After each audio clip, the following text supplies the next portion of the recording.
Hello everyone, I am Tacit and welcome to the Brighter Shores live stream, day 82. So today, what is our goal? Basically, 100, 100, and 120. Not technically exactly those numbers, but 120 we need for stews. So we are getting there with the bounties, a little bit of bacon sandwich, a little bit of whatever will get that number to be 120. So that off stream later today and tomorrow just in general, we can start doing AFK stews again. Beyond that, woodcutting in carpentry. We're still been kind of focused on this grind. Obviously, we've been a little bit wide farming it, but it is still our goal to go and end up getting that up. Oh, we got that knowledge too. We'll be putting in the woodcutting soon, as we really need that one upgrade that we're gonna get. It's like a 5% increase, so we definitely want to go get it. But anyways, but yeah, woodcutting carpentry. We're gonna go for 2 log upgrade. However, going for 2 log upgrade technically only gives us 1 singular carpentry upgrade. That might sound weird, but the reason for that, of course, is the bramble. The bramble does not give you any, like, log, quote-unquote. You know, it gives you woodcutting XP, but does not give you a product for carpentry. So we are technically only getting 1 carpentry upgrade today, despite getting 2 woodcutting upgrades. Honestly, we don't even need to go that far for carpentry either. It's weird because I did finally clear out the bank of any kind of carpentry supplies. However, we're in a bit of a weird in-between as far as where we need to get. The hickory poles will definitely get us there. But then we won't have the juniper. But I guess the junipers will come in after we go and do the other thing. So yeah, you know what? It actually will work out. Never mind. Now that I'm looking at it, yeah, it'll work out. But yeah, we're going for 2 woodcutting upgrades and 1 carpentry upgrade. Simply because one of the 2 woodcutting upgrades is something that is not a plank or anything that can be carpented. So that's pretty much our game plan. Which means our final levels that we're going for today are 120 cooking, 102 woodcutting, though we might go a little bit deeper just to do a few of them, and 96 carpentry. And that is pretty much our game plan. Shouldn't take as long as yesterday, given that we're going just for that range, since we don't have to do nearly as much carpentry today. No worries. I think we have to do only like 1 hour of carpentry today. There will be some days during this grind where we have to go way longer than that. But today we should only have to do about an hour of it and be good to go. So hello, Sonny. Thanks for leaving a like. Greatly appreciate it. Hope you've been enjoying your weekend. Welcome, welcome, welcome. Alright, so as soon as we finish this, we'll go check our bounties. I think it's almost about that time. It's like 3 minutes from now. We need to go check our bounties. So we might as well just chill here and keep doing bacon sandwiches until then. And just basically in the waiting room for the eventual stews. Can't wait till we get those stews again. Oh yeah, we have a poll today too. I was going to cover the 1,000 hour just overview kind of video that we're going to go do soon. I'm not sure exactly how I'm going to structure or do it. Probably do it in the next few days. But I have a different poll going right now. So when this channel does start posting guide videos for Brighter Shores, which are you most interested in? So far I've technically only posted 1 video since launch, and that was a video that we did for just the 1 week first impressions and everything. But we have not covered a single video since, because everything else has been live streams, of course, like we're doing now. But yeah, we've covered like almost no videos. The main reason for this is I'm waiting till closer to launch before we really go pretty heavy with videos, just because the game is in such a drastic state where it's changing every, like, week, pretty much. At least every month, for sure.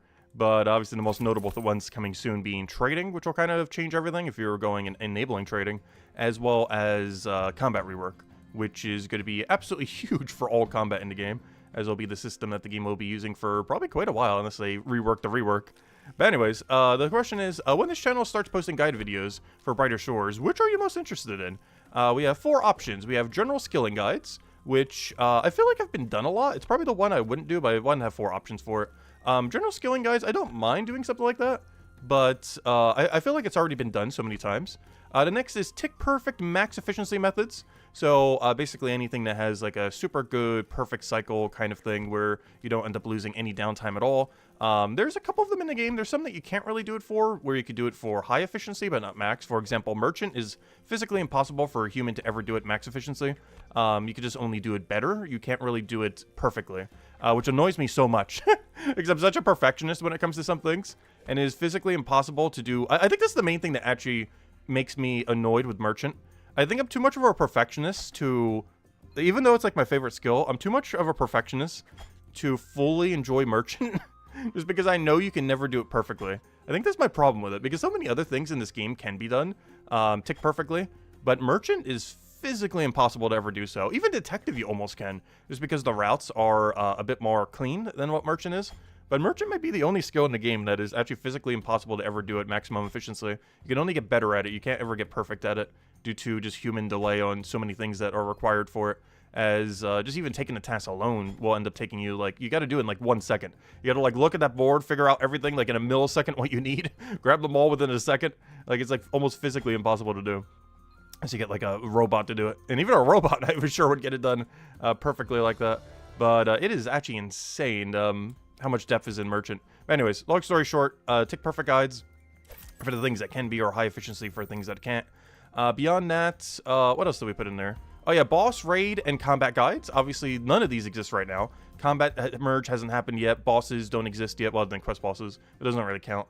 And raids are all planned for like later down the line, either later this year or even next year. They are far, far away from now. However, they generally are pretty fun content. So we definitely will be doing them whenever we get around to them, and we will probably be doing them a lot. So we'll definitely be covering guides on them whenever we do. And then the other one was just general tips and tricks, just for, you know, basically everything in the game. Just generally speaking. What am I looking for? I am looking for, well, I guess we're waiting on our cooking contract. I kind of want to put this into woodcutting, just because we're so close to the thingy. So let me do this on woodcutting. Let me go grab the 5% pots too, because I'm probably doing a cooking run right now, so we can get to 117, and then we'll worry about the other 3 levels later. The only problem with worrying about the other 3 levels later is not counting anything we get from bounties. We were like a 2-hour grind to go get to 120 from where we are. It is not a short amount of time. Oh, I should have grabbed some bacon sandwiches while I came over. It is the time, though, right? Let's see. Yeah, it has been reset. Are any of them worth taking, though? No! They're all dead. Oh, that's sad. Guard Tower North, if there's a North already. No, it's not worth it. Okay, let me just grab everything that we can do here, then. Oh, that's kind of unfortunate. What do we need here? I need... Oh, we never made the lobster terminade yet. I guess we'll do that for the first time bonus thingy and try and make it over to Little Lucy in time. But yeah, I never actually made the lobster therminade, whatever you call that. It definitely looks really good, though. Makes me kind of want something lobster-related. Alright, let's see. We have... oh, wow, we need 12 of those? Ooh. That's kind of rough. Especially because I don't have the potato banked. Let me just recount on that. Oh, wait, I said 12? I mean 16. Ooh, that's not ideal. 1, 2, 3, 4. It has to be done, though. And then I get my 3 lobster. Boom, boom, boom. Alright, I believe that is everything we need. And then we'll go drop everything on the ground, get everything else we need, which is actually a lot. We actually can't even do this in one more trip. Well, let me grab 3 of the ingredients we need now. If I could even remember what this needs. Because, honestly, I actually forget. Wait, never mind. We'll have exactly enough inventory if I do it this way. Wait. If I grab 3 now, we'll have exactly enough. I know it needs butter. It needs, like, butter something. Let me go double check, because I haven't made this in forever and a half. It's like butter. I know you need the lobster. I know you need butter. Because, of course, you gotta have butter with your lobster. But what was the other 2? Because I haven't made this in so long. I think it was some kind of fancy wine, and then, like, one other thing. How do you do this? Where it is? Lobster thermine. Yeah, you need the wine and the cream. Okay, that's what I thought. Alright, just wanted to double check. Alright, so we drop that, we drop that, we drop that. Alright, let's go get everything we need. I now need 16 potato, and I need 3 and 3 of the wine and the creamer. Also, hello! Also, thank you, Chino, for the 2 things in chat. Yeah, I haven't made this thing in so long. I think it's been like almost a month since we need to make this, because where our cooking level was outside the range of needing to do this. Then we get 3 of the little wine. Boom, boom, boom. Like how it has the little grape symbol from Chapter 4. I never noticed that till now. But it has the grape symbol from Chapter 4's 5% potion. And that's kind of cool. I never noticed that. And then the rest is Tier 1 potato. Can't wait till we get to the Tier 2 one, because we have so many Tier 2s banked ready to go. So I don't need to keep buying these. Alright, let's go and prep a billion things. I guess we'll do the thermine last. I think you do it all in one go, even though it needs like a billion ingredients, so... We'll go just do the chips and the fish and chips. There we go. Yeah, we got the butter already. I already pre-got the butter. But thank you, Chino. Greatly appreciated. So hello, MK Jets. Welcome, welcome, welcome.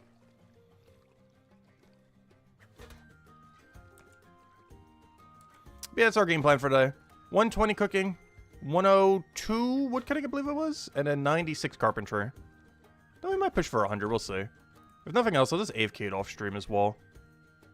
But, I don't know, go for 100 would be kind of nice. Then we're almost at base 100s. Not counting combat, we only have Fisher Forager left. We've kind of been neglecting them for now. I do want to get around to them, of course. I just kind of want to prioritize a little bit into the other two at the moment. Which is why I've been kind of going pretty heavy on woodcutting carpentry. Just in case the combat rework is in like a week from now. Like, obviously it probably won't be, but there's a non-zero chance we get like trading tomorrow and then the combat rework a week from then. Obviously that's not going to happen. But there's a non-zero chance that it does. And just in case, I do want to have woodcutting carpentry done before these 3 useless skills. Or at least currently in state of game useless. They're not actually useless, but they're a lot less useful than woodcutting carpentry.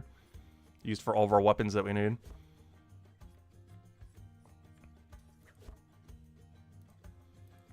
Alright, this is not our first time bonus, but when we go do the other thing, we will. Actually, I might go for that next.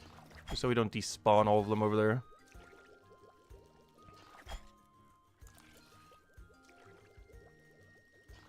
Getting like 34 levels a day, it's so slow. Yeah, Carpenter, yeah. Carpenter's really, really slow. The thing I was looking up earlier, the knowledge rate for it seems to be the biggest problem, too. The knowledge rate for carpentry is, like, one of the lowest in the entire game of any activity in the whole game. It's actually insane. I'm going to be putting this in the woodcutting. The main reason for this is we're almost at a 5% buff. And I do want to expedite that ever so slightly. And the best way to do that is give us some knowledge. There we go. And now we won't have to do that much before we go get our upgrade then. Hopefully nothing despawns here. I don't think I've been taking that long. We'll find out when it all despawns. Was it worth cooking all this just for this? I have no clue, but it's double sentry. And double sentry says yes. Honestly, sentry could tell me to cook literally anything in the entire game. I would do it for sentry. There's just so much value turning, especially when you're doing multiple at once. With multiple in the same path. Because you're going to do about the same length as a normal run anyways, but you get like absurd XP for it. So anytime I see sentry, even if it says like 10 items or 9 items, whatever it says, I will do every single one of them regardless what it is. It's just too good a value to not pass up on. Or to pass up on, I mean. Yeah, hopefully these don't despawn soon. I'm scared that everything's on the ground is going to despawn randomly. It could at any moment. It should be fine. We'll be fine. Yeah, this will of course get us to level 117 cooking. We'll still need to scrap together 3 levels later. Some of those will be from bounties. The rest of them, we might just have to manually do bacon sandwich for like 3 levels, which is kind of annoying. But, we'll do it. It's not ideal, but it must be done. Alright, let me use the 5% here. So we can get on these, get on the other thing, and hopefully get into the final little turn-in. Oh yeah, that's something else I didn't put into consideration. Do I even have enough inventory for this? I should. 8, 8, 3. Yeah, we have enough inventory. This doesn't look like it yet because it's not combined yet. Once it is combined, they will all fit into one inventory. It doesn't look like they will, but they will. Mostly because the other 4 items all combine into only 3. I don't think any cooking item actually requires more than this lobster. At least none I've seen yet. It's one of the reasons I almost wanted to do the lobster venture. Oh yeah, we gotta boil it first, don't we? And then we cook it all together. Because we haven't made this dish in probably a month. We've been outside the lobster zone for so long. Almost forgot this dish even exists. This is the first time we've been making it too, even though it's a level 112 and we're at 117. What am I forgetting? Oh, the sauce. Gotta go combine the sauce. Yeah, I'm really considering getting the lobster venture. I was considering that in the past before we had the detective venture. But now the problem is we have the detective venture. So I might just pre-buy a bunch of lobsters or something. Because it is so annoying needing them constantly. They're so out of the way. Yeah, let's go turn this in. I want to say we can get it in one go, but trying to do Annie with it is a little sketchy, but we'll see how we go. And then we'll go teleport back, go get all of our potions that we need, and we should be good to go from there. Alright, off we go. This is not a level, but it is a lot of XP. We're getting like 30,000 towards it. It's a nice chunk. Still not all the way there yet. Gosh, we got so many bacon sandwich we still got to do. We got to go do bacon sandwich for like 2 to 3 hours later. Just to get this stew. Probably 2 hours because the rest will be covered by other ventures we do. Or not ventures, but you know, the contract thingies that we have. But we're going to be primarily doing woodcutting today. Woodcutting carpentry. I'd say it's mostly woodcutting, a little bit of cooking, and a very small amount of carpentry. This is probably the least amount of carpentry we're doing during this entire grind, as we have one of the 2 brambles. And bramble doesn't give you anything for carpentry, so there's not as much carpentry to need to do today compared to normal. Oh, I didn't double check what item he needed, but that was correct. Success. Alright, what are the other 2 we need? We need to go to Scrap Merchant with the lobster, and then everything else goes to Sentry. And then we are good to go, and hopefully we can do that within a 2-minute time period, so we don't need to chug another one. And then we can go get all of our nature pots that we need, and can be on our way. I'm trying to think, what do I need potion-wise for this? I guess technically I only need a 7% potion. I don't need anything else for what we're about to go do. Oh, I gave him literally the only one that's wrong. No! How could I?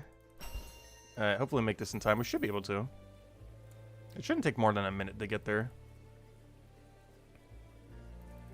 But hopefully, actually, Achino, what is your grind after carpentry, by the way? Like, what do you plan to do after 200 all? Oh yeah, also, I asked Miles Yes earlier, too. And I'm actually curious, too, if you're still around. How many hours do you have in the game? Because, of course, we just hit 1,000 as of yesterday. And I asked Miles Yes the other day, and they're actually at, like, almost 1,400. Like, slightly under. So I'm kind of curious how many hours you're at. Now that you're officially 200 all pretty much tomorrow, or soon.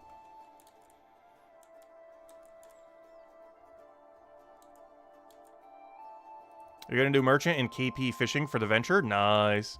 Yeah, the fishing venture is honestly pretty good. The best 2 ventures to be taking are the fishing and mining venture. The only reason I'm doing detective venture is because I really want that XP for the eventual 500 combat grind there. And I want to get on that early just because we don't know when the combat rework is. Could be next week, could be a month from now, could be multiple months from now. And I want it already rolling just so we're one step closer for when it does happen. Because I basically need 344 detective by the time we do 500 watch person. Or, you know, do the 500 watch person grind. $1,166 hours? That's pretty good then. For 200 all. Because I'm not going to have it until like 1,300 something, I don't think. Main reason for that is being that I'm not doing combat until the combat rework. So the longer they delay combat rework, the longer we don't do it. What am I doing here? I am doing, oh yeah. I just need the forest potion. This feels weird. I only need this 1 potion today, don't I? Because I don't need 5%. Because there's no downtime, I don't think. But we'll find out. I don't think there is any downtime, though. And if there is, I think we can get some alchemy. I mean, some foraging with it. So I'm only going to bring a 7%. Because we don't need a fear potion. We don't need to chug 5% because there's no downtime to chug the 5% with. So, yeah, I think we just get to it. I do have to remember at level 90 to go get a 5% XP upgrade, though. That'll technically be us chugging a 5%. Remembering to actually buy the 5%. Alright, here we go. Hickory trees. Let's see if I can figure out what our pathing is here, though. So, we do have orchards here. Unfortunately, lower level orchard.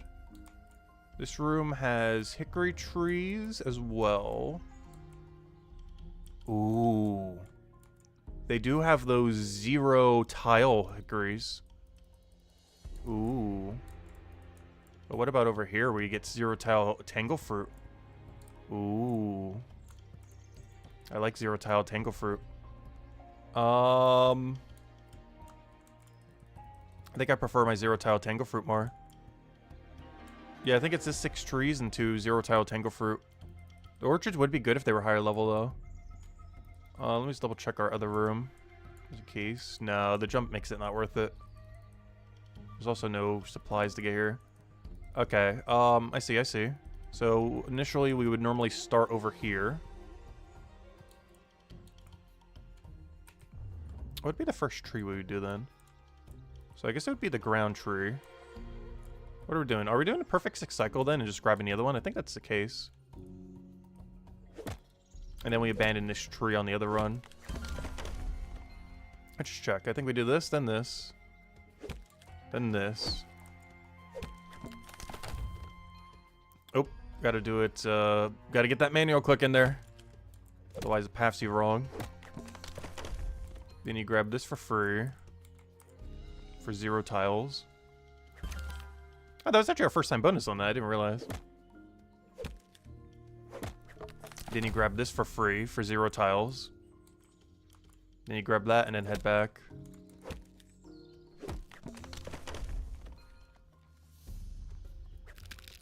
And then you can also grab this for free for 0 tiles. It's not as good as the one we had yesterday, but still pretty good XP. We're getting, what, 2.9k on the one yesterday? How much is this thing? Probably like, what, 2.5? Ah, 2.2? Ah, it's not as worth it, though. Maybe I only go for one of them. Or maybe I go for 0. I think these trees are almost perfect cycle even without taking any. Now, let's see what happens when I only take one. I'll take the one that is, like, right next to the tree. Because that's not a lot of XP. We were getting almost 3k per on the other ones yesterday. These are only 2.2 each. It's not a lot. The one I'll take is this one right here.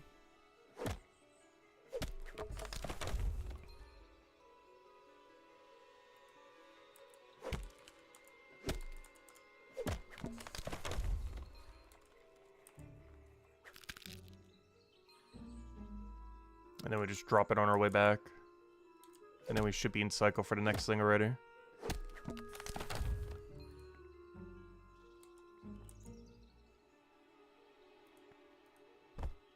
Yeah, it seems like it works. Not sure if the other thing will be spawned by then, but let's hope so. Yeah, it might be worth just not even doing it. I'm just not sure how long we have to wait for it to respawn then.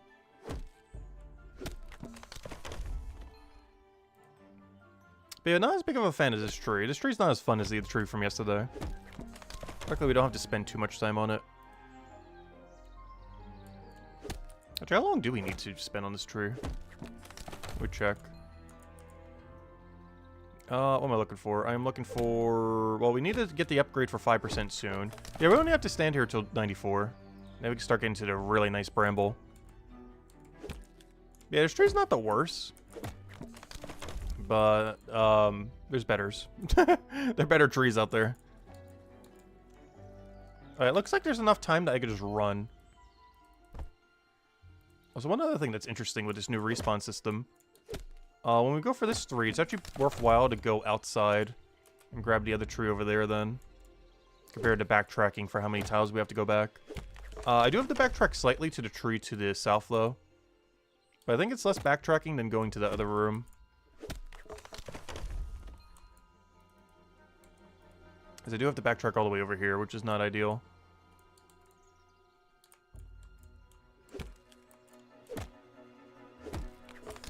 I know, we need to find a better solution for that, if we can.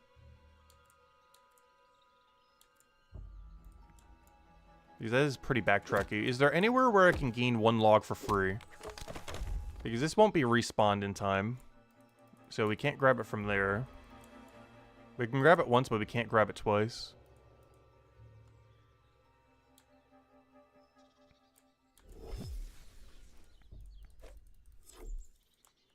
Also, this might seem weird. I am going to be putting this next upgrade into woodcutting.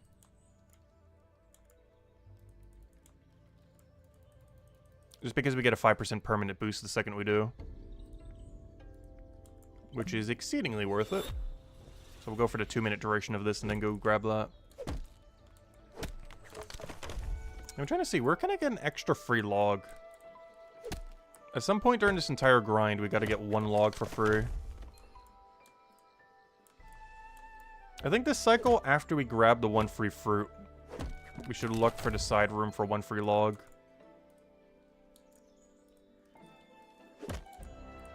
Where's the closest hickory to where we are?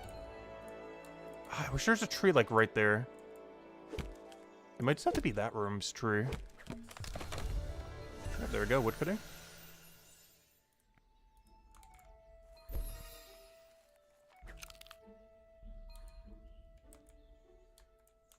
Yeah, every log is like a mile away.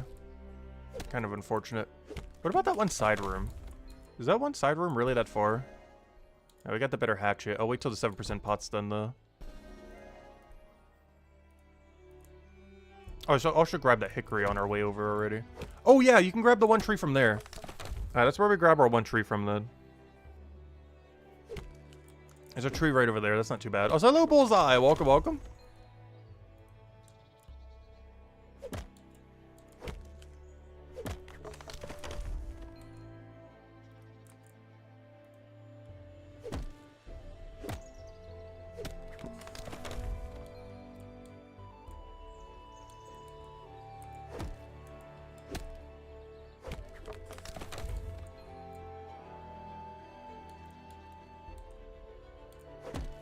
So you mentioned earlier that you're holding off on training combat stats until after the combat rework. What's the reasoning behind this decision? It should be quicker with the skill tree to gain combat compared to now. As special attack should make it quicker. And also the skill tree should make it quicker. How much quicker, we don't really know. But it's definitely not going to make it slower. Unless he nerfs the XP rates by a lot. But the actual time to kill on an enemy is going to be quicker than what it is now. By what margin, we don't know. It could be 10%, could be 20%, could be 30%. But if he keeps the XP rates exactly the same, but makes the time to kill quicker, all XP will be quicker as well.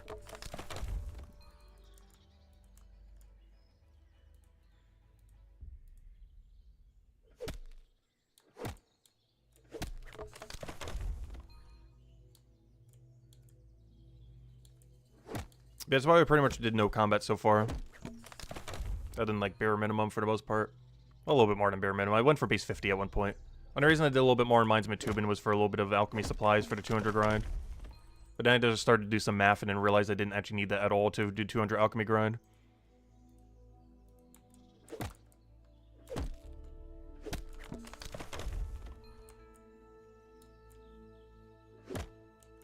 Same reason we didn't do Forager.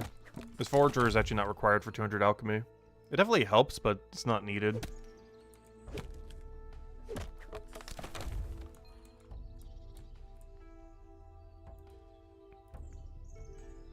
Alright, so where am I heading? I am heading to Hope Far Central to go get our 5% boost. Before I forget to go grab it. That's the whole reason why we used our XP pot there. And now that I'm seeing how much total XP we got, we technically didn't need it.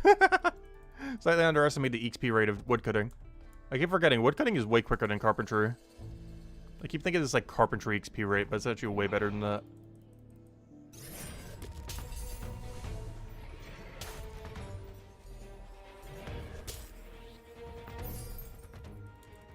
Hopefully we can afford this. I think we can. We got like, what, 1.5 gold? There's no way it's more than 1 gold. Not this early on, it wouldn't be. It's like half a gold at most. Ash trees are the best? What, doing ash trees in this room? From what I've seen from the wiki thing, these are better at this point. The problem with ash trees is their carpentry rate is lower. Though they're better than the log directly after them, like the oaks. But you give up carpentry XP. You're giving up more carpentry XP than you are woodcutting XP. And the carpentry is the one that's slower. You know what? I might as well get both of these while we're here. Why not? These we don't need for a while, but they're cheap enough that we might as well just buy them. The one that matters is the axe we just bought. Because that's now a 5% bonus for anything that needs an axe. Which includes the tree we're doing now, as well as the bramble at 94. So it's just a flat 5% XP increase now. If we go check this. And now it's 10%, 10% instead of 5%, 10%. So we're getting 20% bonus instead of 15% now, which is pretty huge.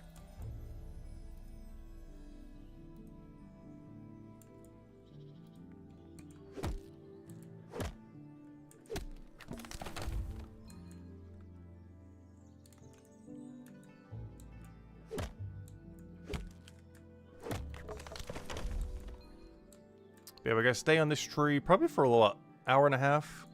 And then after that, we can move over to the bramble for the rest of the stream then. And then we bramble until we get to the juniper. I'm not sure if we're really doing any junipers today, though. I might do, like, a few sets just so we have a few for carpentry. But we technically don't need to do any, because that would already be a double tree upgrade. Hello, Zapira! Welcome, welcome, welcome. Hope all's been well.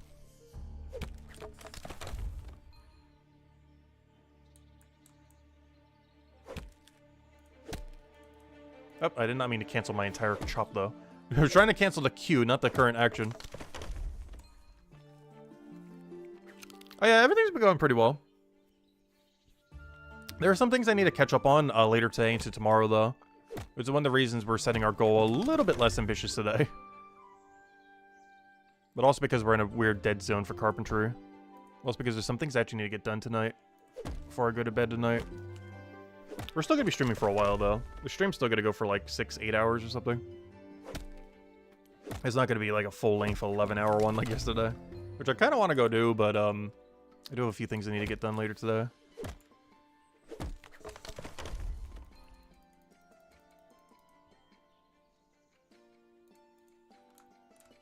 But no, these goals should still get us quite a while. Our main goals are for today, 102 woodcutting, 96 carpentry, and 120 cooking. So we could finally do the AFK stews, which I'm actually going to be utilizing over the next 2 days. Like later today and tomorrow. And maybe even a little bit on Tuesday. Like off stream. Because it's just such a good AFK thing to do with other things. It's not the best AFK in the game, but relative to the AFKs that we have access to, the two best would be Brambles, which we're technically doing actively today, and Stew, with Stew being the main one of choice.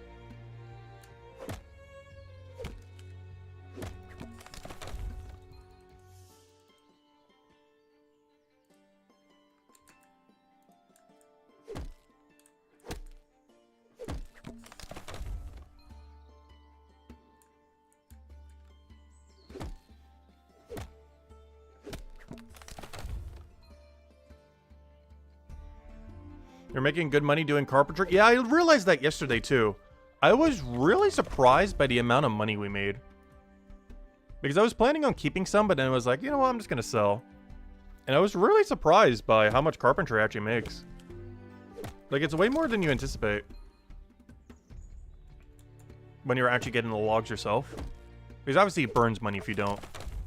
But the profit margin when you're get everything yourself is not that bad. I don't plan to sell absolutely everything, though. I actually plan to bank most of my tier 4 and 5. We're at tier 3 right now, so I don't feel bad selling as many. But I do plan to bank almost everything at tier 4, 5. But even then, we still would have made about, like, 5 gold from the grind. Which is still a lot more than I was anticipating. But if you sell literally everything, it's probably like 20, 30 gold or something. Even a little more.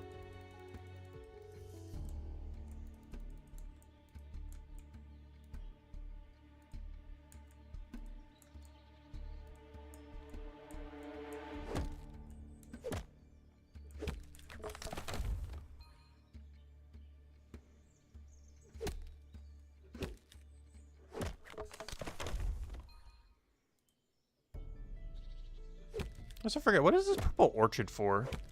I always thought it was for, like, the what's it called potion, but it's definitely not. The Cryonate potion. I think it's for the Tempest potion. Because I'm trying to think of any other angle that it could be for. It's either that or for one of the weird Arbores, but I'm pretty sure it's for one of the Tempest days.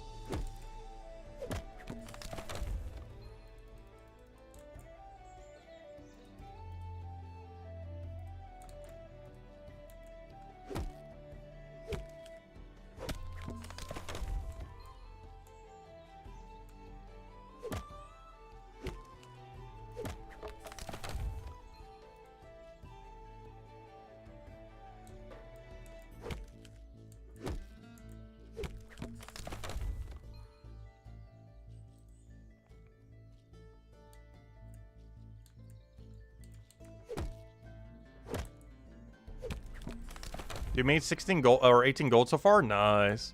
Yeah, I do plan to bank most of them though. Only reason I haven't been for tier 3 is tier 3 is in a really weird in-between. That you don't really need a lot of. But tier 4 and 5 are too precious for me to sell. It's one of the whole reason we're even doing carpentries for a bunch of tier 4 or 5. So we'll be banking them all, which cuts into XP rate quite a bit.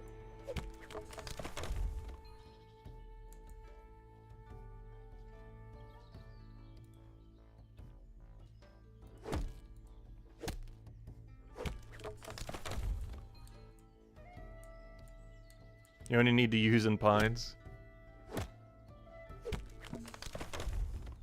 The main reason I need all the bone right equipment as well, maybe not all of it, but at least some of them, is I do plan to craft 4-star stuff, but for every class. So we'll actually still need the ones that even are not related to my class. We don't know if we're going to be able to merge them on a Cryonite, though. Like, once all faction gear comes out, we don't know how the merging system's going to change. Because I wonder if they're going to forget about that. If they do, I already preemptively got my other 2 accounts to go get lost and found. It's actually probably something that we're doing tomorrow. I'm probably going to be doing some of the lost and found grind tomorrow on stream. Not on this account, obviously, we already have it done. But on the alt accounts. Because they're getting really close to finishing it. They should have it done by next week. And the main thing I need to do is get them both to level 20 on the other skills that they still need. So that they can actually do the activity. So it's probably going to be our Monday activity for tomorrow, since we normally stream pretty short on Monday. Because what I need to do on them doesn't take more than a few hours tops. Total between the 2. But I need to get them to basically base 20 on everything for Mind to Matubin that they don't already have, which I think is only 1 skill. One of them's at 0 bone rate, which obviously it needs to 20, and the other one's at like 13 or of something. Like maybe Stonemason that needs to get to 20.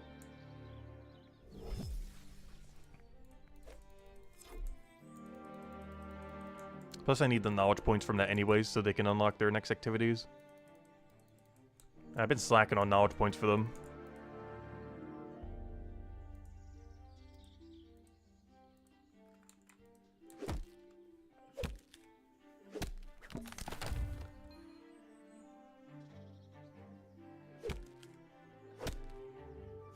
You reached top 20 bone rate? Nice.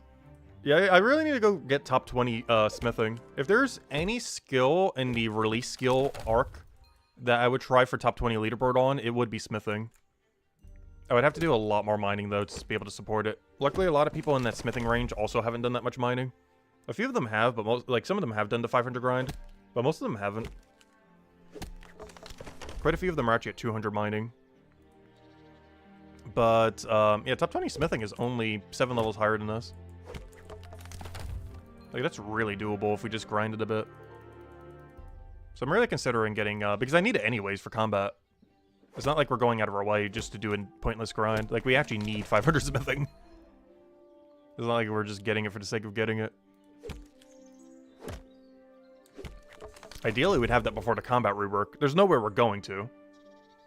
But in an ideal world, the combat reworks in like 2 months from now. And after we get 200 all non-combat, we then go and mine and smith until we have 500 or 440 or something. There's no way the combat reworks that far away, though. For that to be viable, it would have to be like 2 months away. It would have to be like a early April, late March patch. I'm pretty sure it's coming way earlier than that. I don't know, I'll have to find out.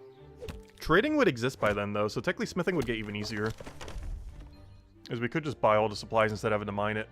Though the price of doing so is probably too expensive to bother. With our currently negative cash stack of less than 1 gold. Poor cash stack. We did have a gold for some amount of time yesterday. It was very short-lived, though. But I assure you, we did have a gold piece for some amount of time yesterday.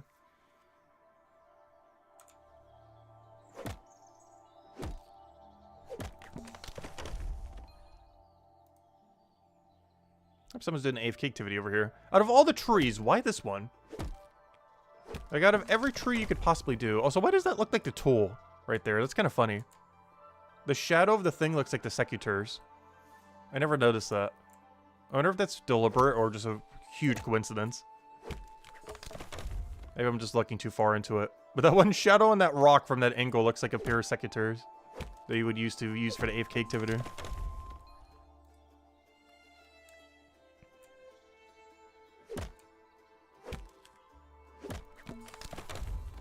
Yeah, I'm not going to bother with these Tangle Fruit. If it's a higher level one, I would.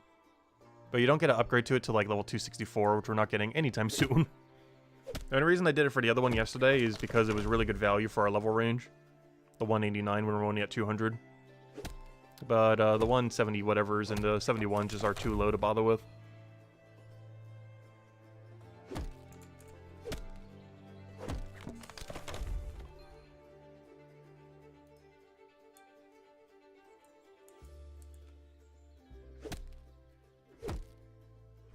Also, now, what do we dump into? Do we do it into woodcutting, or do we do it into carp? Logically, I think it should be carp. But how badly I want to do it on woodcutting just so we can get the bramble already.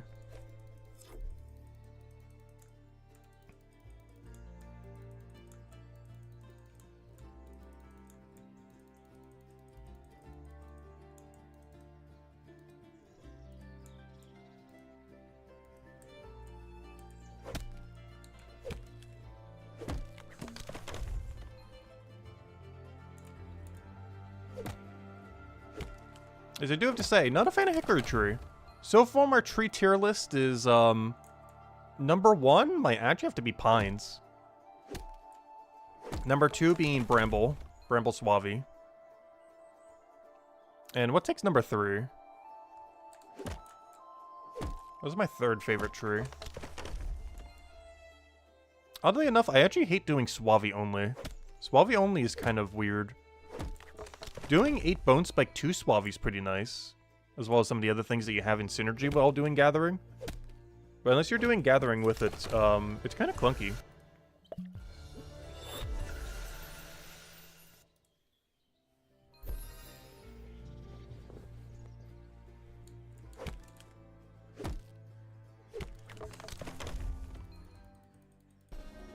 Now we got an upgrade that we can't use. Oops, I should have grabbed that tree while I was over there. That's something I always make a mistake when we start the cycle. When we start this cycle from this room, I should always start with this tree. And anytime I come through this room, I should always grab this tree. Otherwise, the pathing is weird, plus it's better to take first anyways. Because we're going by the tile anyways. So we don't have to backtrack it.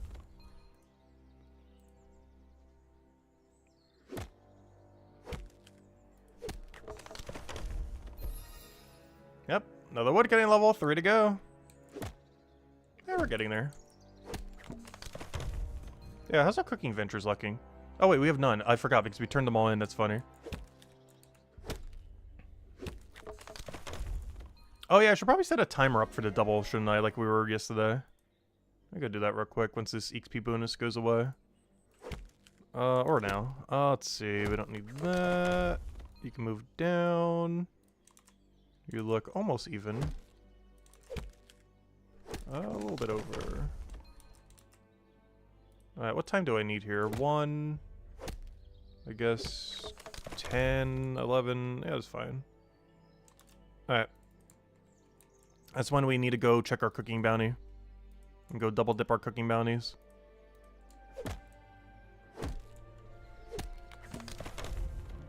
Because the more cooking bounties we do, the less manual cooking we have to do. And less manual cooking we have to do, the less bacon sandwich we have to sit for like 0 XP an hour. Because I think with how big of a dead zone we're in, bacon sandwich is like 1.2 levels an hour or something. It's something absurdly low. Not counting knowledge. But not counting knowledge, I'm pretty sure it's legitimately like 1.2 to 1.5 levels an hour. Just so slow. Because you're in like the deadest zone that you could be doing it in.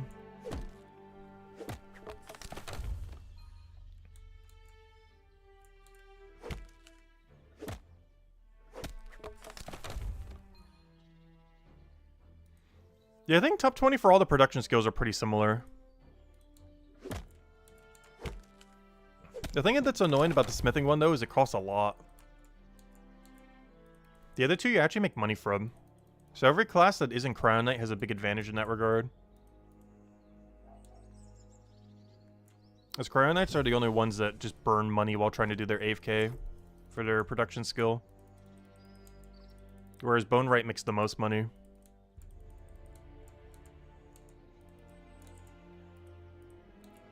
It's something that's technically worth considering as well. Because out of the 3 to train AFK, Bone Right is actually the best by far. By quite a margin.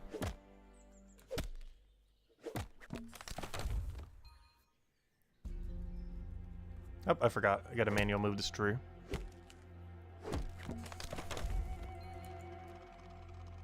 Oh, so wait, Nat is doing post 500 woodcutting. Have they not finished carpentry? I thought they did. Oh, did they drop everything? It feels weird seeing... I saw this with a 500 miner earlier, too. Did they drop everything when they were doing their initial grind? Yeah, they may have. Oh, that's rough. That is something I will never, ever, ever do in the history of this game, ever. Power grind something to 500 while dropping everything, but then need to go back post 500 to go grab more because you dropped everything. It seems like such a waste. Like, I know they're doing it to be rank 1 on leaderboard, and he did get rank 1 woodcutting. But, like, from a resource perspective, and just progression perspective, that seems so bad. Just for a rank 1. If I ever go try for a rank 1 ever, which I'm not sure if we ever will, it has to be one where it doesn't really matter if you leave stuff on the ground. Like a combat or something. The only problem with doing a combat is it's slightly RNG based unless you have really high production. But you can always pre-buy like an untuned item. Like a bunch of untunes for the next chapter. Chapter 5 is actually set up pretty nicely for that. The problem with that is I need all the builder supplies you would get from it. There needs to be a chapter like Carnopolis to come out in the future. Where all the drops you get from enemies are useless. And then go for that 500 combat grind. Like, that'd be decently doable. Because then you can just leave everything on the ground.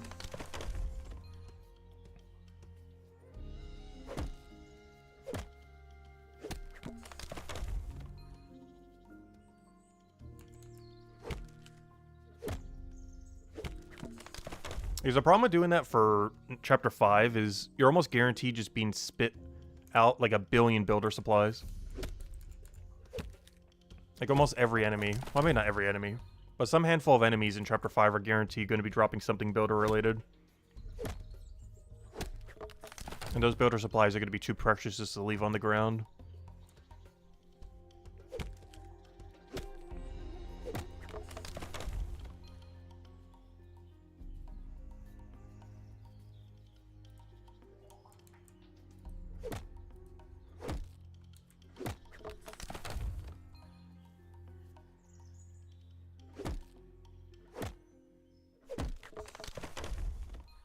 So we did lose a tile there, by the way. Gotta be careful with that.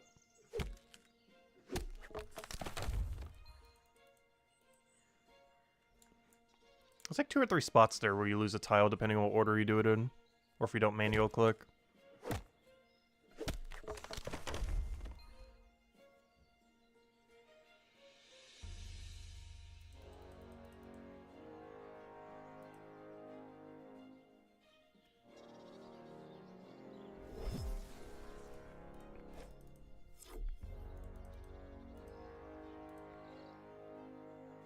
Alright, 2.5 to go. And then we'll go do carpentry until we do every last log we just collected. Oh, I keep forgetting this one first here. But after we do 94 wood cutting, we do carpentry until every log is out of our bank. And I did clean out the bank, by the way. I've done every last log that's in there. There's nothing left in the bank. Other than what we're getting right now, obviously.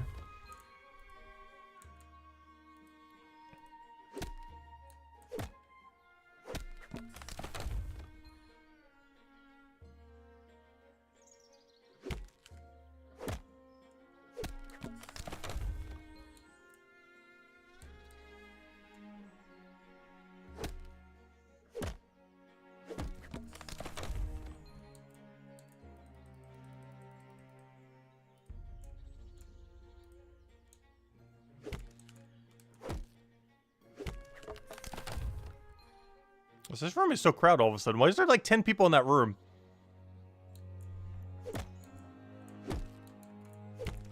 If you look right there, doesn't that look like a pair of secateurs right there? I'm not going crazy, right? It definitely looks like a pair of secateurs. Like those little sheer things that you do the plants on. From the shadow of the tree.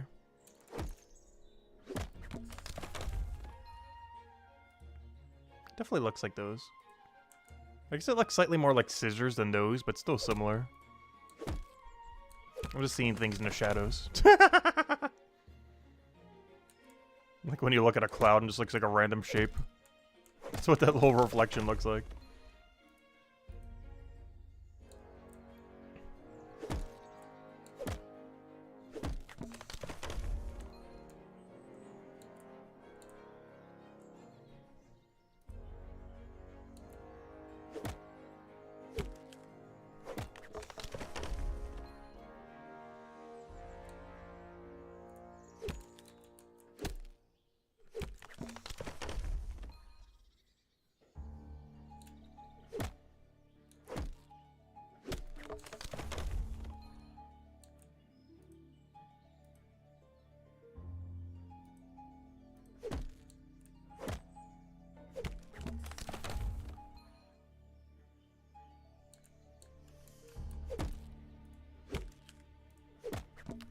That reminds me, how many people are even on right now?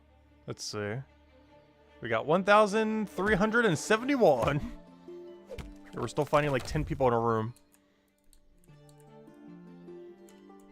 In the middle of nowhere. Look at this. I almost want to say some amount of these are bots, but gosh. Why is this room so crowded? I don't understand why this room is so crowded.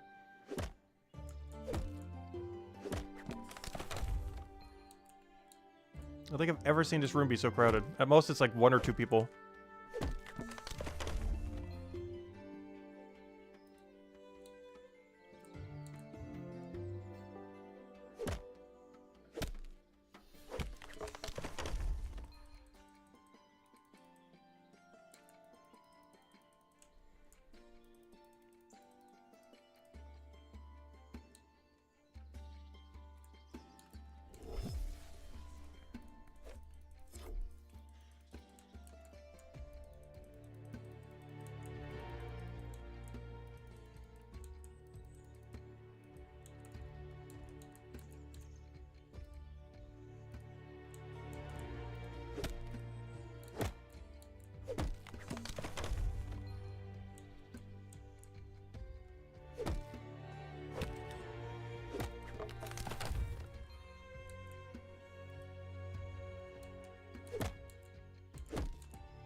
But apparently it's Forger Day. It's Hope Forest Day. I've never seen so many people here before. Guess today's the day to train it. I think what's kind of happened is obviously all the people who did Guardian are still training it. But I think a lot of people are getting to the point where we're kind of at, and where Chino was at, where it's like they were saving this area for last. And now they're all kind of grinding it at once. Because obviously Guardians have a really good reason to be here. I guess a lot of people just been putting off their grind for this area. They're finally at the point where they're doing it. But yeah, look right over here. I'm not going crazy, right? Doesn't that look like a pair of Secutors? I'm not going crazy, right? That definitely looks like a pair of Secutors right there. The light compared to the shadow. 100% those are Secutors. Either accidentally or deliberately. Those are definitely a shadow of Secutors.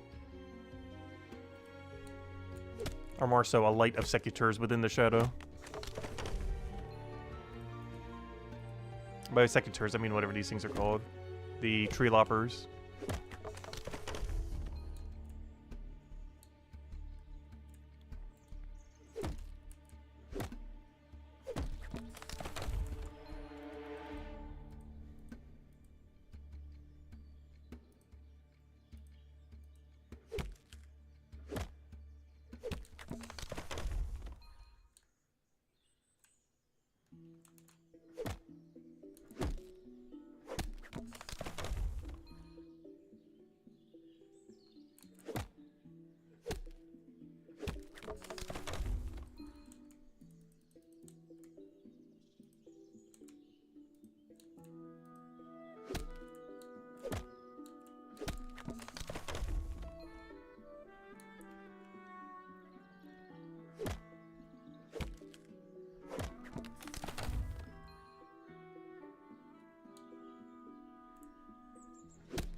It's kind of funny too. When I was doing carpentry last night, I was almost all alone.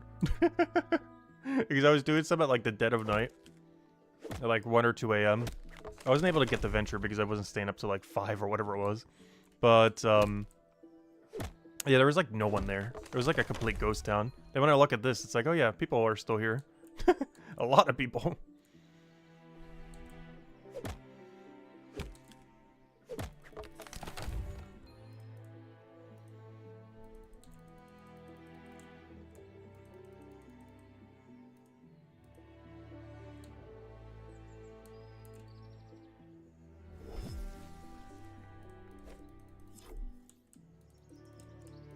But this is the only log I have to do this entire stream. As far as, like, proper log. that we're going to need to do carpentry on and everything.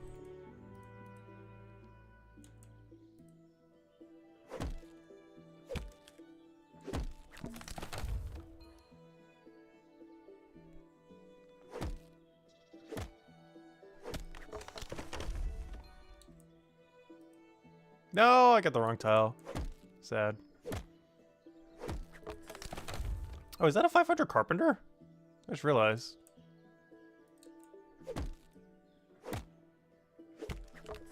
That's a 500 carpenter right there. Interesting. At 421 woodcutting, but 500 carp. Presumably they dumped all knowledge only into carp. And maybe they reinvested the money back into carp by buying more logs. I don't think they were rank 1 though. Sap was rank 1. It might have been rank 2 though. That's an easy way to check. Where's the carp? No, oddly enough they were rank 3. Howard's about to get 4th. Nat probably 5th. So he's having to do post 500 wood cutting to get there. Since he dropped all of them to the ground the first time around.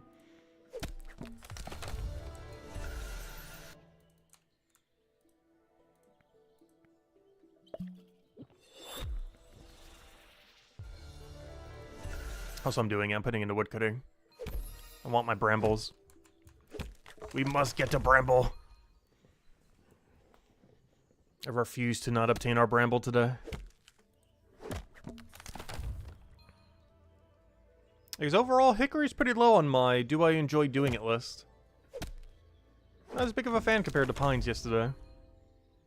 And oaks are kind of average. They weren't good. They weren't bad. I don't know, these just feel awkward to do. Like the cycle that we need to do. Not having a potion in our inventory would help a lot, as the perfect cycle is a lot less annoying.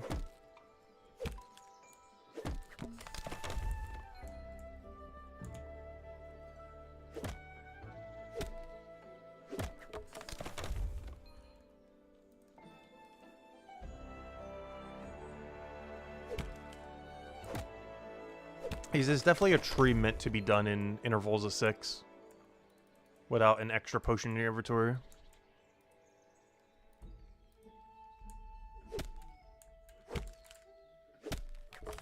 You also don't get like absurdly good XP right here unless we have what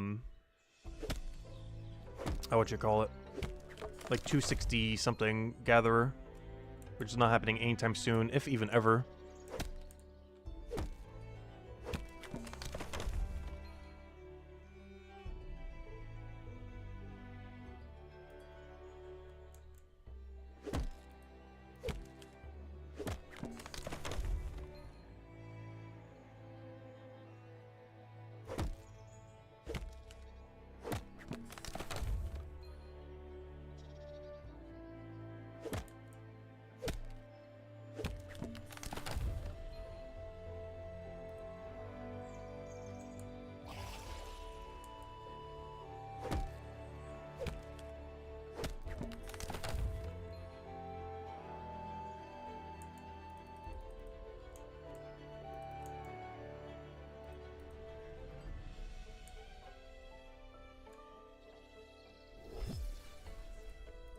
Oh, that reminds me too, what do we even need these hickories for? I know we need it for something. Trying to remember what you need it for blacksmith. I gotta double check.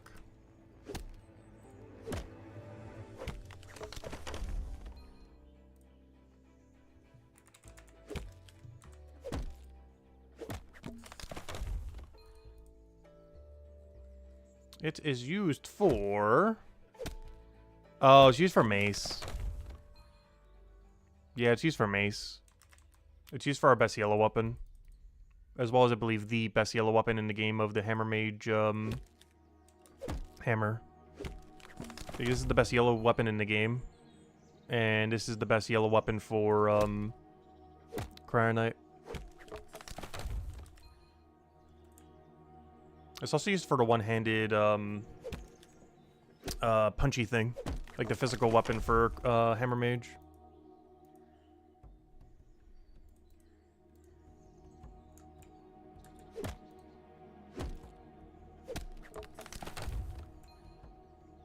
But yeah, the only thing we need this material for ever is mace.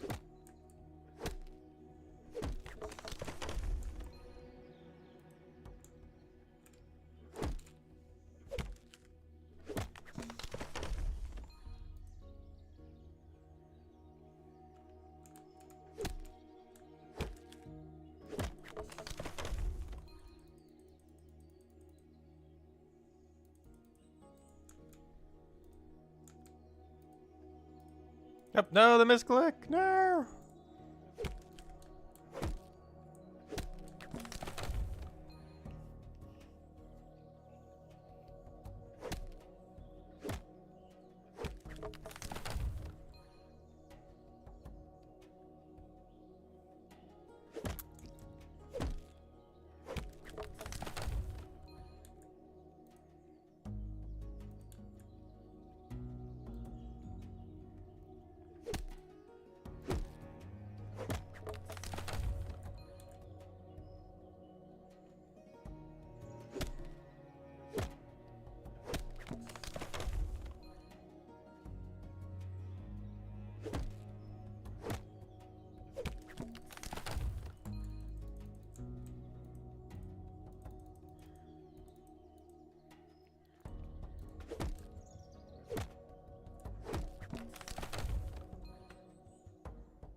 Level 1.5 to go until this sweet bramble.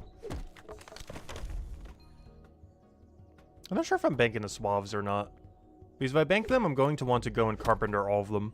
But doing carpentry on all of them is so slow. Like XP wise. Oh no, I might bank them, we'll see. Dropping them is ever so slightly quicker. But like barely at all.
But yeah, something like this is what I really hope they fix in the future.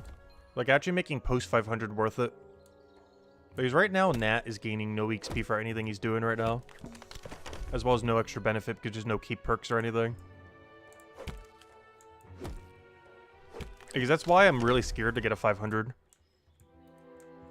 Even when we go do the combat grind, I'm still, like, really timid on if we should actually go all the way to a 500 or not. Just because I hate the concept of doing something and then gaining nothing afterwards. As 500 in this game is basically when the skill ends, not when it starts.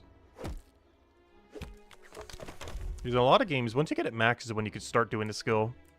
And Brighter Shores, the second you get it max is when you need to stop doing it forever. It's something I hope they change design-wise in the future.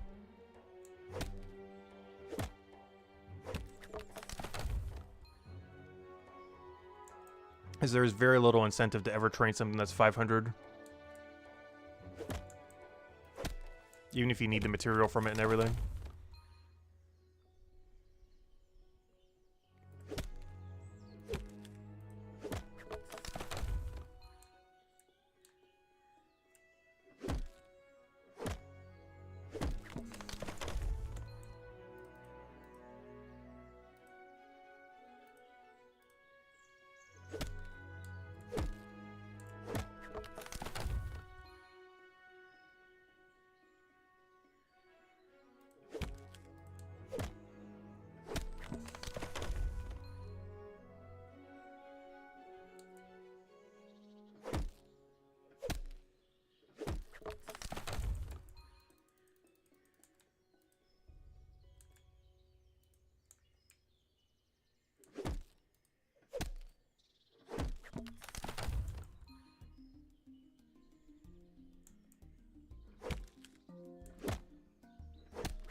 Another batch down, level and a half to go.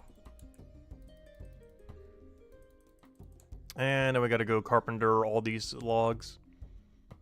And after that, we're actually done with carpentry for today. That'll be 1 out of 3 checked off.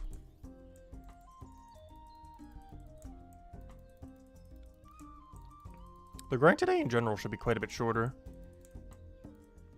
The only thing that might be a little bit annoying is manually training cooking for 2.5 levels.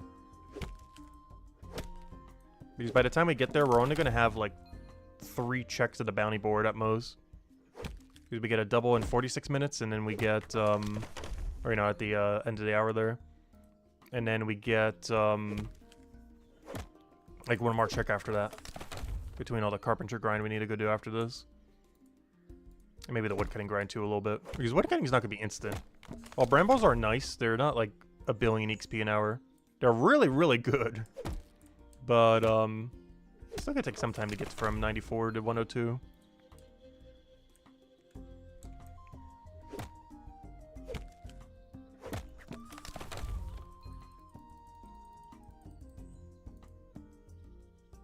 Even though they're really good, I think that's still like 3 hours of woodcutting there. Keep underestimating how much that really is.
I never did get that one log yet, did I? I need to go get that. Good luck at the light secutors. Let's see, there they are. The little lopping sticks. They definitely look like tree loppers to me. In the shadow. It's not like perfectly shaped, but it is suspiciously close. Which reminds me, did anyone ever figure out what the strange device is for? In, not Matubin's Legacy, from Lost and Found. There's a random strange device. What could this thing be for? My assumption would be you have to make some kind of pattern in the light room and then use it somewhere within there.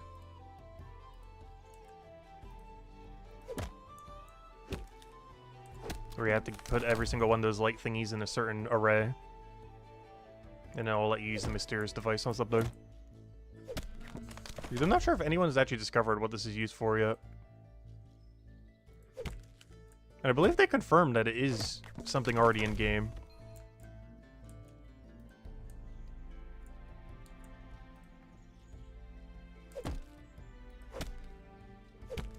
Well, my best guess is you'd have to do some kind of weird light puzzle thing in a certain shape, and then it will let you use it on something.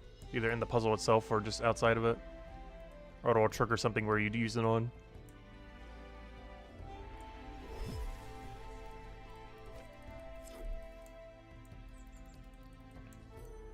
So I'm gonna go check the wiki. I wonder if it mentions anything on it.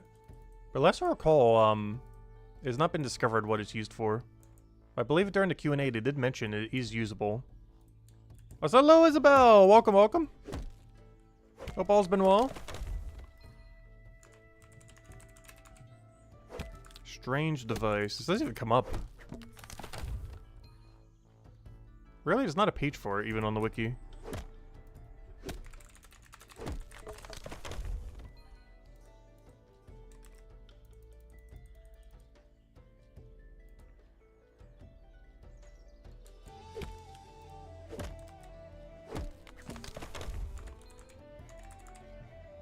No, it has no mention of it on the page either. Interesting.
Next knowledge point I might use on woodcutter though, just to clear it out. Or no, I just use one on carp. Because I kind of want to go process all these pines before we keep putting into carp. Or more of them than none.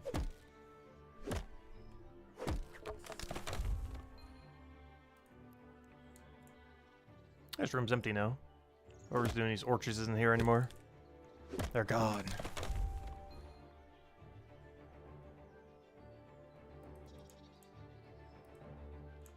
I never realized those orchards actually aren't that bad to grab. I think the only reason I didn't is because they were so close to a bone. But the post 200 one actually would be worth grabbing. Not sure what level you get access to it though. Where on earth is the post 200 orchard, gosh? Is it that deep? There's no way it's that deep. Yeah, it's 336, which is no time soon. But yeah, it's far enough away from everything that you actually would do it at that level range. The other one was too close to a bone, which is why I believe I never really touched them much. But this one's nice in the middle of nowhere where you can actually farm it. There's like a viable option. Level's about to tick in.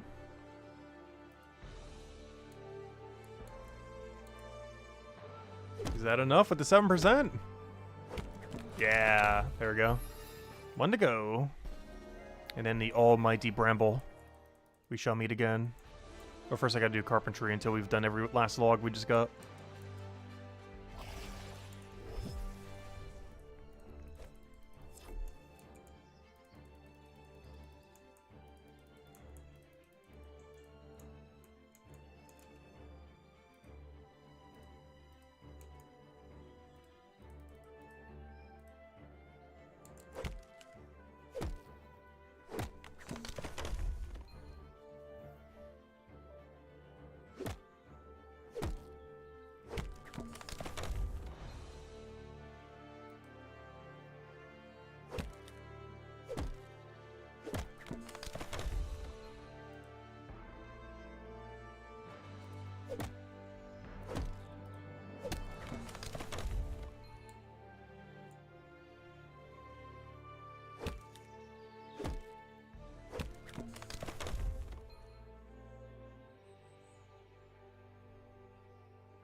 Where'd the music go? There we go. Music just cut off. They cut off our music.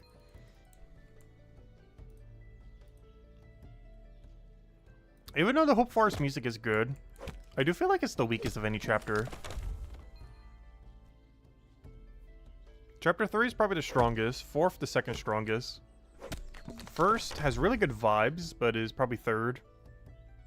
Which would leave Hope Forest probably the weakest. Not that the music is bad here.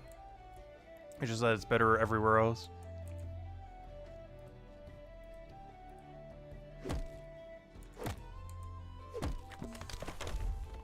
I think they went a little bit too hard on Mind of Matubin. Like when the Mind of Matubin music play, like you really feel like you're in the mines. Like if I hear this music in isolation, I don't think Forest. Like, it fits, but I definitely wouldn't think Forest is the first thing. Where you hear Mines of Matubin, you definitely think you're deep in the mines.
We'll use this knowledge point on wood cutting. I might even just get it to that threshold and then use it on it, depending on where it falls.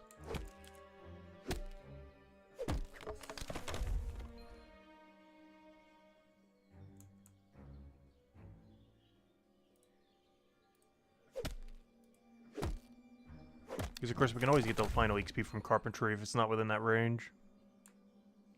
So we can get to the better woodcutting XP rate.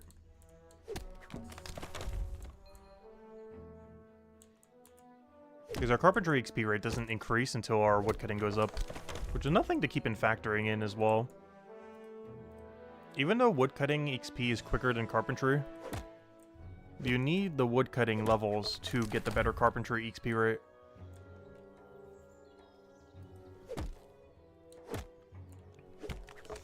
So it's not always best to be putting onto carpentry. You know, I have almost always been. There are some times when putting on woodcutting is actually better carpentry XP than putting on carpentry.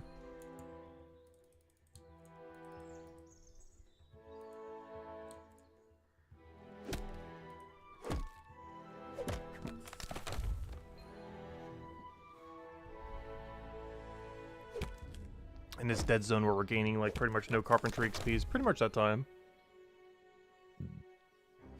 Particularly when we're on brambles.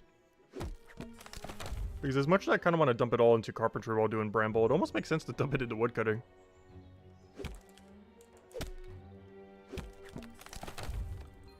Because the quicker we get to a tree that actually starts giving carpentry supplies again, the better our carpentry XP rate will be overall.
Yeah, about half an hour till we go back to cooking. We'll definitely have the woodcutting grind done by then. We'll also be able to see what the damage is on carpentry. Because what's so? It's like, what, 200 per hour? If that's the case, I think we're stuck there for like 2 hours, gosh. But once we do, that's the total amount of carpentry we have to do all day. So even the upfront time is bad, it's like the total we'd have to do for the entirety of the day. So it's not as bad as yesterday. That's mostly because we only have one tree instead of two to go do the logs for. Unlike most days where we're going to have two. Assuming we do a double tree every time. There's a lot of days we might just go for single tree upgrade though. I don't know, we'll see.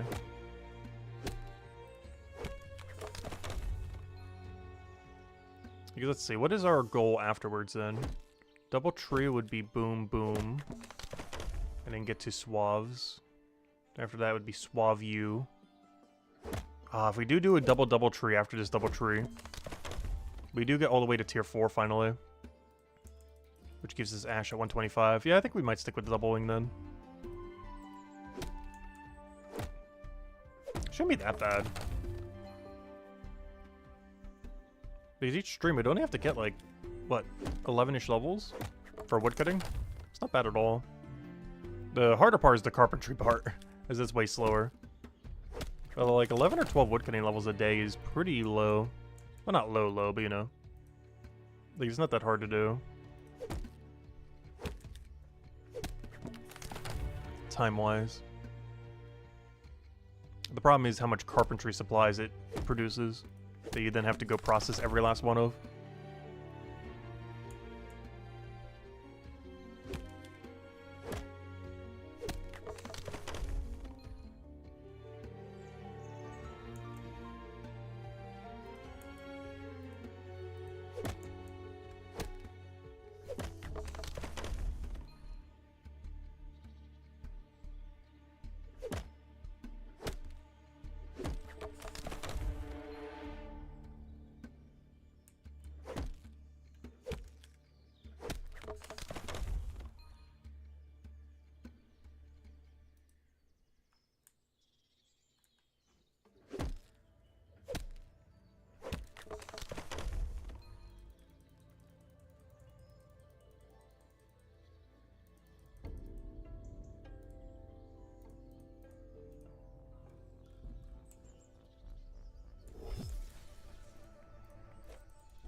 Yeah, we're almost there. Should probably pop to 7% soon.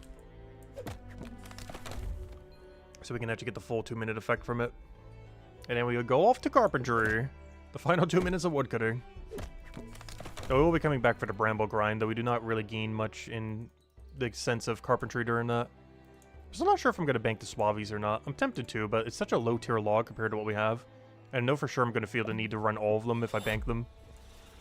Which makes me kind of not want to bank them.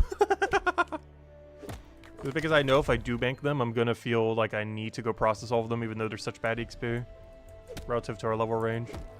Because the Suavies we get right now are only level 58. Compared to what we would be running otherwise, like an 89 right now. Soon to be 102.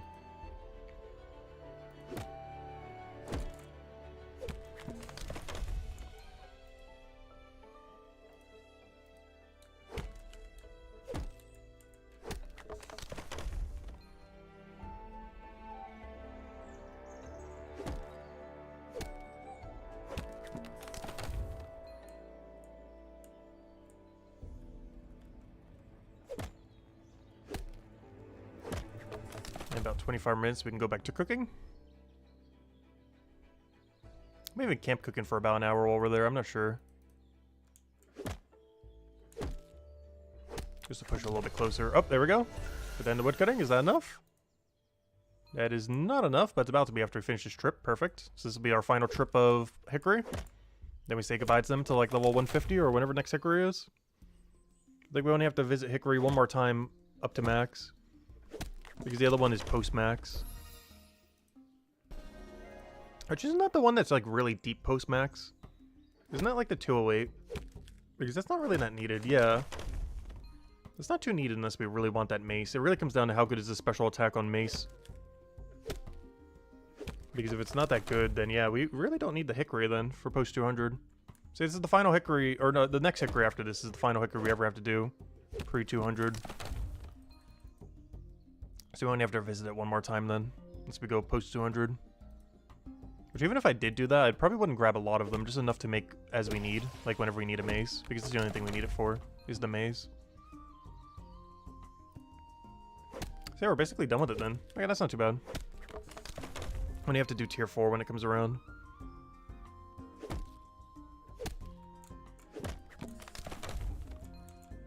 Yeah, we're out of here. Let's go teleport over. And now we can run Bramble. However, our main target now is to go do every log we just did. See where that brings our carpentry level. And then from there, distribute XP into woodcutting and carpentry as needed. And in sometime in between there, we're definitely going on that cooking grind. Because in 23 minutes, somebody just camp cooking for an hour. We're going to have to do it at some more time. Hello, Dorwood! Welcome, welcome. Hope all's been well. Hey, I've been seeing you around the forest a little bit here and there. But how easy was it to get the Forgotten Things done with 51 Scout? Oh, I did it at level 30. And very easy. You can safe spot behind a chest. I believe there's a few other safe spots too, but the chest is the one I used. I think some of the other ones might have gotten patched, but the chest definitely hasn't been patched yet. Basically counts as a wall. And he stays completely stationary after you do the fight. But yeah, I killed him at level 30. It's a level 60 boss. I did it with a plus 50 potion and 28% heals. Oh, I just realized I need my potion. Oops. No! I forgot to grab a 5% potion here. It actually is needed as I want to get as much value from every log we have. And I'm not going to chug a 7% every time. That's way too expensive. Not in this economy. But it is worthwhile to come over here for 5%. Meant to do that first, but completely forgot.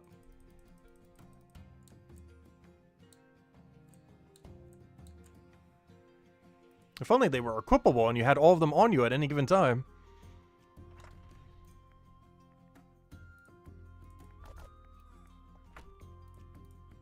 Alright, now we can go back.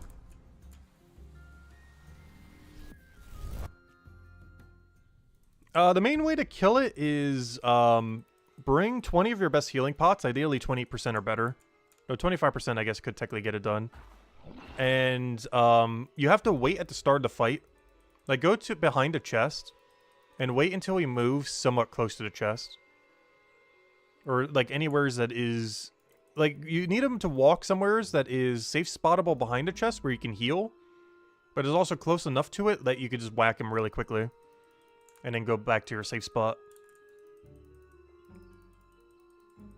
But you have to wait about a minute or two for him to get to the right spot. But wherever he starts attacking you from is where he'll stand for the entire fight. He does not readjust his position at all during the fight. He basically acts like a tower. Hey, there's Gina. Saw him earlier. We're both back here at the grind. Oh gosh, we gotta do this for 2 hours?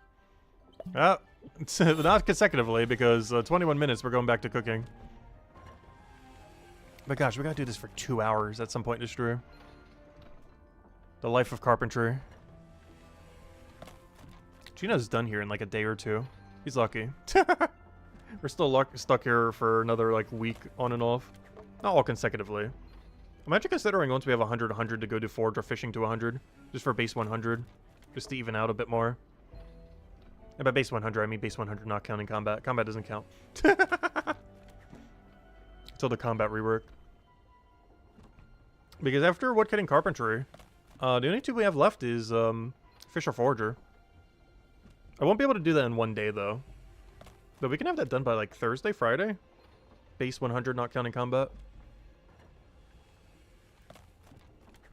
And then, of course, push to base 200, not counting combat.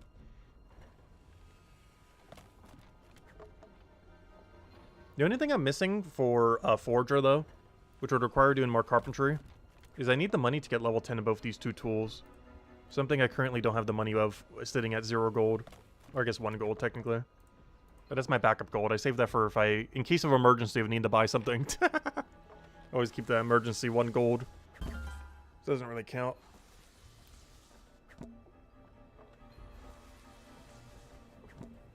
It's the only 2 skills you have more than me. But we will be getting it to 200 in the next, like, couple weeks. I'm prioritizing woodcutting, carpenter, or cooking a little bit more at the moment, though.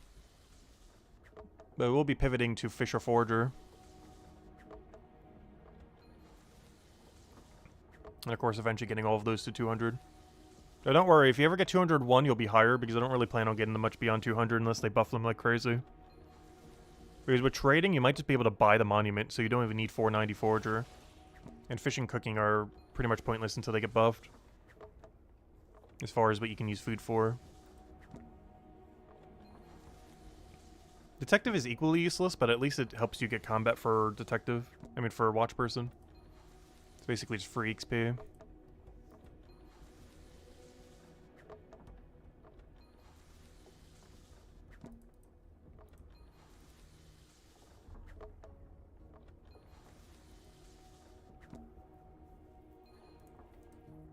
I do want to bank a couple of these.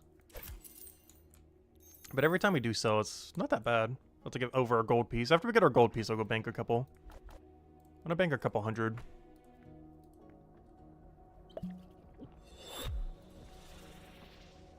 I don't need a lot of this one, though.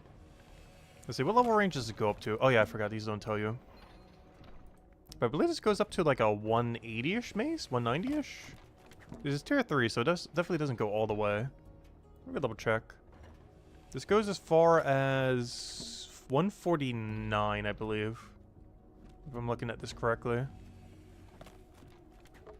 Which is not that great, actually. Because that's the tier 5 material. Which means tier 4 goes to 212.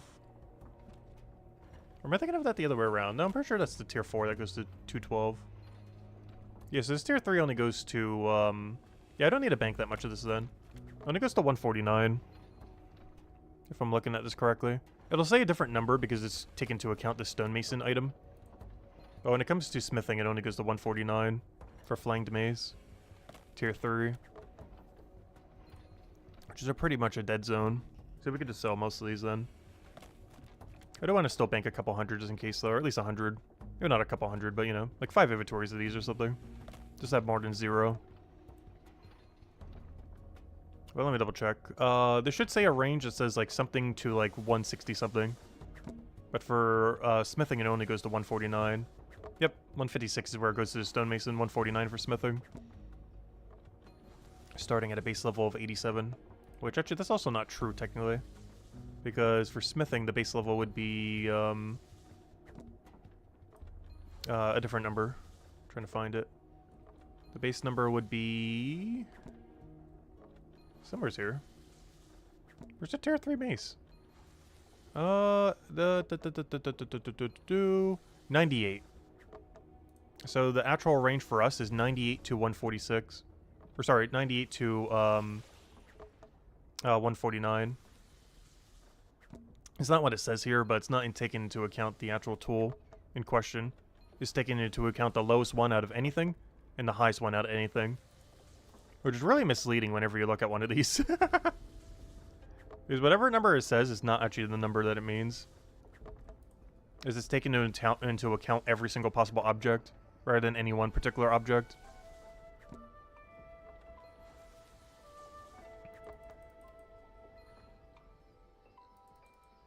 But I feel like a lot of people are starting to get to the point of having every quest completed, which is pretty cool. I really hope they add some more quests soon. Because they've done a lot of amazing quests back in the day. And so far, every single one for Brighter Shore has been pretty good. We just need a lot more of them. I really hope they do get to the point where they start doing at least one a month, like they did back in the day. It seems like they're trying to. They got like a full-time animator to help them with it, for all the quest animations and everything. I said, hello, Beer Razor, welcome, welcome. Plus, quest rewards in general are just so good. He tends to love doing really, really broken ones. Like a quest that takes you 10 minutes that saves you 100 hours.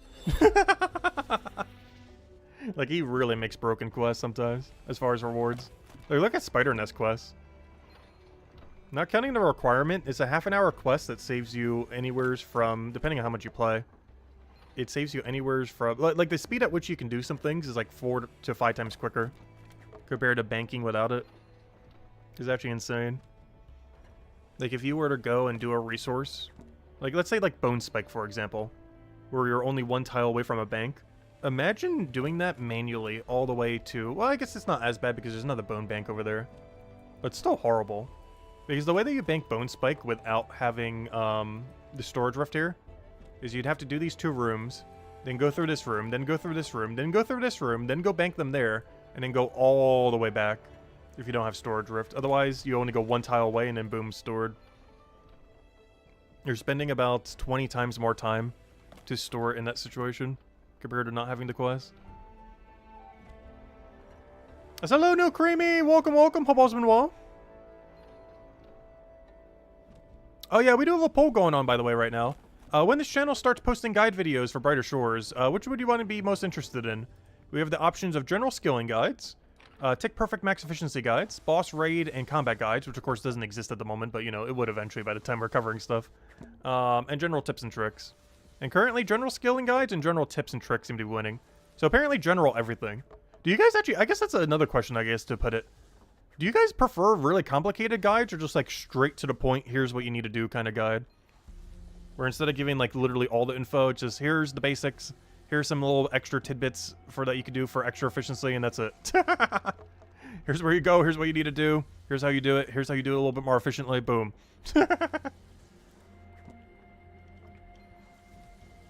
You're doing blacksmithing today? Nice. Yeah, that makes sense after doing all that mining grind. Yeah, I'm going to be getting to the mining smithing grind soon. If the combat rework hasn't happened, that's the first thing I'm doing after 200 all. Is going straight back to mining smithing. And dumping all the money we have into pickaxe. Which isn't going to be much money, but whatever money we still have left, I'm going to dump into pickaxe. Whatever money we make from 200 cooking. Some of the fish from fishing, stuff like that. Of course, we do make some amount from carpentry, though once I hit tier 4, I will be banking most of it rather than selling. And the reason we're selling right now is we're in a bit of a dead area for it. But tier 4 and 5 start to get really good again. Oh, sorry, Bear Razor, I didn't see your other comment. What was it? Let's see. Did you... Let's see... Kafka and Bramble are leaving the dev team. Wait, who do you mean by Bramble? But I've still been enjoying Gems of War. Oh no, Kafka's finally leaving? Oh no.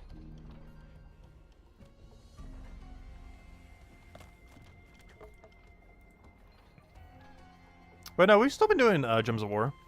Still been covering it every Monday. Both with the stream and the weekly video. I don't know, I'm curious about some of the things that they're doing this year. They seem pretty good. Next big update is the reintroduction of Guild Wars since it got broken during the last PvP rework and everything. Because we haven't had it for about a year, but they're bringing it back. Hello, B! Welcome, welcome. But those obelisk thingies that they were talking about, like those kingdom things, I'm really curious about. See how that actually finally changes the meta. But if those don't make much of an impact, then yeah. I can see that being a bit of an issue. Oh, Brambo was one of the community managers on the forum. Oh, yeah, that makes sense. Because I haven't been checking the forum for that game in the last, like, several years. Pretty much since the pandemic, I haven't really checked the forums. Yeah, hello, B. Welcome, welcome, welcome. Oh, dude, that's something I haven't been doing that much with Brighter Shores either. I haven't really been checking the Reddit or the Discord or anything like that. It's not that we're not part of the Brighter Shores community. I don't know. I'm just not big on, like, reading big blocks of text. So I don't really use like Discord or Reddit and stuff like that often. Not that I don't like reading, but I'm a really slow reader. Like a really, really slow reader. Like I know how to read, obviously, and have decent reading comprehension, but the rate at which I read is very slow.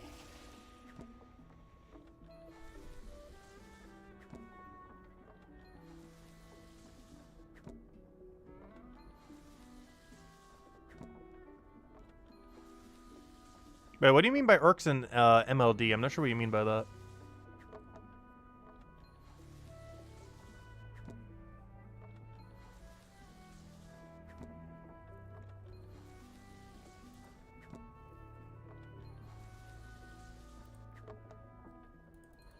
We're almost at a carpentry level.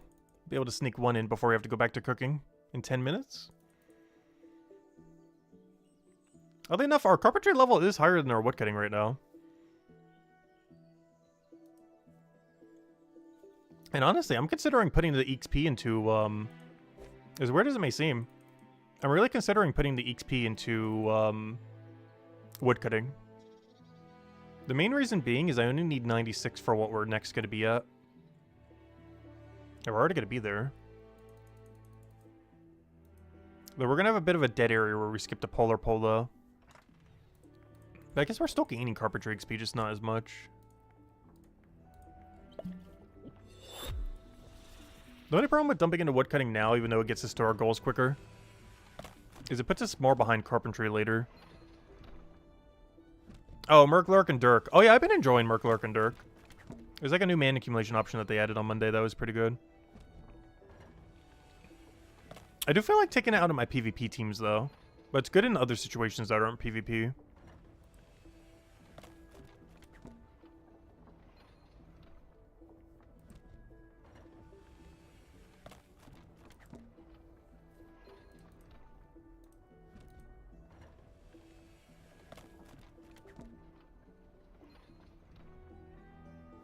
Yep, carpentry level almost there. At 96, we can finally reach the final upgrade of the stream. I still need to go do what's in the bank. But some of it's similar to yesterday. I might just do off-stream, as 96 is the only goal we really need. The whole goal was to reach Juniper. Which we're easily going to do with what we're doing right now. I only need one more level.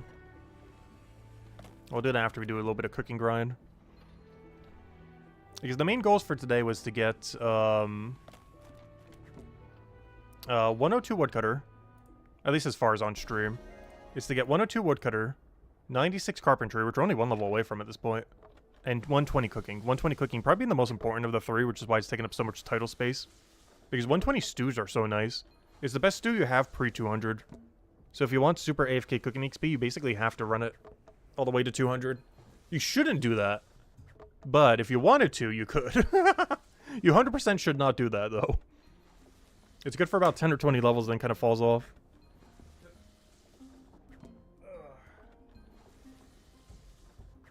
Dropping everything off my side here as I move everything over. Because I'm trying to get the soda.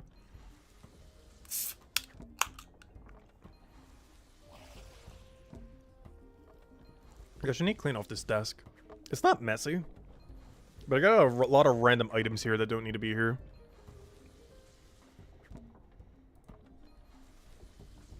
I say as there's only like 10 items total. But half of them don't need to be here.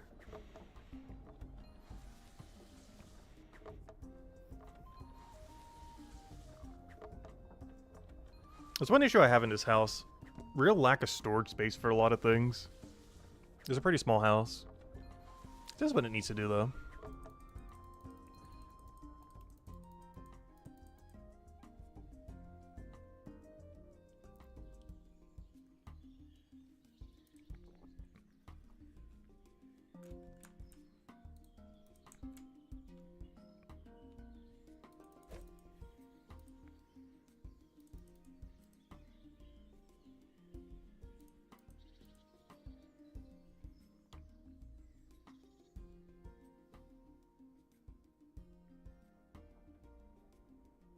Thank you, Bear Razor. I'll go check it later. Thank you, thank you. Yeah, it's been so cold lately.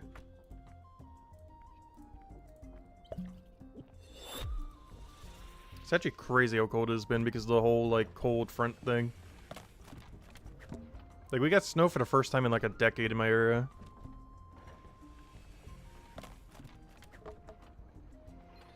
And the last time I got snow, I was snowed in New Jersey. So I didn't even get to see the snow. Because it was snowing so heavily in the area I was at that wasn't there. That it was snowed in and couldn't even get a plane back. That was annoying too. That plane got delayed like 2 or 3 times.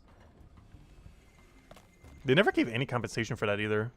Like the ticket was still free, or you know, not free, but you know, it was still covered. So I didn't have to like repay for it or anything. But they gave no compensation beyond that. Other than doing the rescheduling for free a couple times. At least they kept canceling it. But I think that flight got canceled 3 times within a week.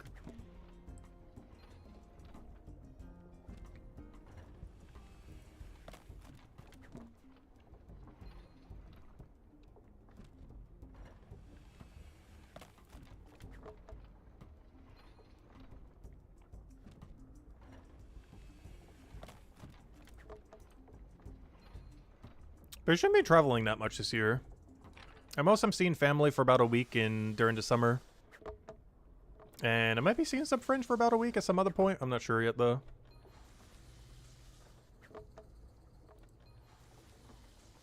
Oh no, I need to make more IRL friends in general, though.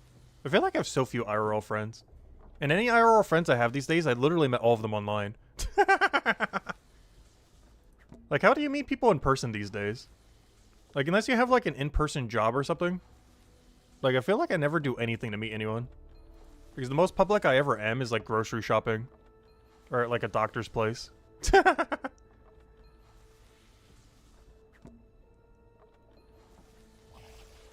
Like the dentist the other day.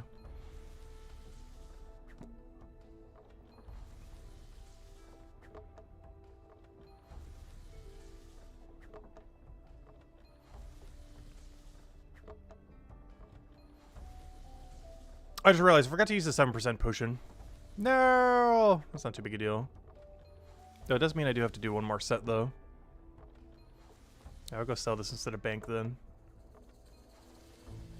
But hey, if I'm going to be accidentally wasting these 7%, at least it's on carpentry.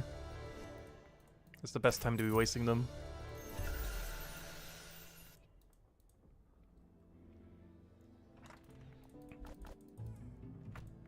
What I'm trying to use is use this knowledge point, though.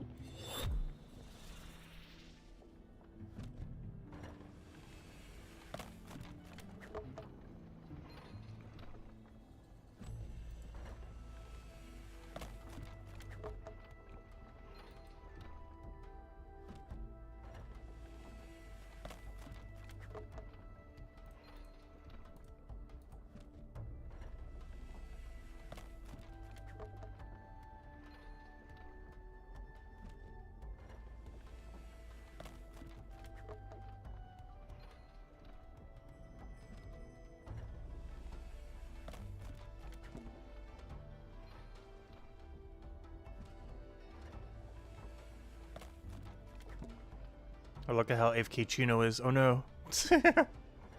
He's being burnt out on the carpentry grind. It's getting to him. The sawdust is getting to him.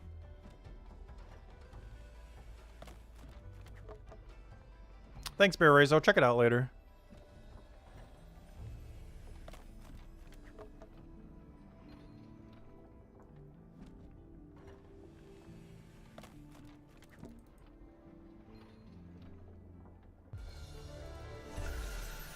I guess I'm putting this on the wood cutting, oddly enough. Kind of hurts to do so, but I think I am. Just because the quicker we can get to a natural good tree again, the better. Not that brambles are bad, but brambles don't bank any carpentry XP.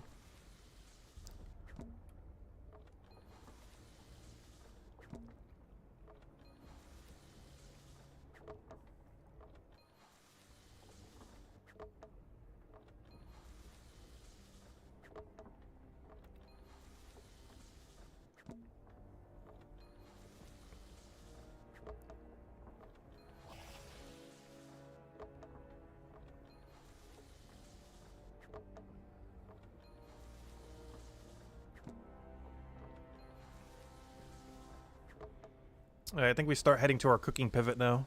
Go check what bounties we have. Go get a full inventory of them rolling.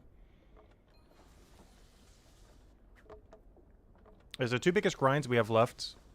Because getting one carpentry level is not going to take that long.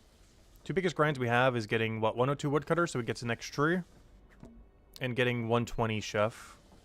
Which 120 chef sounds like it's way closer. It's only like 2.5 levels. But we got to do a really bad XP rate to get there, though. So much so, maybe I should be putting knowledge on that, actually.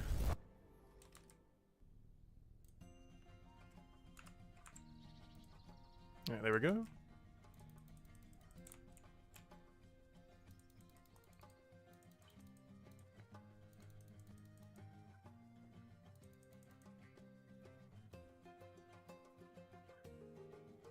No, I'm not still in New Jersey right now, no. I used to see my dad this time of year, but ever since that one big snowstorm, I never came during the winter again. That's why we started shifting it to the summer.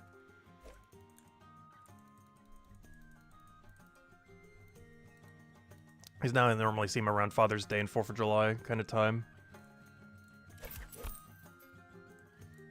As well as other family in the area.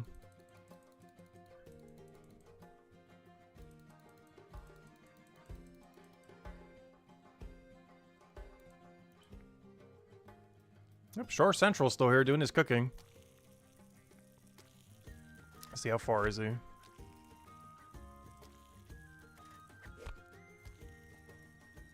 Where is he? Shore Central. Is he at top? Oh no, he's not.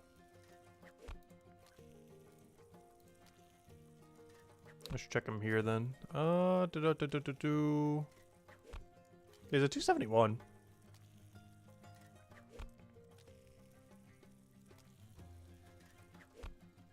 Yeah, every post 200 is so slow.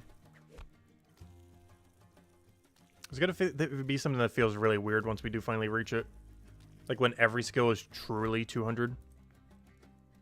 Like actual base 200. Like everything becomes 4 times slower. Except for AFK activities. Those remain the same.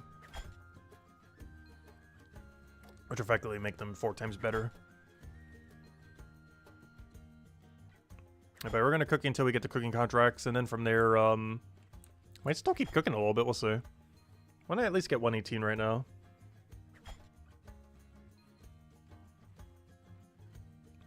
But his current XP rate relative to our level range, I think it's like 2 hours of bacon sandwich. I know, Bear Razor, I saw your other comment, I just read it. Or commented on it.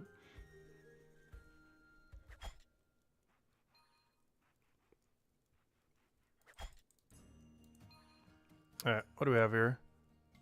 Let's see. Oh gosh, Century 110! I can't not do it. Fine. Honestly, I might as well just start getting it now. It's so far away. Let me go get him his item now. That is so far away.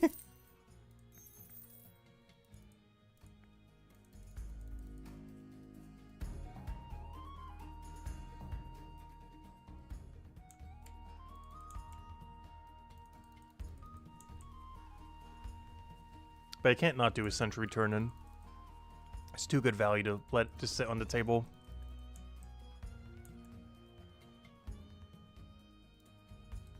Oh, you're in a bit behind on the playback? All good. Yeah, that happens sometimes on YouTube. Like, it's nice that you can roll back, but sometimes it's more of a curse than a blessing because it makes some people, like, way further back than they think they are. If you don't have, like, the live button active.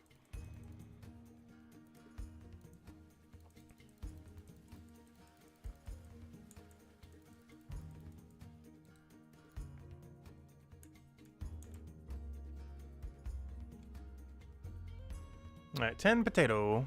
10 potato. Can't wait till we get the higher tier of this so we can just do that.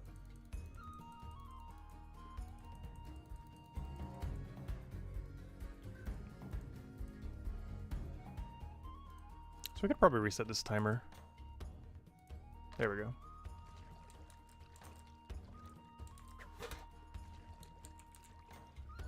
Alright, then we make bacon sandwich until the next board is ready.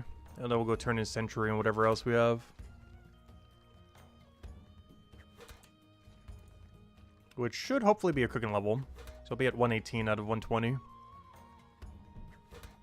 That is honestly probably one of the longest grinds we have left. Even though the woodcutting grind's probably like 2-ish hours as well. But that cooking grind's still going to be like a solid hour and a half to 2. Unless I'm just underestimating how much XP per hour bacon sandwich is. But I'm pretty sure I'm not.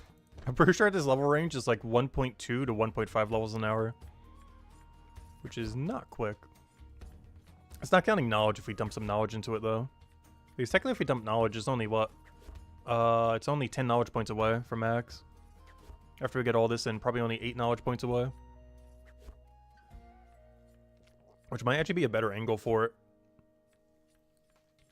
You just dump knowledge into Hopeport with a 10% pot and just double dip it.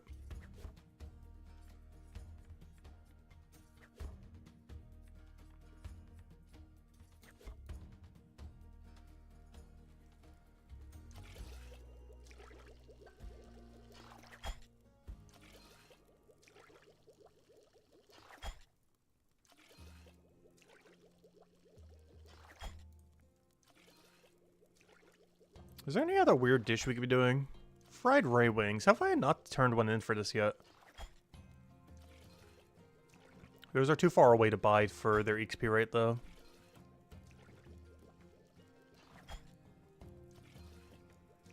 Yeah, we don't get a good one again until 120. So what we're trying to get to...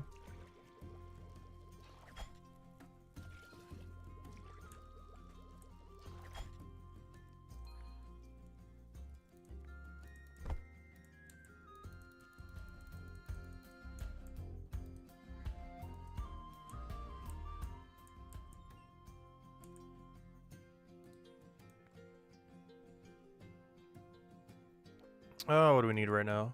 Oh yeah, bacon sandwich again.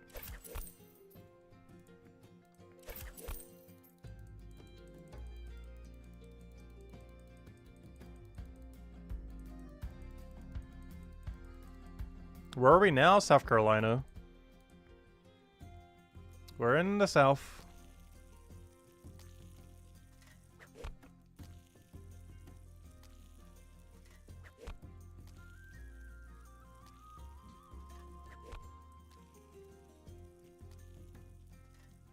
Cost of living here is pretty low, though, which is nice. It's definitely a state I would eventually want to move out of, though.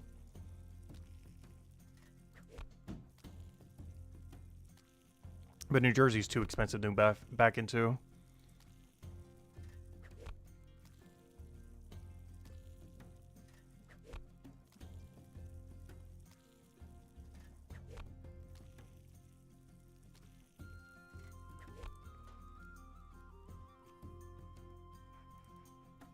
I said hello, Buggas. Welcome, welcome. Hope all's been well.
Oh, never mind. That was the right one. I thought I grabbed the wrong one for a second.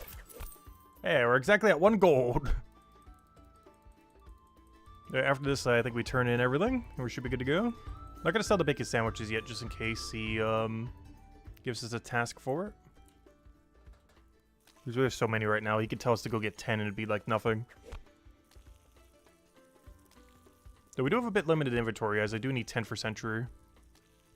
So ideally, we don't want to do more than 13 if we can help it. Just so we have a spot for the XP pot. Because Century is way too far away to pre-pot for. Once we have equipable potions, that'll be a different story, but until then. Yeah, that reminds me, I need to go buy some more crates soon. I keep using them for the smithing AFK. I've already gone through half of them somehow. We've done the smithing AFK so much, I've gone through half the entire stack. As well as the mining AFK using it. Though I haven't been doing the mining AFK at our level range, though. Mostly because we don't have access to a good smithing one at the moment. We do get access to it at 270. But at that point, I'd rather be just mining Platinums.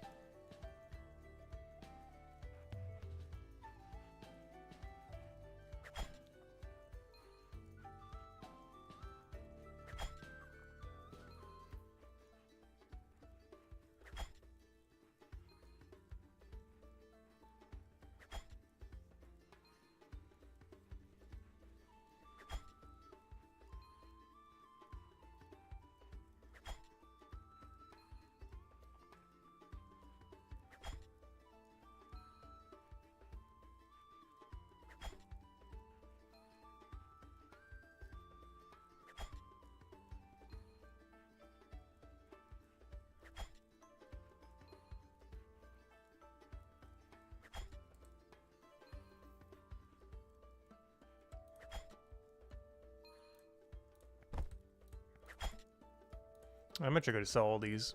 Do we have enough time to do one more set for the resetting of the board?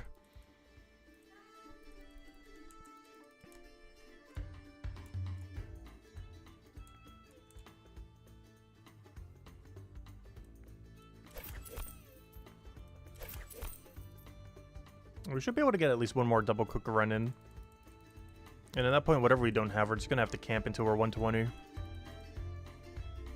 Ideally with knowledge points. Because we can use the 10% pot and just double dip it and just get a ton into it. Might even bring some with me when we go do woodcutting. Instead of dumping into something like carpentry, we dump into chef. Just to push over to 120.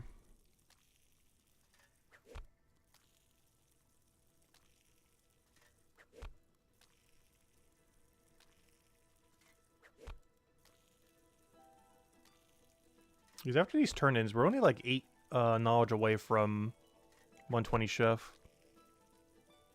And if we do that, that saves like 2 hours of cooking. Like an hour and a half at least.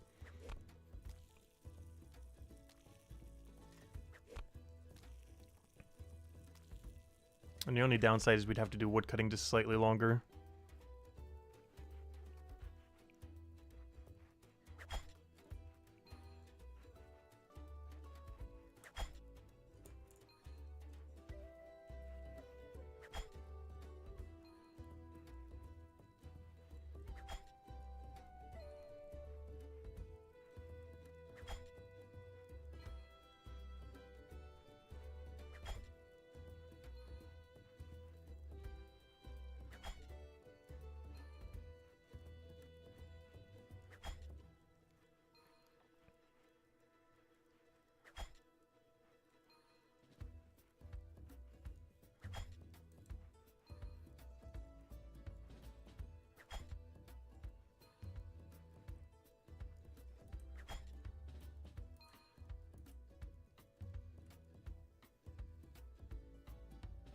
Oh, another century. Huge. Oh, easy turn in as well. Nice, nice. We could work with that. We could work with that. I just realized, can we even get bacon sandwich as an option anymore? I didn't even think about that. I don't even think it's within my range anymore to even get it as an option. We do get access to stew soon. Alright, wait. I need to drop these. What are we doing? I grab an XP pot or two. We gotta go get a bunch of fish. And I also need some lemon juice for the thing. Oh, wait, no, that's not the lemon juice one. That's for oyster. I just need to buy the fish.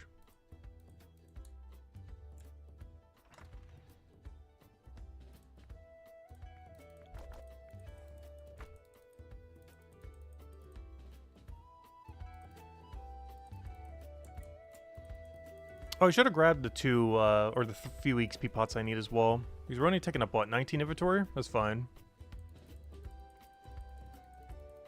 I'm actually gonna need to go back to the potion place then.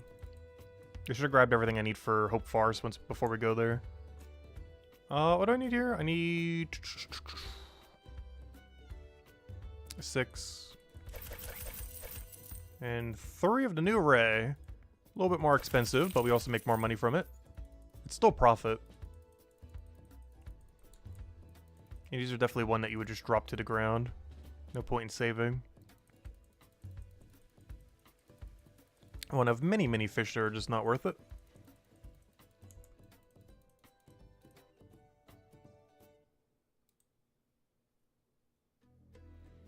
We're gonna do something weird here then. I got a plan. I'm gonna grab these, but also grab these. There we go. As we're gonna use those 10% when we do Hope Forest. And just knowledge into cooking. We're doing it.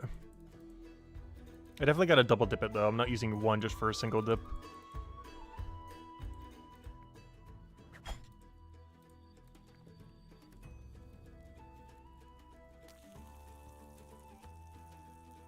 Hey, speaking of which, let me actually drink this for this. For first time bonus, and because we could probably get Thief in within that time. Because I'm not sure if you can go all the way from Thief to Sentry with a straight line. So we're gonna have to double drink these anyways.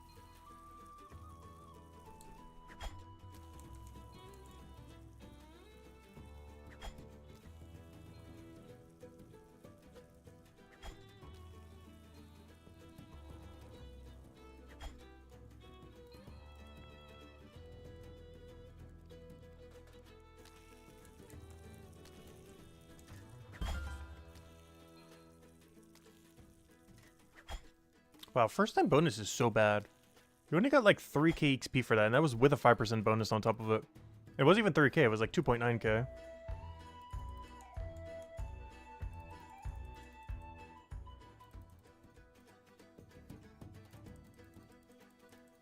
It's less than one turn-in. Even a bad turn-in is worth more than that.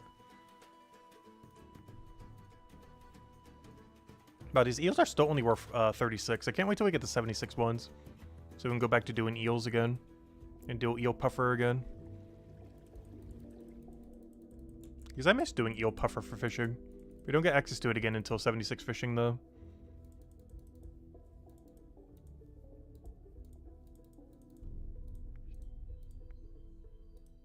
Was that the right one? No, it's not. You wanted the, this thing? And now we gotta go all the way to Century. However, it should give us a level, though. Oh, you know what? I think it's worth using a 10% on. Let's see, is it? What is 1/4? Yeah, honestly, it kind of is. I'm gonna bring out the big guns. Oh, wait, I can't, though. Never mind. Because otherwise I have to drop this potion. I thought we could do some skilling with it real quick. Let's go get some fish.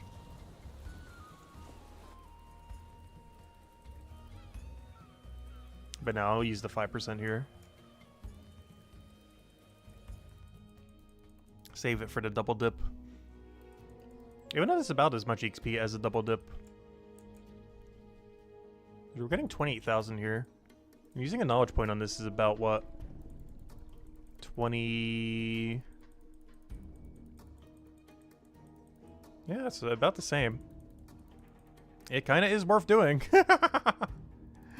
We gotta drop like 1.5 silver if we do, though.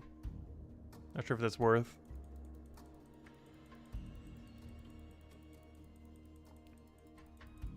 Maybe we do that and just make some bacon sandwich real quick or something. Something to go invest the rest of the XP on. I'm doing it. Checking out the big guns. The 10% pot.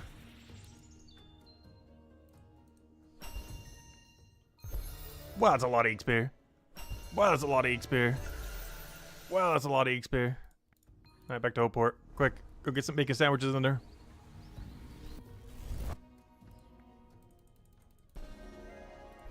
Quick, while we still have 10%. Go, go, go.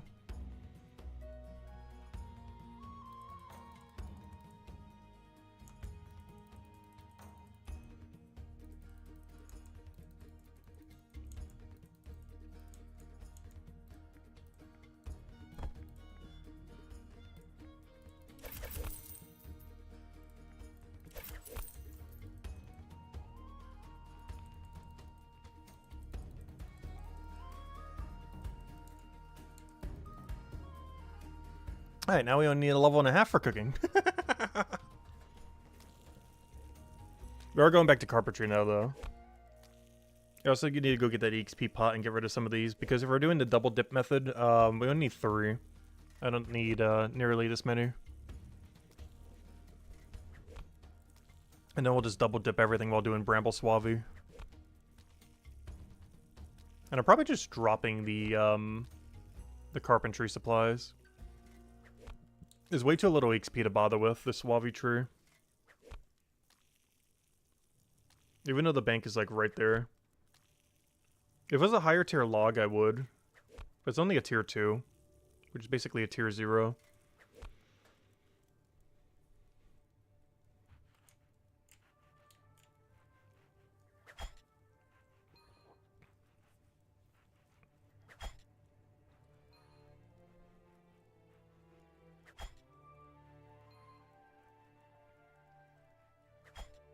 No, the 10% pot, come back! Alright, let me go pick up my XP pots, put 6 of these away so we have exact number. And then we just go to Bramble. No, I need to go to Carpenter first, and then we go to Bramble. Because you do need to go get 96 Carpentry to finish out that. And then as we're doing Brambles, we could finish out Chef.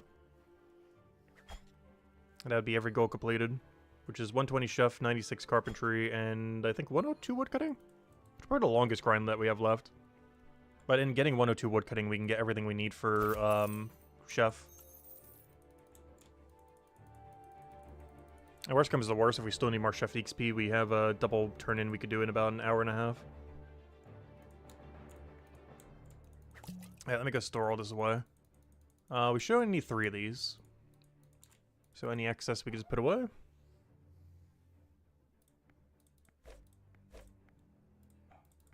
Alright, that should be more than enough. Back to Hope Forest. So the rest of the planks that are in here I'll do off stream like we did yesterday. But I will do until we get to 96. But I think we almost have 100 banked, which will be nice. Which means we would have to go into tomorrow with almost base 100. Fishing Forge will be the only two not there. Not counting combat. Combat doesn't count. I'm ignoring combat's even there until the combat rework. I'm pretending this game is a non-existent combat game. Pacifist only.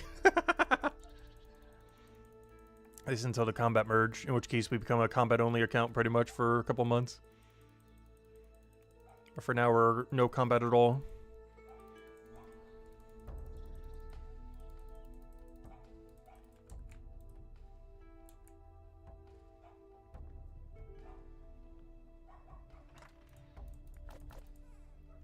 Hey, whatever you do, do not drink the wrong potion. That'd be really bad. Do not drink the 10% hope pot.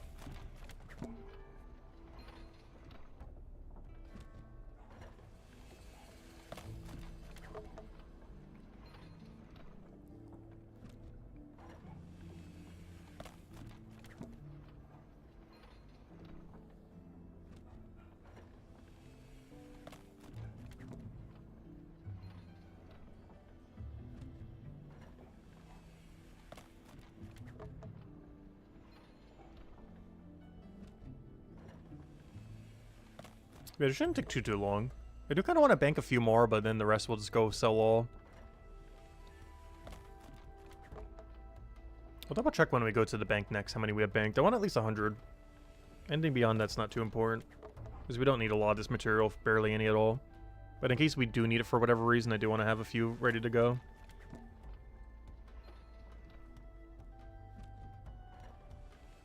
Because buying these back are expensive. Not only do you have to walk all the way back, as if you were to bank these anyways, but they're like 3-4 times more than how much you sell them to them for.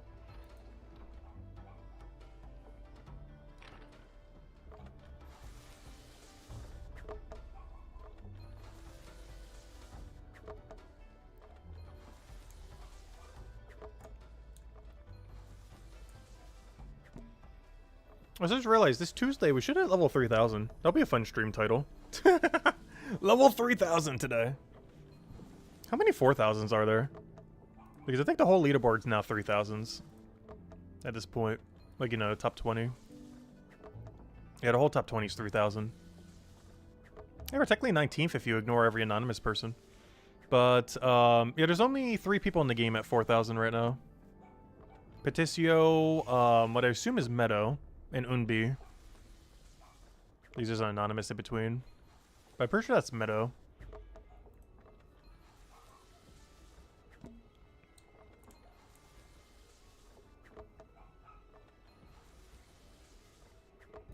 Getting to 4000 is way harder than 3000 though. Because 3000 you can get to without doing any post 200. 4000 requires you to start doing post 200 in the current state of the game. Which of course we've done already, to some degree. But it's where you really need to start actually doing it, where you're forced to because you run out of every single skill being 200 already.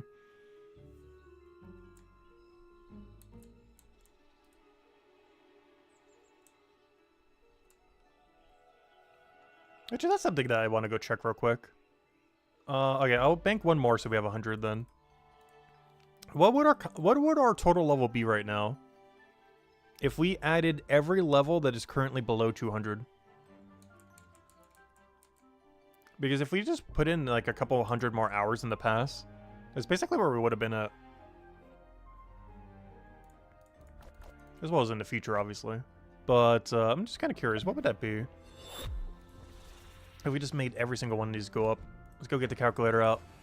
So, 50 plus 49 plus, do not accidentally click the multiplier button.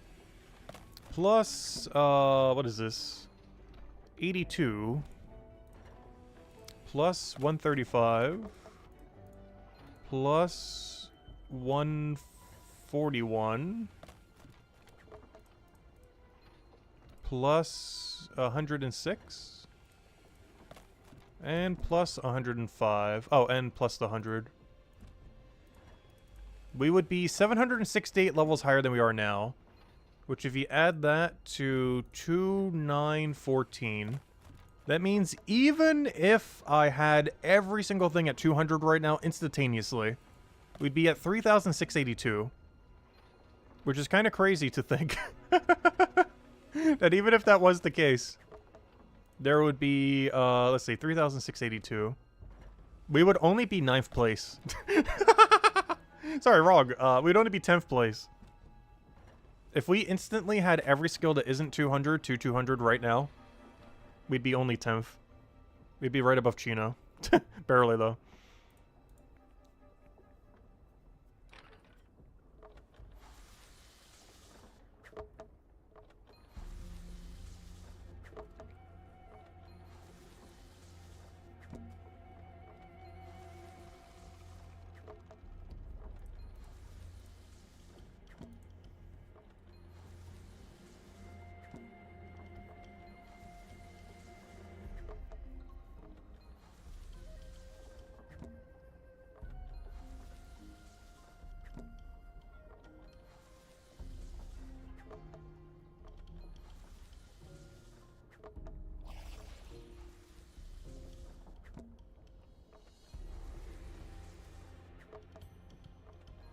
Alright, it should be the last set that we need to bank, and then we can start going for the better XP.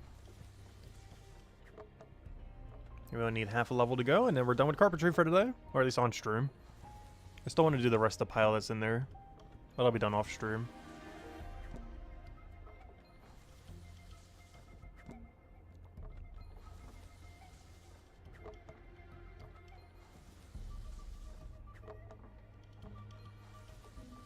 And after we do this, we basically just woodcut until we have every goal completed. Because woodcutting should finish every last goal we have. 102 woodcutting, and 120 chef. Only problem with that is we do have to camp the woodcutting for like almost 3 hours. It's like 2 or 3, I'm not sure exactly which. I know brambles are quick, but they're not that quick. It still takes a while to get 8 levels.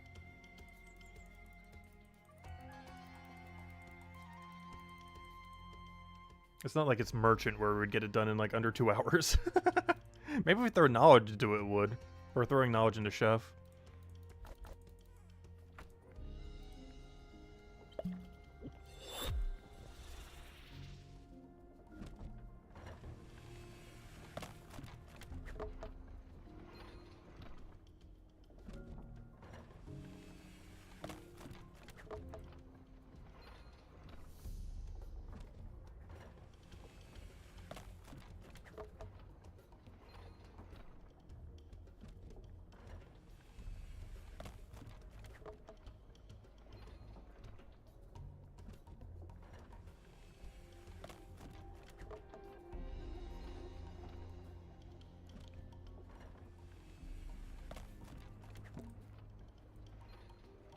Bramble should be pretty good, though.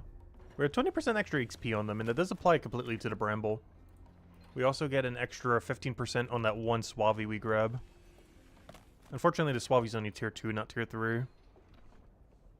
Tier 3, I think, is unlocked at 115. Which, unfortunately, is past the point where you're doing Bramble. I really wish Bramble Suave were closer together. I wish Poplar and Suave were switched. So it's a little bit more viable to do, like, Bramble Suave for longer. Because you don't get the Suave upgrade till way later. Like at the point where it's not even worth doing Bramble anymore.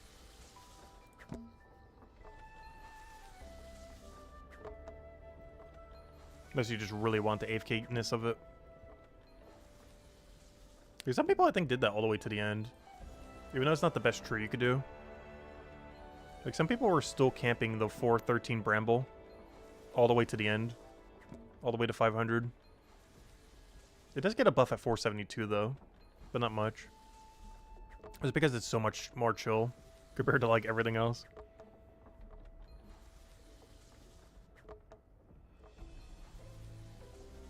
Though some of those high-tier stuff you definitely wouldn't want to leave on the table, though. Particularly those yew trees over there.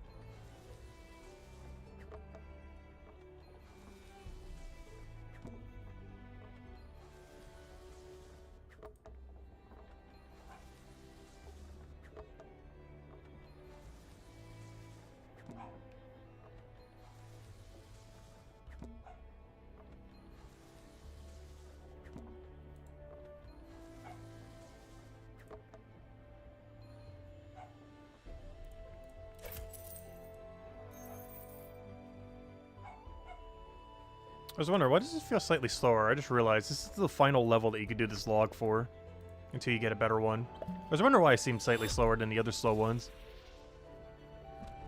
Because we're not dumping knowledge into it as well. But it's mostly because this is the final level before you get an upgrade.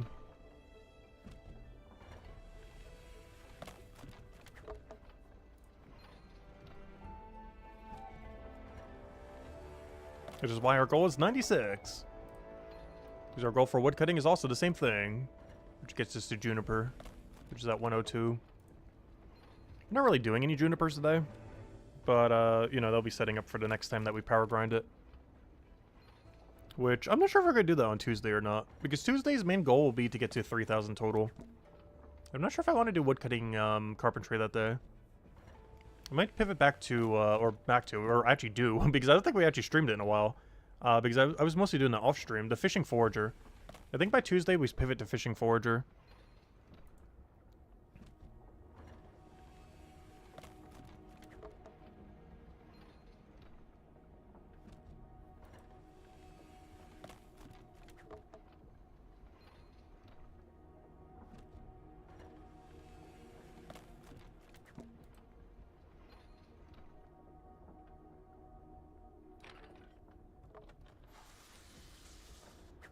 Because tomorrow is going to be the shorter stream where we do the, probably the alt account recap. They could try to get them to base 20 for everything they need for Mines Matubin's Lost and Found quest. Which we're both really close to. One of them's at 0, but has everything else. I think the other one's at 13, but has everything else. So it shouldn't take that long. We're also dropping everything to the ground. We're not selling a single thing. Anything we make, we just immediately drop on the ground. For the sake of time. Because they're worth like 1 silver anyways. They're worth basically nothing. There's one thing that's going to be kind of weird when trading comes out.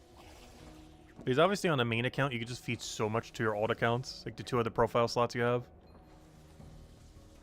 Like giving them 10 gold, they would be like loaded for life with the level range that they're at right now. For a lot of things. Honestly, we would be too with how much our gold normally is at. At our, like, negative gold amount. If it was possible to go in debt in this game, we probably would. No, I never spend what we don't have, though. It's actually something I've never done in real life yet. I've never been in debt ever for any reason.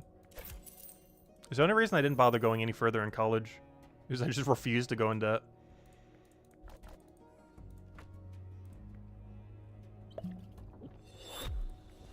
Like, it's technically the only thing I would maybe do that for is for a house down the line.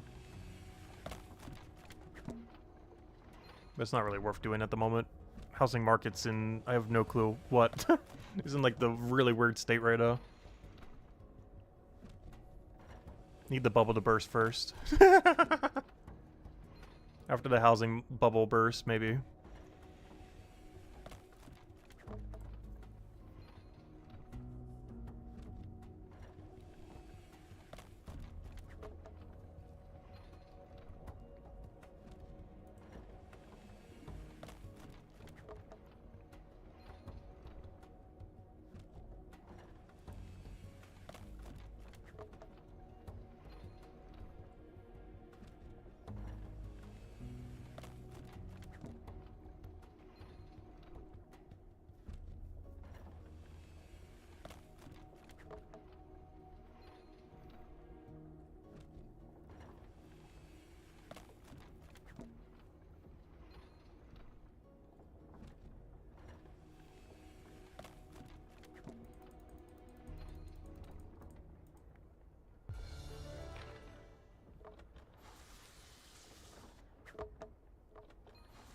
Alright, 2 more full sets and we should be good to go. And then the only grind we really have left in is woodcutting. This woodcutting grind alone should get us all the chef XP we need. And if that doesn't, in an hour and a half we can double dip and get whatever last XP we need. I'm trying to remember what the knowledge rate is for Bramble. I know it's like 4 point something. I forget the exact rate though. But it's at bare minimum 4. And we only need 6. Which means an hour and a half of woodcutting. Oh, that's interesting. That's about how much time we have. An hour and a half of woodcutting gets us 120 chef. I didn't even think about that. That's kind of interesting. Pretty much exactly how much timer we have left on this timer if we were to go there right now. Well, after we do like one more carpentry set. It's pretty much the exact amount of time needed to go get the knowledge we need for 120 chef.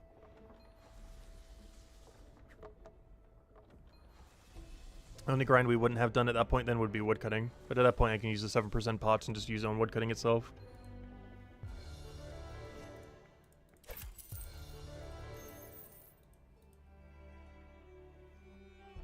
It should be the final set we need to do. I will do the other 271 off stream though. This should be the last one we need on stream, because that'll be our final goal. So 1 out of 3 completed. Still got the harder 2 left to do though. That was the easiest grind of the 3. At this point, the woodcutting is going to be the longest. Because I believe we have to do it for 2-ish hours? 2.5?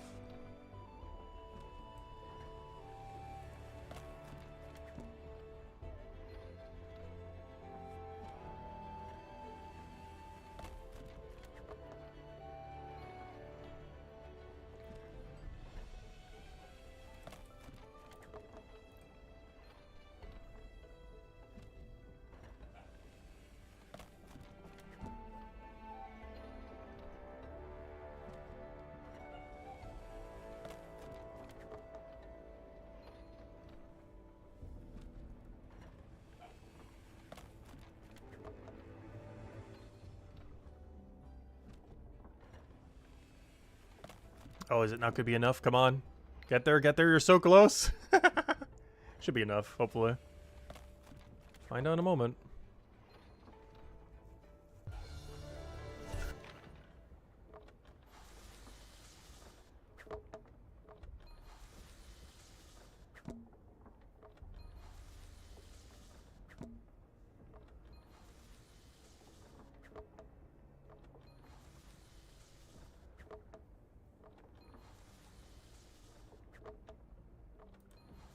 I just realized something with the math that we did earlier. We calculated out technically the total amount of levels we need to go gain.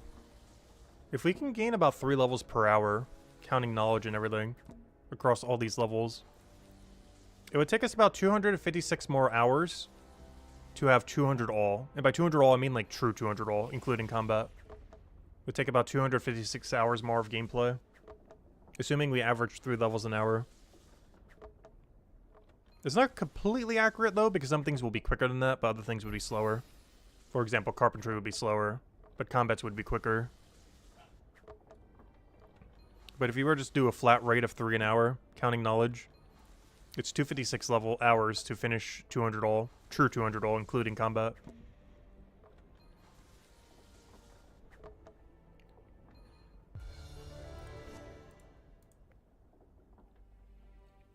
Hello, Owl! Welcome, welcome. Alright, that's everything done there. I might as well just teleport with these. There we go. One of our 3 goals completed. We have upgraded to Juniper.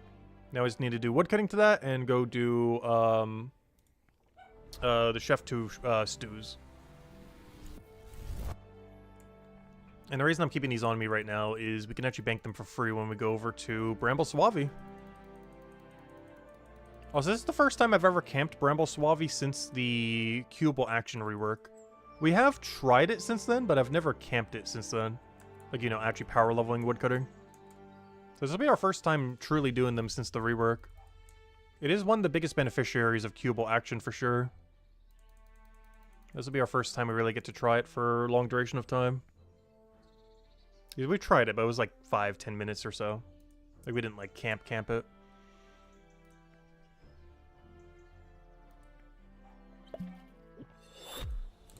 Get our first time bonus in there.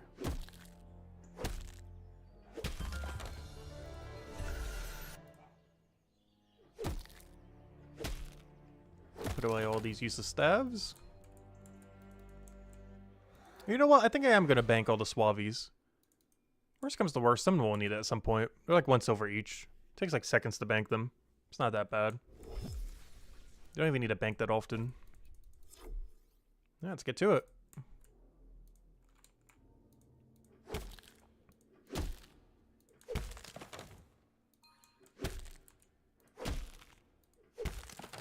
Oh, so this is probably like the worst pattern you could ever do. I did have a pattern earlier that was more tile perfect. But, I'm not sure if you need it.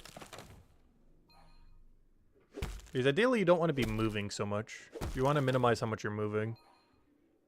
But I don't know, we'll see how the respawn timer is. I believe there's enough downtime where it actually doesn't matter what order you do now. You just click on everything and you're good to go. Because of how they respawn.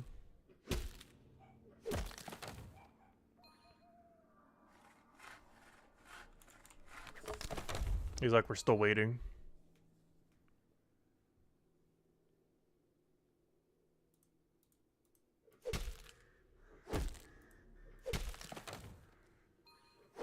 Yeah, these are really AFK. I wish there was less downtime in between, though.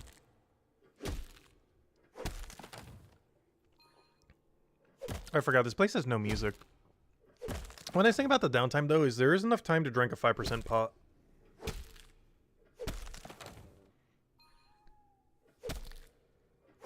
Biggest downside of this activity is no carpentry at all, unless you're dumping your knowledge into carpentry.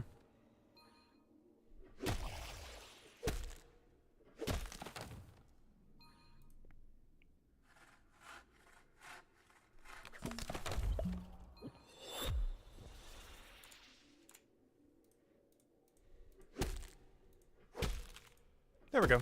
And we just rinse and repeat this until we have 102 woodcutting. As well as 120 chef.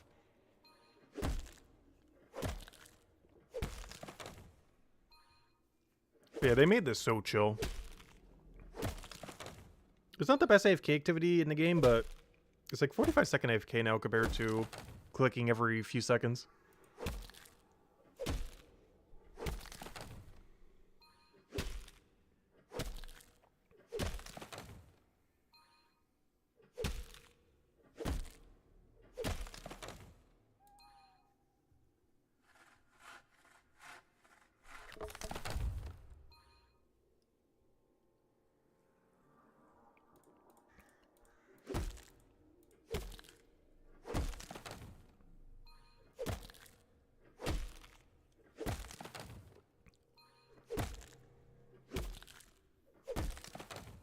That guy's not AFK anymore.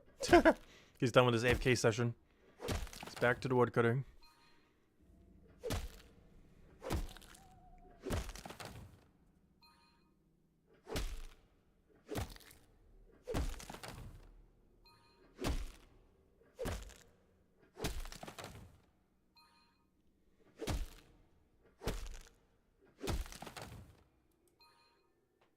But you barely ever have to bank, so you know what? I probably will bank.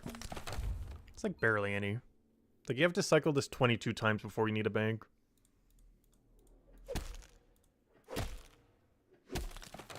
And the bank is really close. It's right there. Like if the bank was further, I would definitely drop these on the ground. But it's like right there. These things cost like over a silver each if you want to buy them. And that's before the price hike. They're not that useful at this low of a level range, but hey, 1 silver each for 22 silver for like, what, 10 seconds of walking? That's not too bad. They're being paid like over 1 silver per tile that you move. And that's with only tier 2.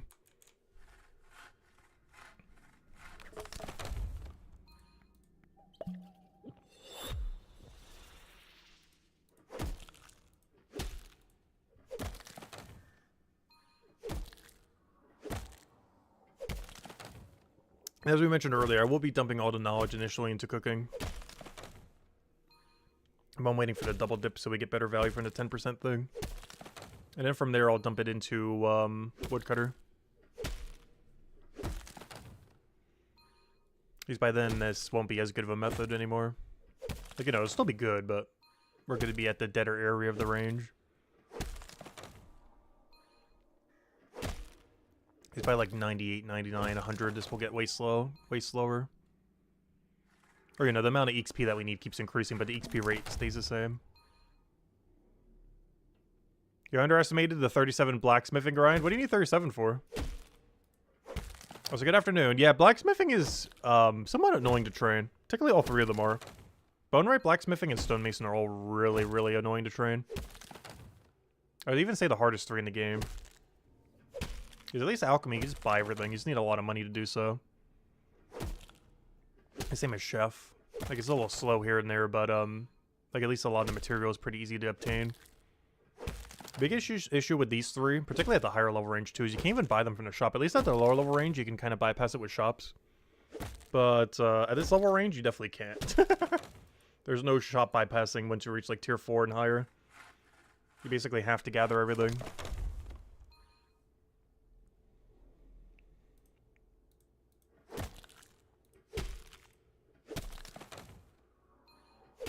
Oh, is 37 tier 2 iron? That would make sense then. Yeah, tier 2 iron's pretty nice. I actually did a lot of tier 5 iron. Iron in general is nice because it's decent XP range. It's really close to a bank. It's good mining XP. It's good smithing XP. And you don't need any gas to make it work.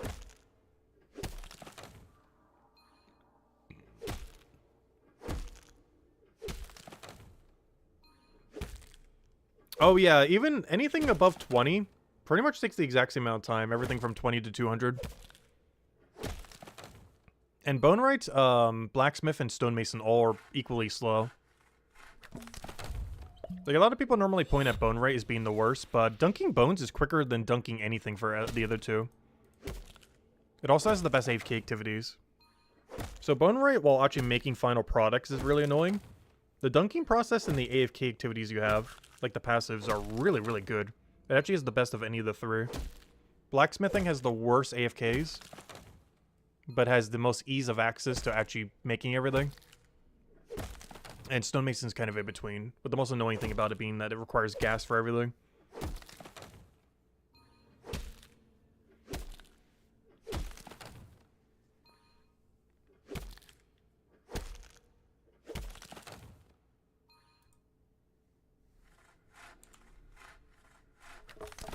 But Bonewright, if you're only dunking bones and doing the AFK activity, is actually the strongest of the three. By quite a margin. It's just the final product that's annoying to make.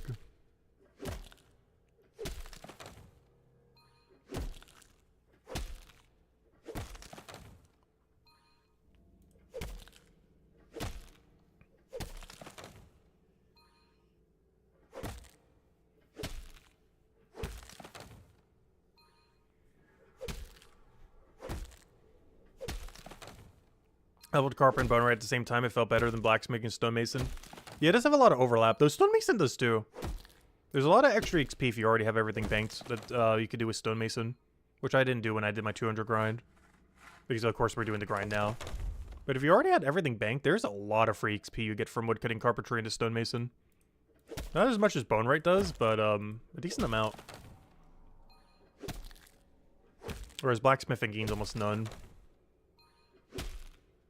He uses the least amount of carpentry of any of the three.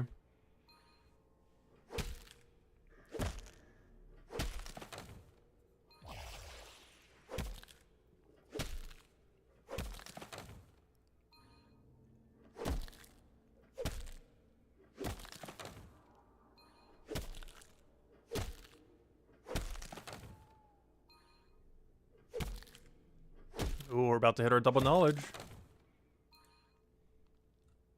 Time to double pot.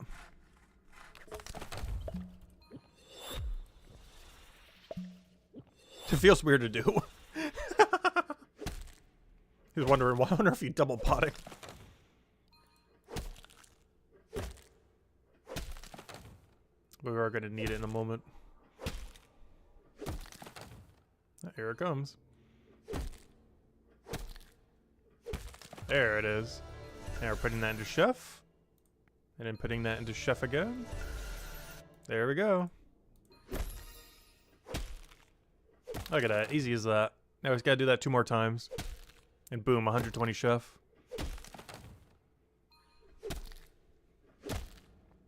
And the perfect part is this is a little over 4 knowledge an hour. Which means I will actually have 120 chef before our next message board. And then after that, we just dump everything into woodcutting. Though I do need to go get 7% pots, which honestly I should have probably brought with me. Now that I'm thinking about it. Really should have brought them with me. I just want to do it with 5%, which honestly, for how long it'll take for me to go get 7%, it's probably just better to just use the 5% for it, just put it into woodcutting after we finish 120 cooking. Yeah, there we go, level 95. Only 7 levels to go. And as every grind completed then. As carpentry is completed, chef will be completed in the next hour, just off of knowledge.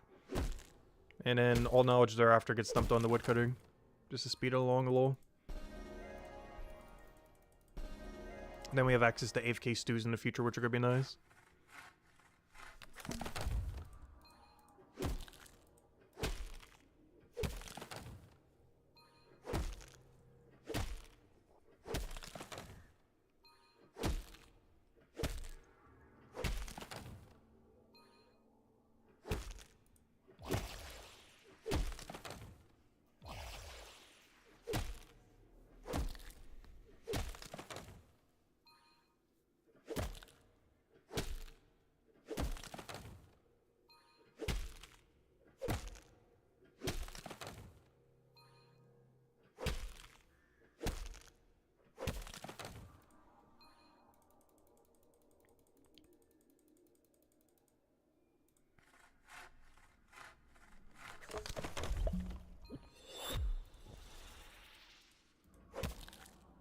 Everything should be back in cycle now.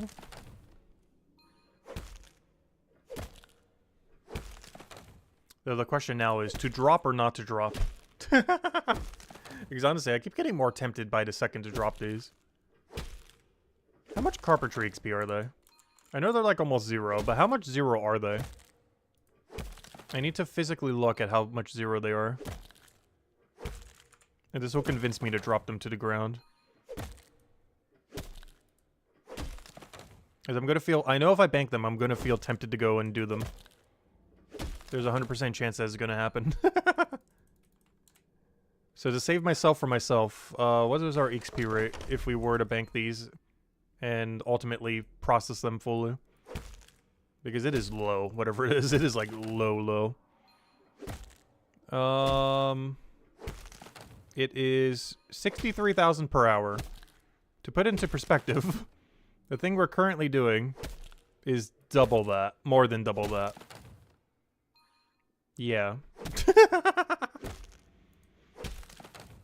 So I should probably drop them on the ground. Otherwise I feel tempted to go run them for 63k an hour when we could run like 130k plus an hour.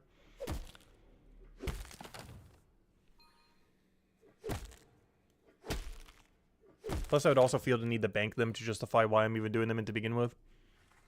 Yeah, to save myself for myself, I gotta drop them.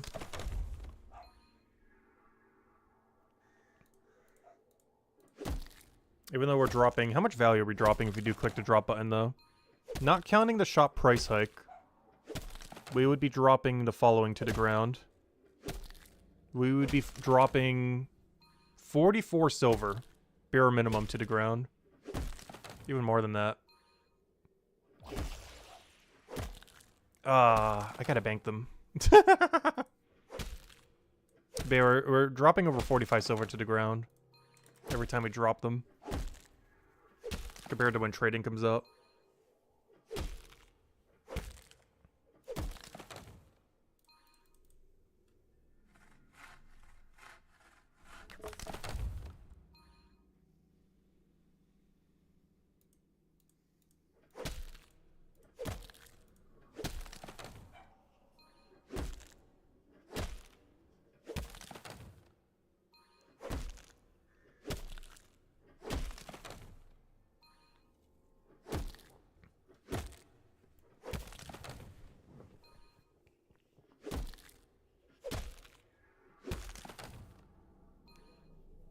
Oh, so how much are the poles?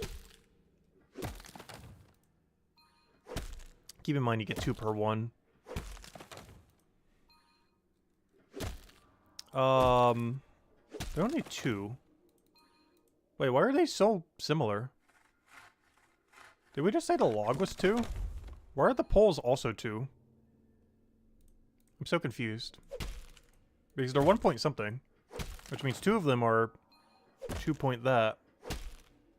Interesting. Yeah, they're worth less. Despite being worth more. Like in a trading market, they're worth more. I don't know, unless people want to cash in the XP from them. But I feel like most people would want the final product. Like if someone needs a tier 2 pole, they're not going to buy a log and then process it. They're just going to buy the pole outright. They're not going to buy the log and then process it into a pole. They're just going to buy the pole. Or the epic weapon that's at like a level 57 range or whatever they want. Whatever weird number they need. Yeah, that's their main purpose of this material. Is to make the weird numbers when you need to combine it for a really specific level.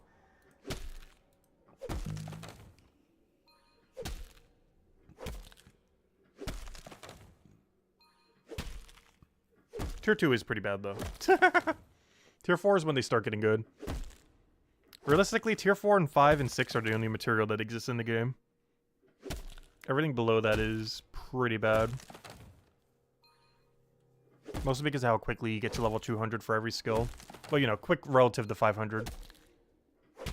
Quick is not the right term, but comparatively to getting to 500, getting to 200 is quick.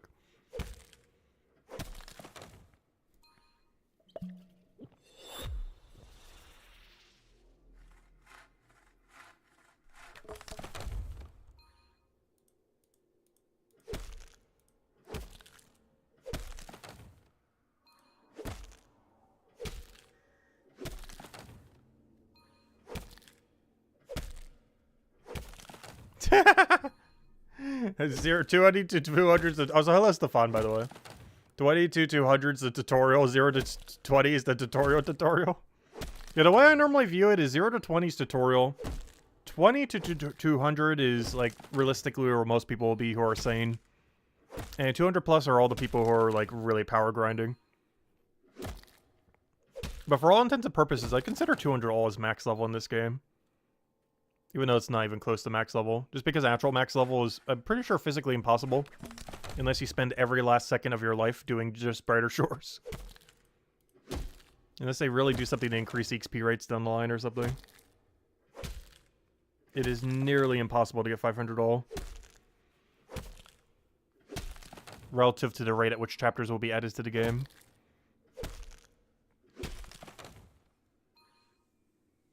Like, it's not impossible, but it's nearly impossible. Someone will do it, don't get me wrong. There'll be at least, like, a single-digit number of people that will. But it is very exceedingly unrealistic to hit actual max in this game. 200 for all intents and purposes pretty much is. Also, I've decided I'm dropping. I don't care. We're dropping them. As much as it pains me. It pains me even more to waste time on them later. I'm taking a stand against them for once. I'm gonna drop value on the ground. For the woodcutting XP.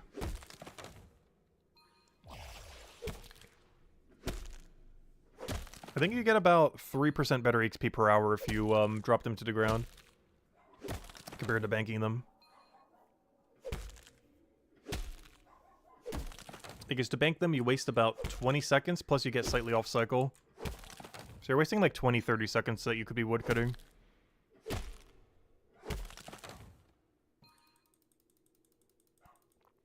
At a higher tier, I would definitely go and bank these, though. But tier 2 is a no. Tier 3 is a maybe. Tier 4 and higher, I definitely am banking every last one of them. But this is still slightly too low of a tier to bother banking. If this was tier 4 or higher, I would definitely bank every last one of them. But that's only tier 2.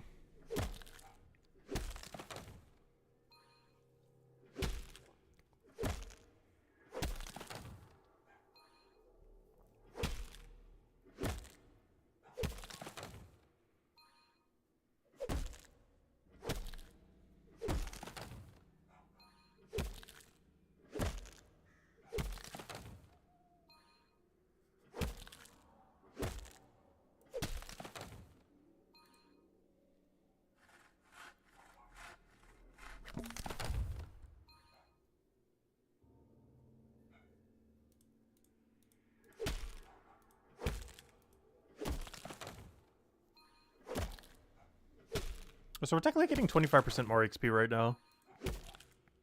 Oh, I forgot that breaks the queue. No! We're getting 20% from our tool. 10% from it being level 3. 10% from the 25 enchant. And then we're getting 5%, of course, from the potion right now. For 25% total. Which is not too bad. Saves us an hour every 4 hours.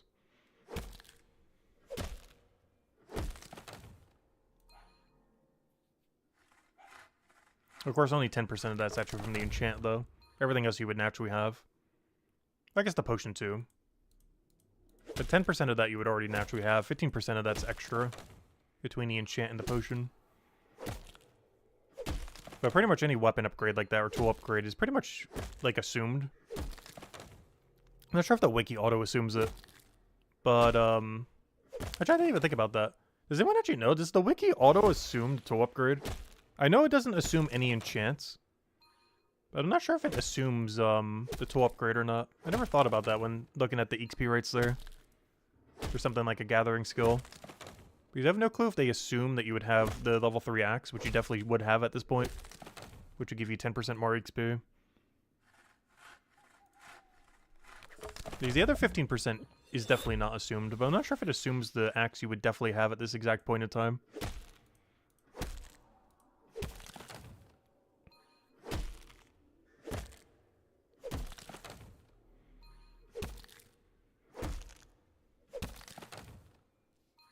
With that being said, what is the XP rate?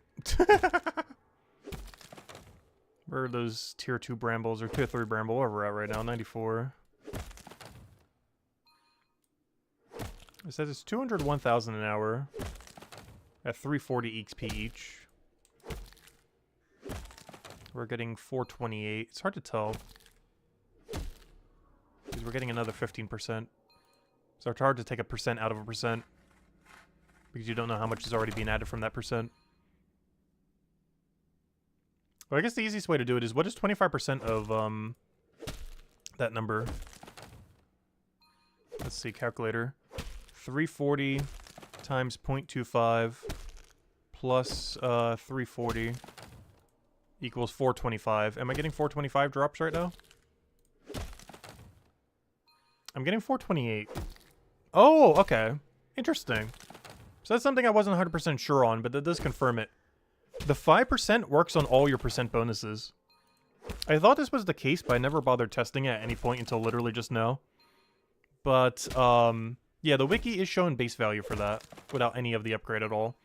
But also, the 5% from potions, or any potion boost that you have, applies on top of, afterwards, the percent of your tool.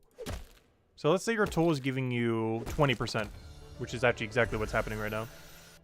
But let's say your tool is giving you 20%. The 5% extra applies to the total number after the 20% is added. So it takes your tool upgrade first, and then gives you a 5% on everything. It's not giving you an additional 5%. It's actually giving you more than 5%. As it's also accounting for the extra that you're getting from your tool, and then also applying 5% to that. I think that's what they changed. You know, one of the reasons why, I didn't quite notice early on, is they made a couple changes to it, and I think that's one of the changes that they made when they were making, like, all those, like, small tweaks to how XP pots work and everything. But yes, the XP potion works after every other bonus is applied, meaning it also applies to every other bonus. Like, various tool enhancements. Yeah, that's good to know. It's not that much extra XP. But basically, long story short, it's giving 5% extra also to our 20% extra. It's not just simply giving us 25%, it's also giving us an extra 5% on our 20%. So basically, it's multiplicit, not additive. It's not adding 5% to our total percent bonus. It's taking the number after everything has already been calculated and giving 5% to that. Which means even our percents get boosted by the percent. By 5%.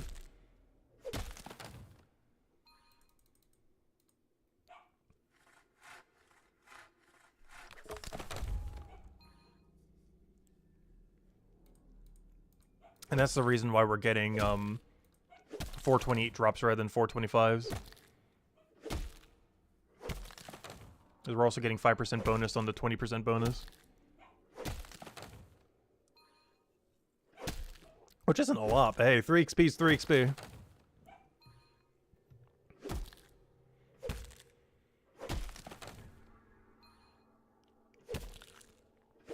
It's effectively like, what, 1% extra XP, essentially? But hey, 1% is 1%.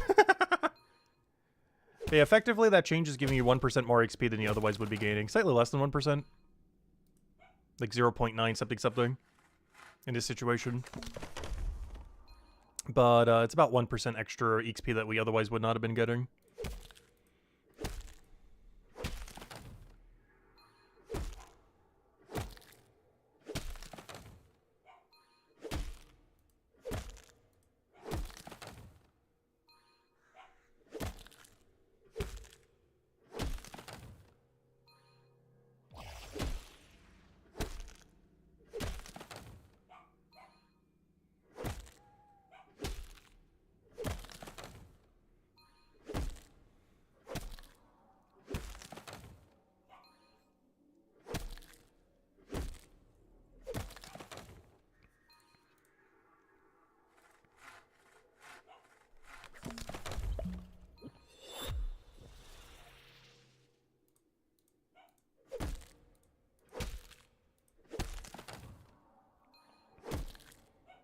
Oh, so since we're doing a bunch of math, we can figure out how much more time we have to woodcut. We're at 96, we're going to 102. We're at 96. I don't think the wiki assumes the one Suave though, but that's fine. We'll just ignore the one Suave. But we're at 96 going to 102. So we're starting at that number. We'll get that set up in a second. Yeah, we can calculate out the exact amount of time that we'd have to woodcut for, minus the fact that I'm not doing Suave. Also minus the fact that we can't account for knowledge. So initially we're not dumping any knowledge into it, though we will be a little bit later. Oh, let's see. Calculator. 3079101. And the other number we need is whatever this one is. Subtract. I know it's a negative number, but it still gives the same number. Doesn't matter if it's negative or positive, it's the same thing. Minus that from it. And that gives us 484,905. You then divide that by whatever this says over here. By that number.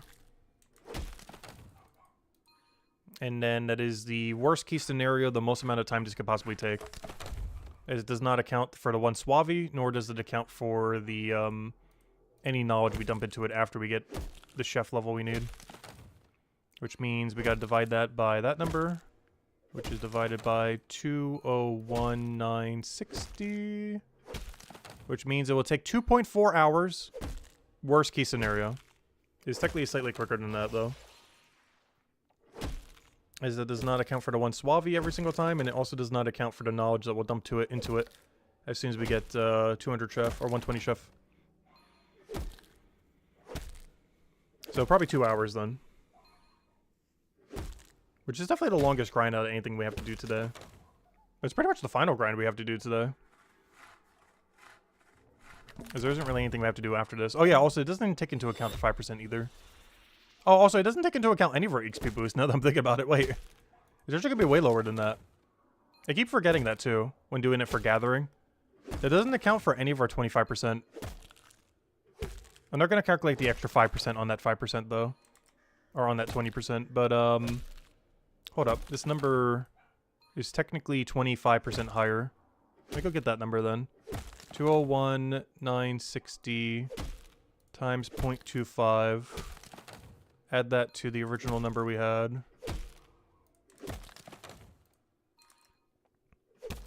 And then whatever that number is. Yeah, I completely forgot to adjust for our tool. Because we just established that whatever that number is does not adjust for any of it. It's simply the base number.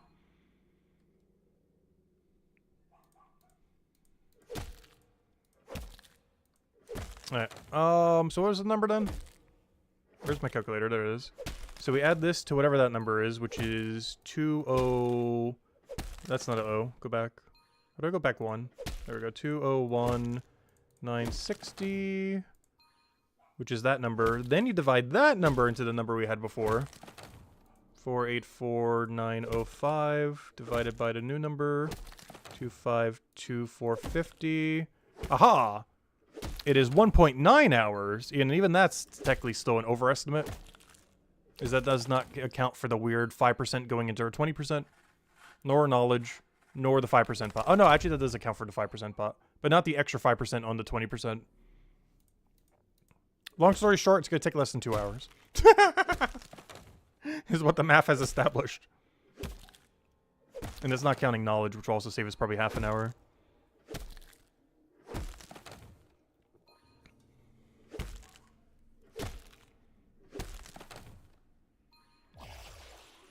The math has spoken. But yeah, worst case scenario is 1.9 hours.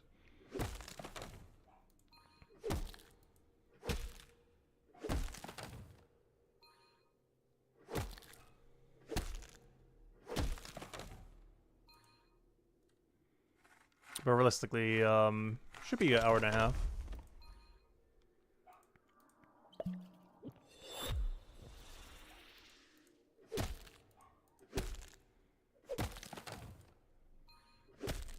Which unfortunately is not by the time of our next chef run. Another thing that's slightly off about our next chef run, I'm not sure if we're going to have 120 chef by then. So they don't get the boost for having 120 chef. Also, even if I do, the first message board we see will not be boosted, as it goes off your current level. So when I go to the message board right now, it would not be boosted yet, because it's going off my, it's going off the fact that we have 115, not the fact that we'd have 120. The board that comes after that would be, the one in like an hour from now. That one would account for the fact that we have 120 cooking by then. But the one that we initially see does not account for the fact that we have 120 cooking. Because we currently don't have 120 cooking when it spawned.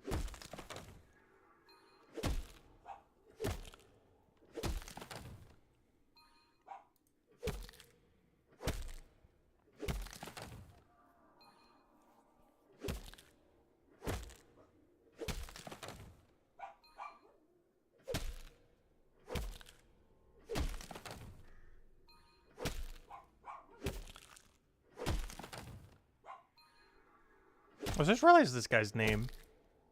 He's got the loud. What does that even mean?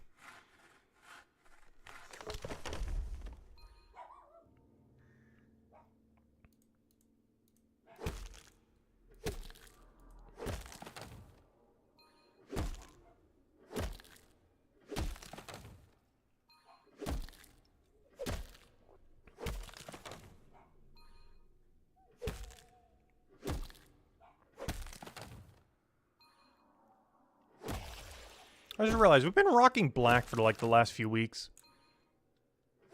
I still never changed our color palette. It's because I never changed out the plate body yet. We're still using the lame chainmail.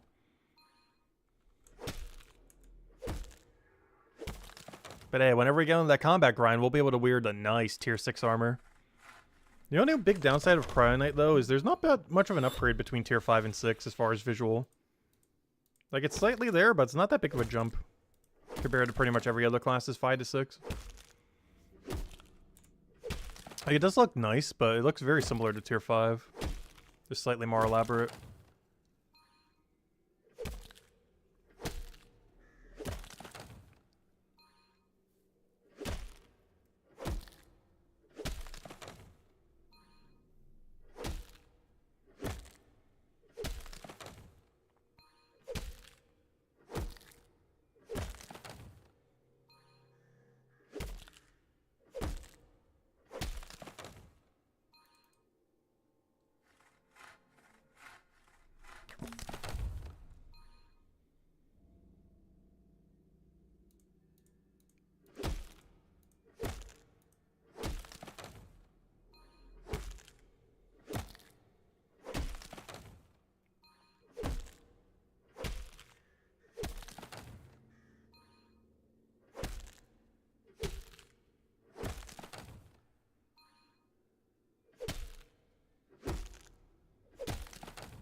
Oh, yeah, that's another thing too. I took the ventures before we started to stream, so we're not gonna be able to take them till way later. I miss those. Those are such good EXP.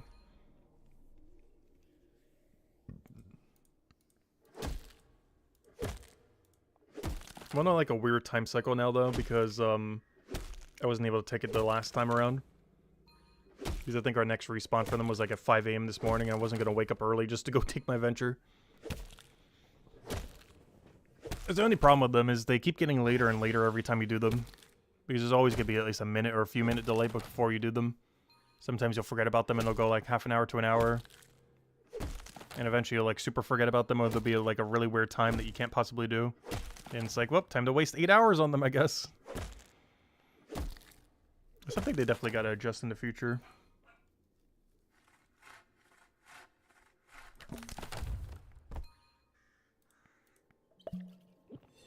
Oh, we got double pot. It's time. One more double pot and we have 120 cooking. And then we can dump everything onto carpentry. I mean onto woodcutting. So we can actually go back to getting carpentry supplies again.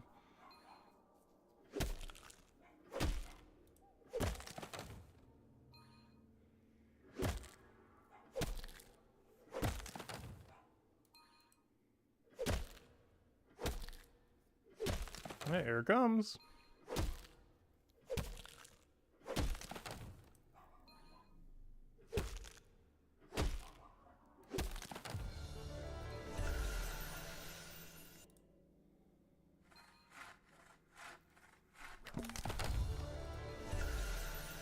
There we go. Wow, I actually made it in perfect cycle as well. No time wasted.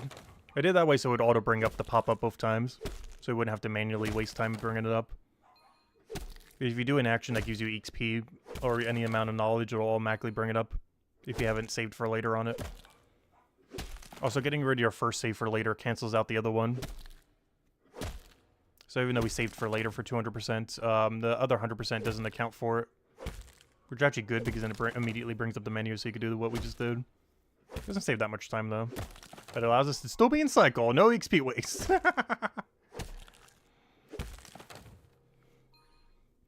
And the next time we do it, that'll be 120 chef. And anything beyond that gets dumped into woodcutting the rest of stream.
But yeah, off stream today, I should hopefully be able to get pretty close to 100 Carpenter as well.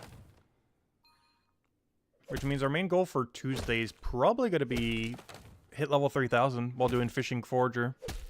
Might touch Woodcutting Carpentry a little bit too, we'll see. Obviously we'll be touching Chef a bunch as well. Maybe not a bunch, but you know, contracts for them at least. But yeah, Tuesday's goal is definitely level 3000. By any means necessary. Even if we have to do combat. No, I don't think we need to do any combat. But even if we had to.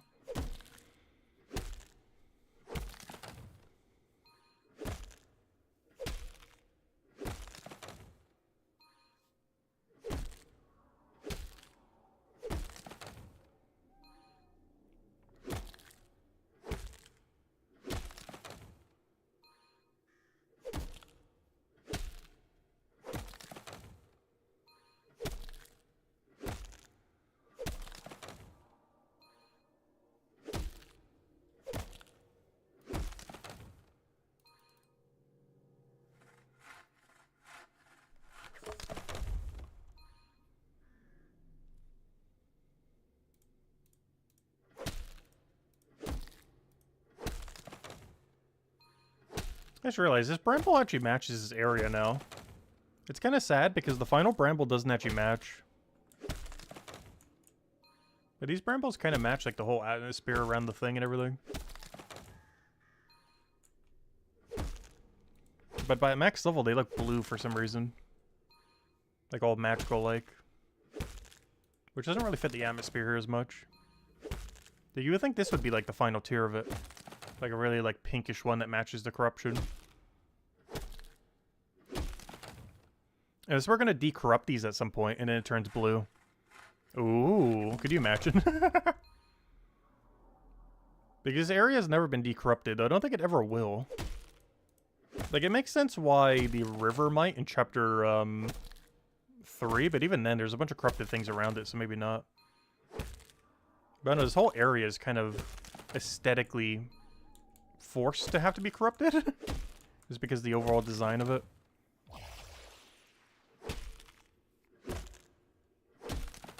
Also has a lot of plot purpose as to why this would be pretty corrupted. As this is the first time that you're really established to this new corruption.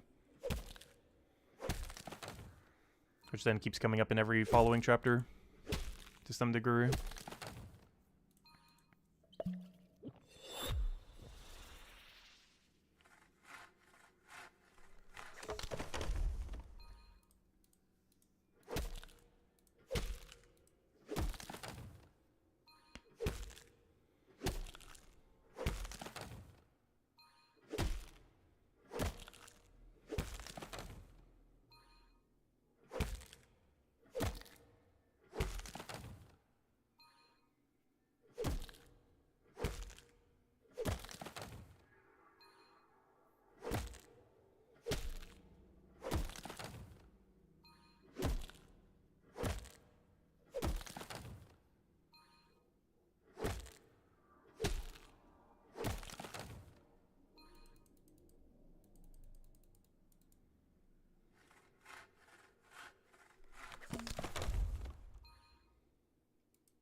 Also, on the poll that we had earlier, it's actually pretty evenly split again.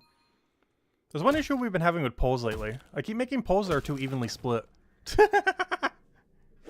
Like yesterday, we finished at like 52%, 48% or something.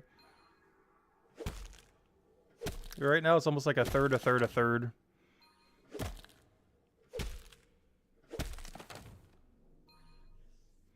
Though there are 4 options, which is one of them is a little bit lower.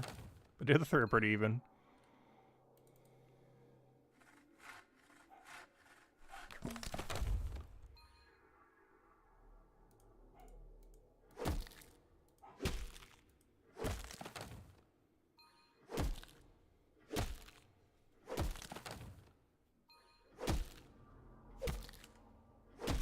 Be interesting that general skilling guides is in first right now. I assume the main reason why boss raids and combat guides are a little bit lower as well is probably because none of it exists currently. There is no combat in the game. There are no raids, there are no bosses until like a year from now, half a year from now. Back from lunch, how goes the grind? Pretty good. We got one of our goals done, the other one should be done in the next half an hour to an hour. And then the only thing left to do is woodcutting for like another hour and a half or something. And then we're probably ending it for today. Because that'll be every grind we want to get done today. It's still going to take us another hour and a half to 2 hours, though. Oh, we're nearly there. Still going to be grinding off stream, of course. Just going to grab an early dinner.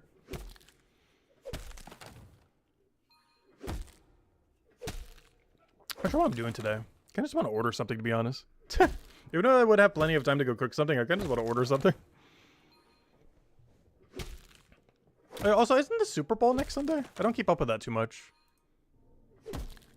I'm gonna need to order a ton of food next Sunday then. So maybe I shouldn't order anything today then. Probably just have a salad with something. Because I don't keep up with like sports or anything like that, but I do watch the Super Bowl for the ads, the halftime show, and everything else.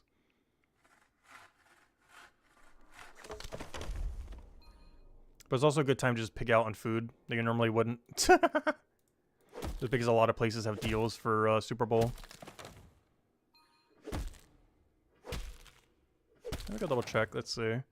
Super Bowl. Where's Google? Super Bowl. Super Bowl 2025. What date is you? February 9th. Today is... Oh no, it's actually, No, it's 2 Sundays from now, not next Sunday.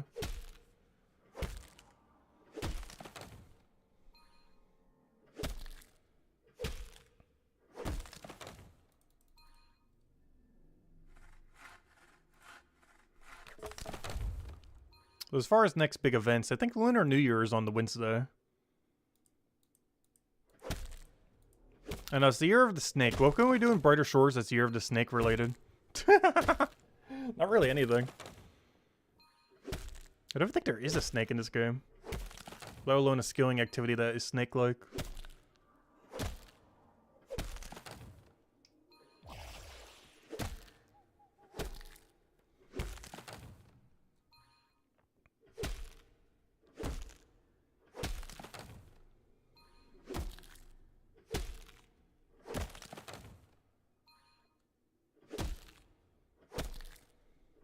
Hello, Thomas! Welcome, welcome. Almost more.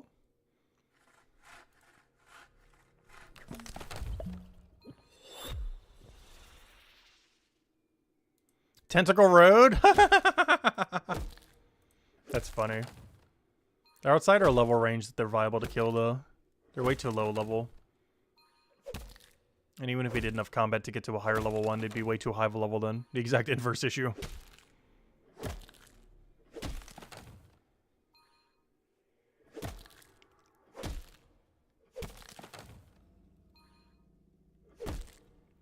Oh yeah, there are technically Vipers in Hope Forest. They have the same issue as the other thing, though. They're way too low of a level. And or would become too high of a level.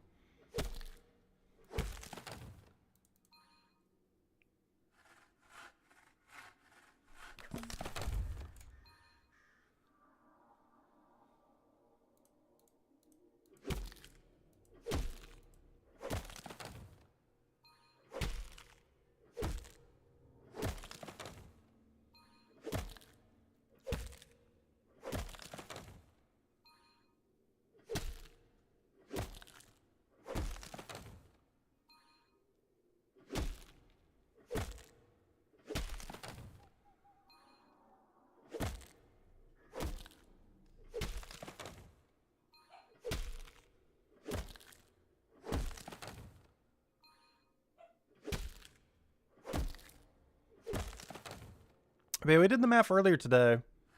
It would take us about 250 hours to go get true 200 all from where we are right now. Like, including combat. It's actually a lot of time still.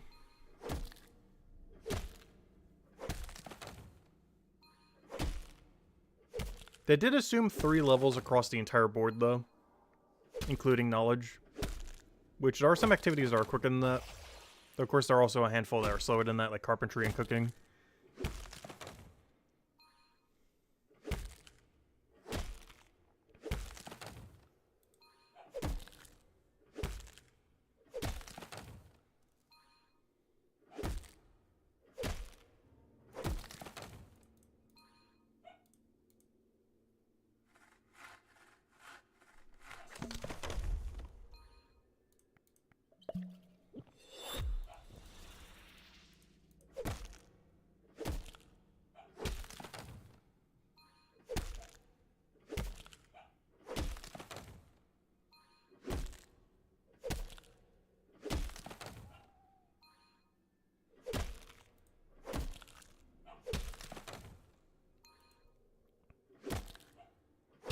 There's something else we still need to go do in the next few weeks. I almost forgot. We might be ending our RuneScape membership due to all the chaos that transpired there earlier. Which means we got to go do one last big hurrah in like 2 or 3 weeks. Especially since I haven't done a single stream for it in like 3 months.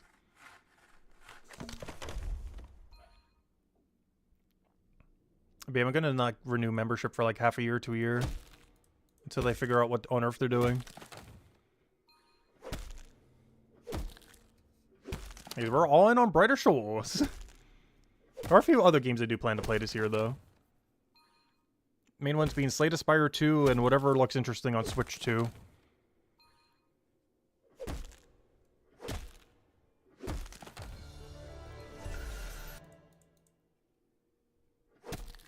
Oh, so I'm still not sure if I'm streaming Xenoblade Chronicles X or not. It's like an 80 to 100 hour long game.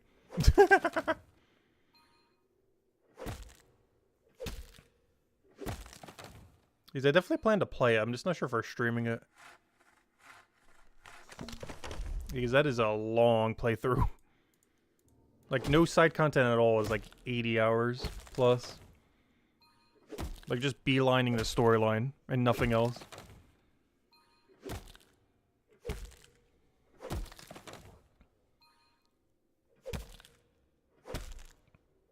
That's the main thing that has made my RPG backlog so long. I feel like every RPG takes like 50 plus hours, if not more.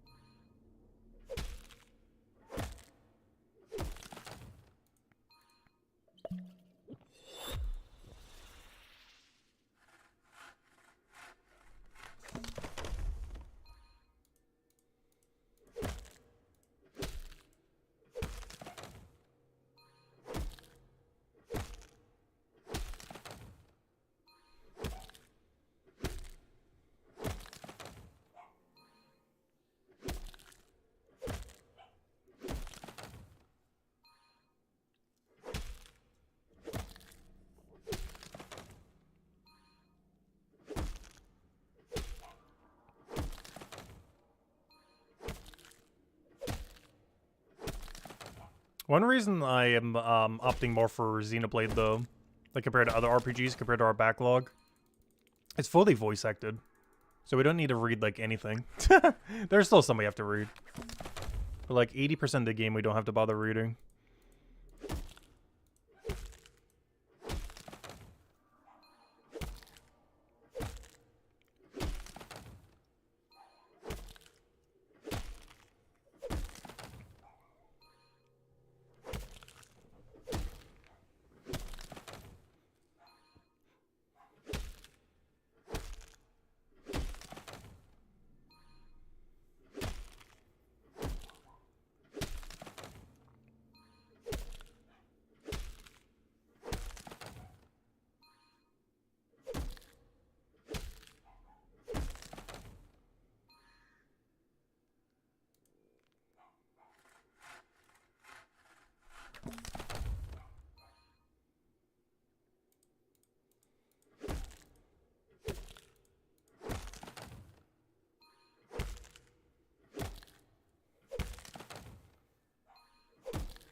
Alright, 4.5 to go.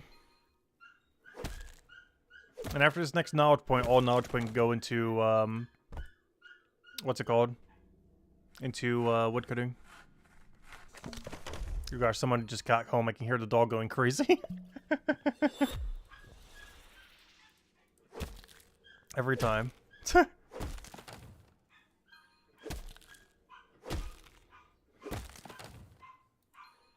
It just loves barking at everything. Doesn't matter what it is.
I just realized our woodcutting's finally higher than our carpentry now again. That's bad. It's not actually a good thing.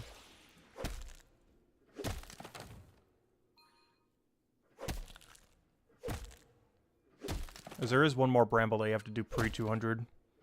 That'll make you fall behind again, which is 152 to 157. It's only 5 levels, though. This is actually a big... Oh, actually, that's not too bad, then. Because this is a way wider gap. You have to do, like, 8 levels here. Yeah, the next time you have to do brambles, you only have to do it for 5, which is a lot more manageable. You don't fall as far behind in carpentry. So that's not too bad, then. I thought they were both, like, an 8-level gap. But 5's not nearly as bad. Not that brambles are bad, it's just you don't get any carpentry XP while you're doing it. They're great woodcutting XP. But the fact that you're banking 0 carpentry makes it not ideal.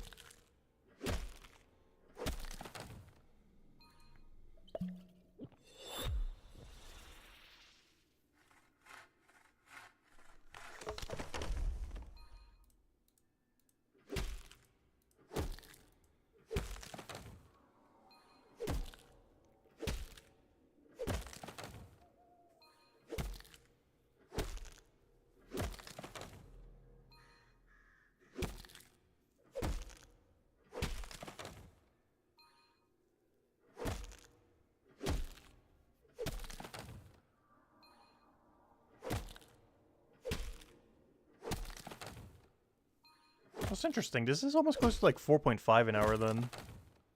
We're almost already at our second double set.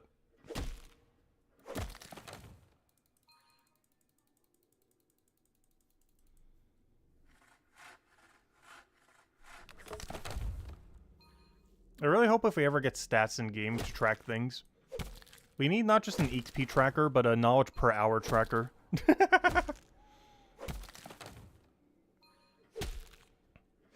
Because you have to basically track 2 XP rates every single time you ever do anything in Brighter Shores. Your XP per hour, but also your knowledge per hour.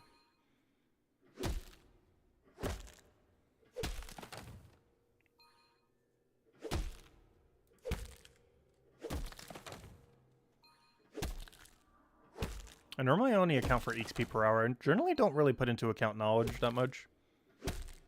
In the sense that everything's going to give you knowledge, so it's not too big a deal.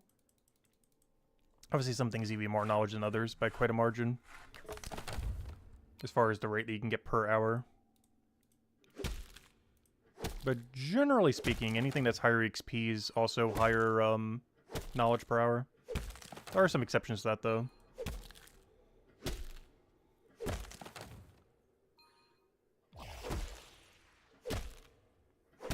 So, like, if you're cycling through more nodes, you're generally getting more XP per hour. I mean, both XP and knowledge per hour. If you're cycling more nodes rather than less nodes.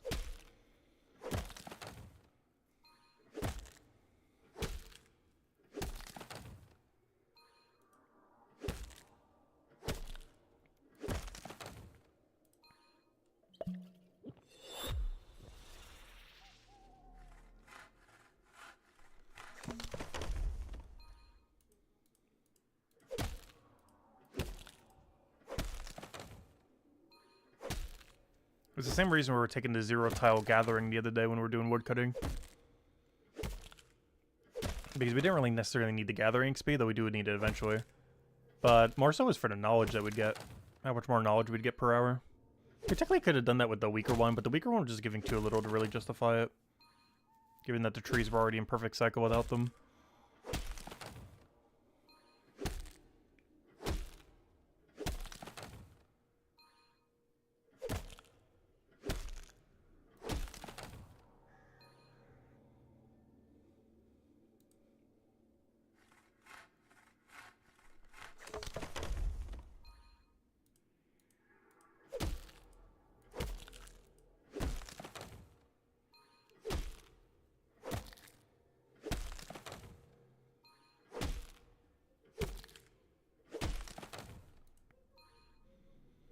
Alright, we established earlier we're getting 252,000.5.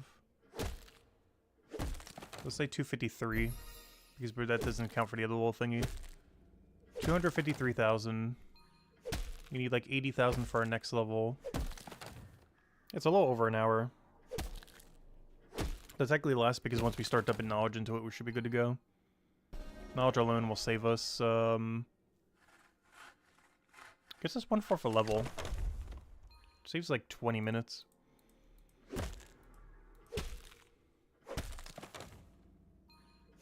About 1/4, I mean 3/4. I'm not sure why I said 1/4. Each knowledge is 1/4.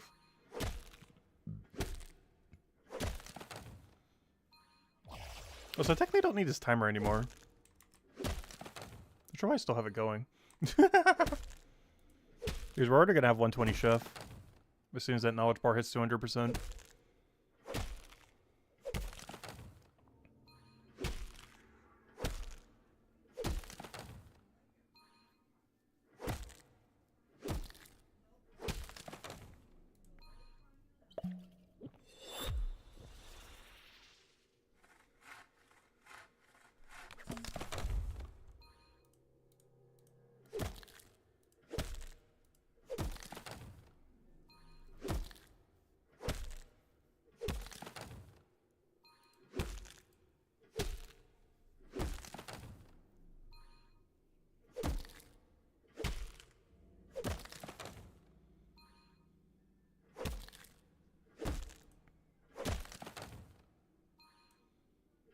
It's really a really annoying spot for Forager right now.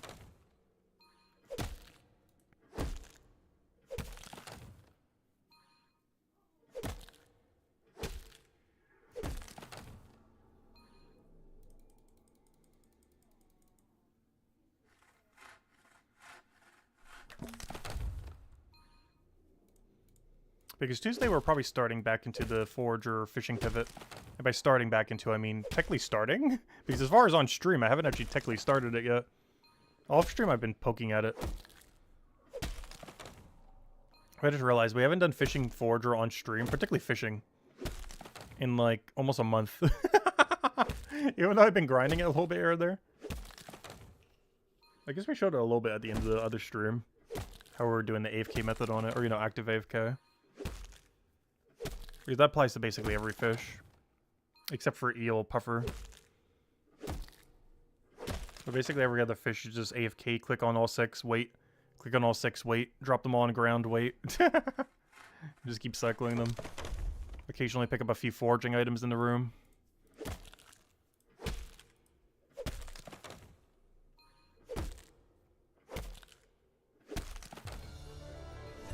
Yep, there we go.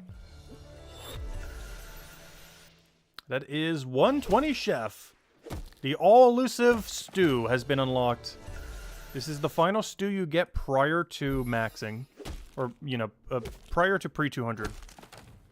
This is the very last stew you ever get. We're in the golden age of chef right now. Until we hit the brick wall that is the rest of chef. But for like the next 10, 20 levels, it's nice. And then it gets really, really, really bad again.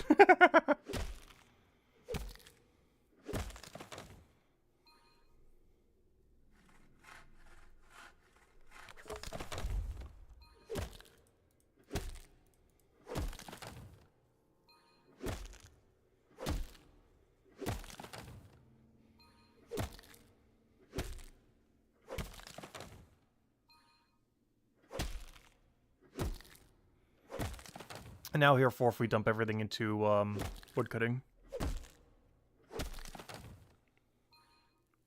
Until 102.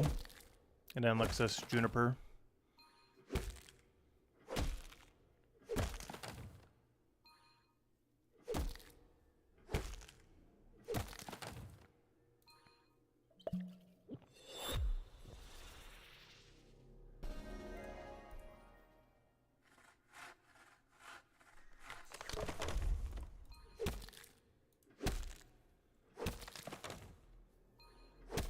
Done with smelting soon? Nice. Well, what are we trying for? Yeah, that's the first thing I'm doing after we finish 200 all. Going right back to mining smithing. Hopefully by then I have 247 mining and 262 smithing. Is that allows us to do the mining grind up to 262, and then we have this mining and smithing we need. Or sorry, it's 267 for smithing, 262 for mining. 247 is when we can start training mining again. Smithing can already be trained right now with the AFK, though it does burn money.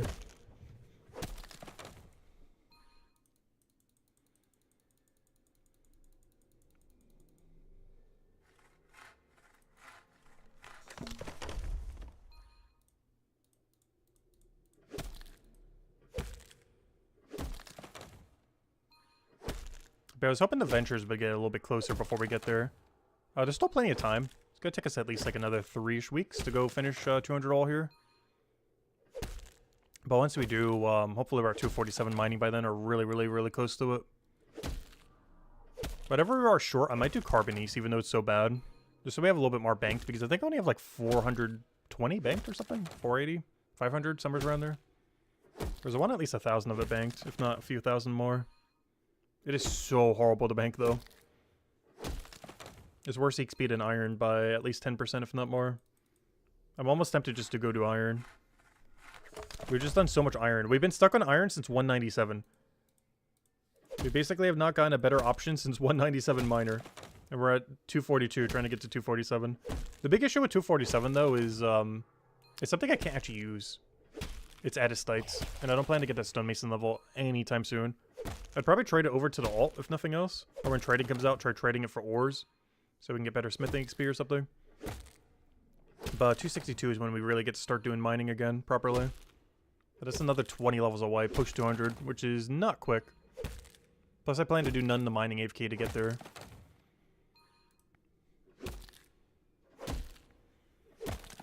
Smithing will get there on its own through the smithing AFK, though.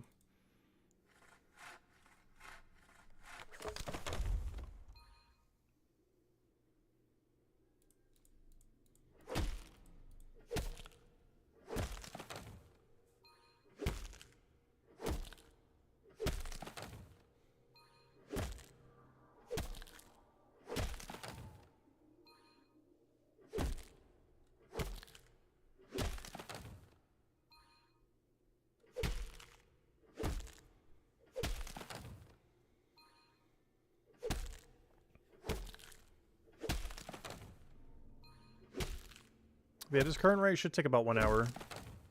We're almost there.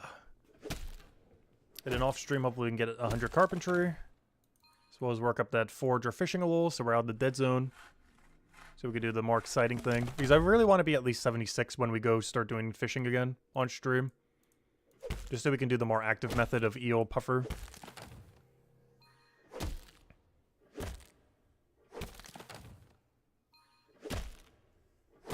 Because right now we're in like the really AFK zone for fishing. But 76 you can start actively training it again. It's something I want to have done by Tuesday stream. 76 fishing so we can fish properly. And there's maybe even aim for 100 that day. I don't think we'll get 100 forager that day, but we could definitely aim for 100 fisher.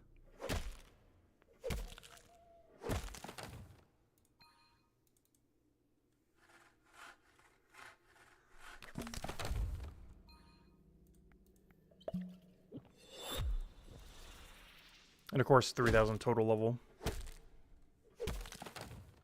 Which is the main goal of Tuesday. Monday's goal is get the alts to base 20 for everything they need for Lost and Found. And Tuesday is get level 3,000 on this account. Because those alts, they get Lost and Found done within the next week. Easily by next week's Monday. Not tomorrow Monday, but next week's Monday. And then they can start the very, very, very long grind that is getting 500 bone right and 500 stonemason. Completely AFK though, of course, not manually.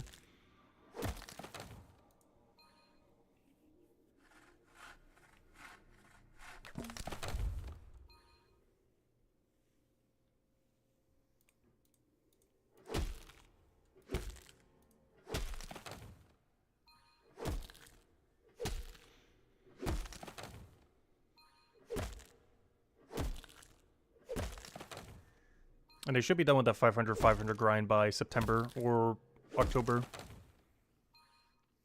Depends if I throw some manual grinding in there or not. Because if I ever get higher tier bones from, let's say, doing 500 scout, or if I get any high tier stones from, you know, getting 500 mining, which we're definitely going to be getting some amount of, we could just send them over to the respective accounts, and they could just process it for XP then.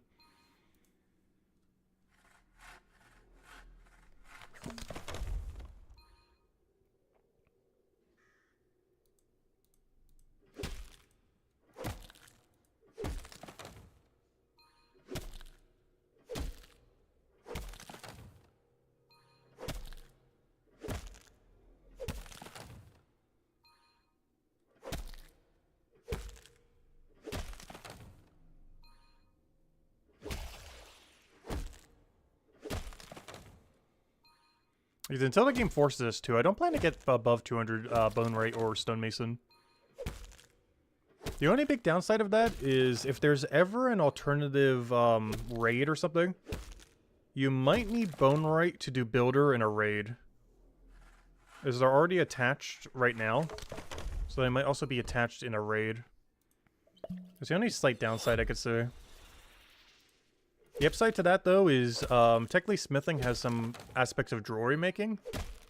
So if you need to make an amulet in a raid, you'll probably need smithing and or some skill in the future. But if you want to do builder in a raid, you might actually need bone rate and builder. Currently, the only thing you get for builder that we know of is cement, but it's for the AFK activity. It's an AFK activity that feeds into an AFK activity that feeds into an AFK activity. You gotta do Delver AFK activity to feed into Bone Right AFK activity that feeds into Builder AFK activity. It's one of those triple loops. So that does mean Bone Right is slightly attached to Builder to some degree. Which means even in a raid it might be as well.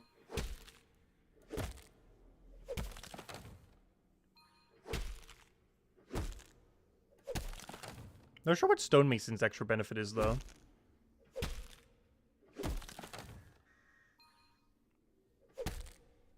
Because Bone Right's somewhat attached to Builder. Blacksmith is somewhat attached to the concept of making jewelry, aka an amulet slot. But Stonemason doesn't really have an attachment in that regard, like the other two do.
So I do want to save this knowledge for when we get a level, just to get a little bit extra value from it.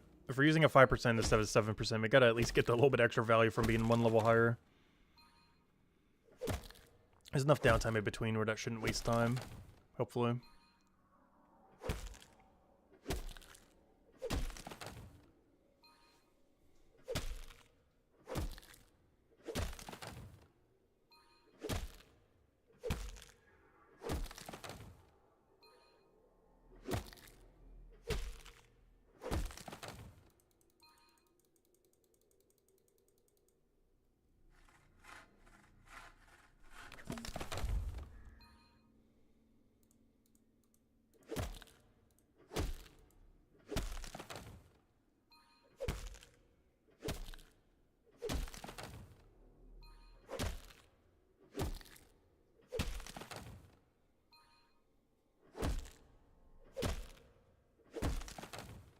So I'm gonna go calculate out something based on what we did earlier. If If we subtract 400 from the total number of levels we needed, getting rid of all the combat, and divide this by, let's say 2.5. It would take us a little under 150 hours to finish 200 all non-combat. Which means if we spend about 10 hours a day, it would be done in 2 weeks. Like 3 Tuesdays from now. We would have 200 all non-combat. Which is the date of 1, 2, 3, the 11th of next month. I might try aiming for that. It seems very doable. That assumes an average of 2.5 levels an hour across everything we still have left, which I think is realistic. Some of it's quicker, some of it's slower. That's accounting for knowledge being dumped into it, of course.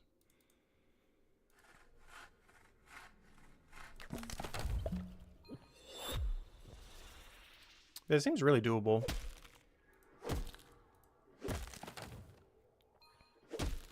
Of course, that excludes the other 3, but that's being done after combat rework. Because there's a good chance that within the next 16 days we don't get the combat rework. I feel like we'll get trading within that time, but we're probably not getting the combat rework within that time. If trading does come out within that time, that definitely changes how we can go about doing smithing. For better or for worse. Is it does give us access to buying ore and or trading our stone for ore.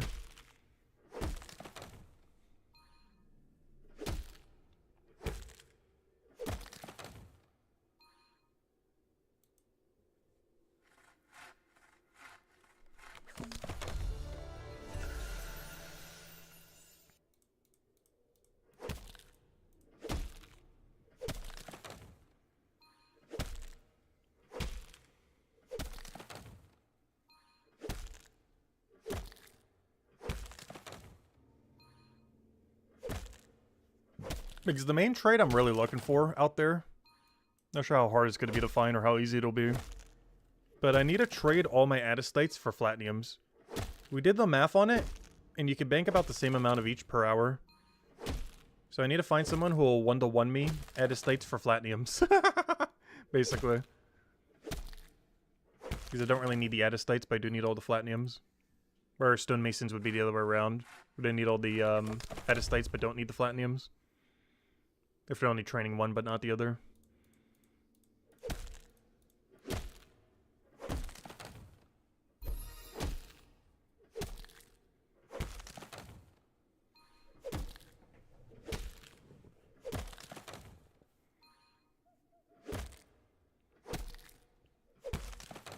Because during that grind, I'm probably going to get like over 10,000 attestates that I don't need.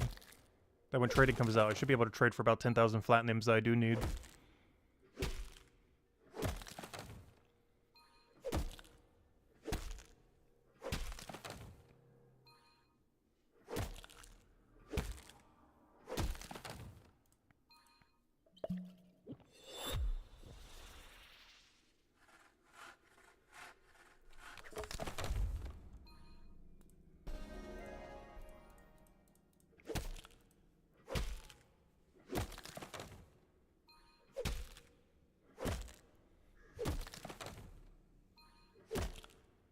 There's something you really got to be careful to when trading as well. You know how annoying it's going to be to accidentally get scammed? Imagine someone trading you like tier 3 when you want tier 4, tier 4 when you want tier 5, or tier 5 when you want tier 6 or something. That's going to be really problematic. I didn't think about that just now. It's going to be so easy to accidentally scam people or deliberately scam people.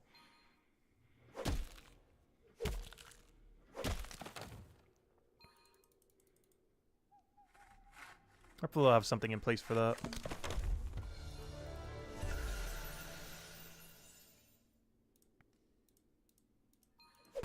Yeah, we can finally start putting this into woodcutting now.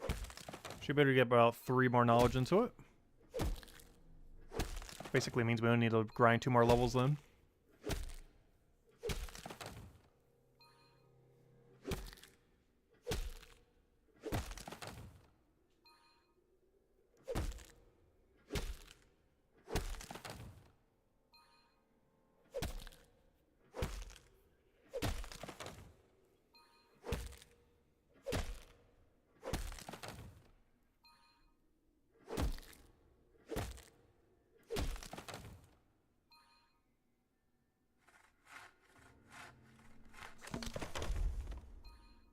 Hello, every color. Welcome, welcome.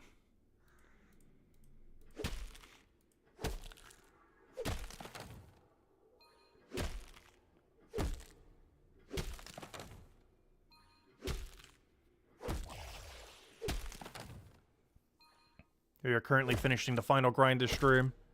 We wanted to get to 96 carpentry, we did that. We wanted to get to 120 chef, we did that. Only thing left is 102 woodcutting. So we will be at juniper. And that would be 2 trees and technically 2 logs. Because one of the logs doesn't exist, because you don't give logs.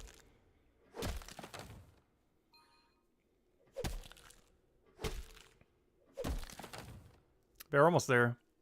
Which means today's going to be a little bit of a shorter stream, but I have some things I need to go do later today anyways. So it kind of works out.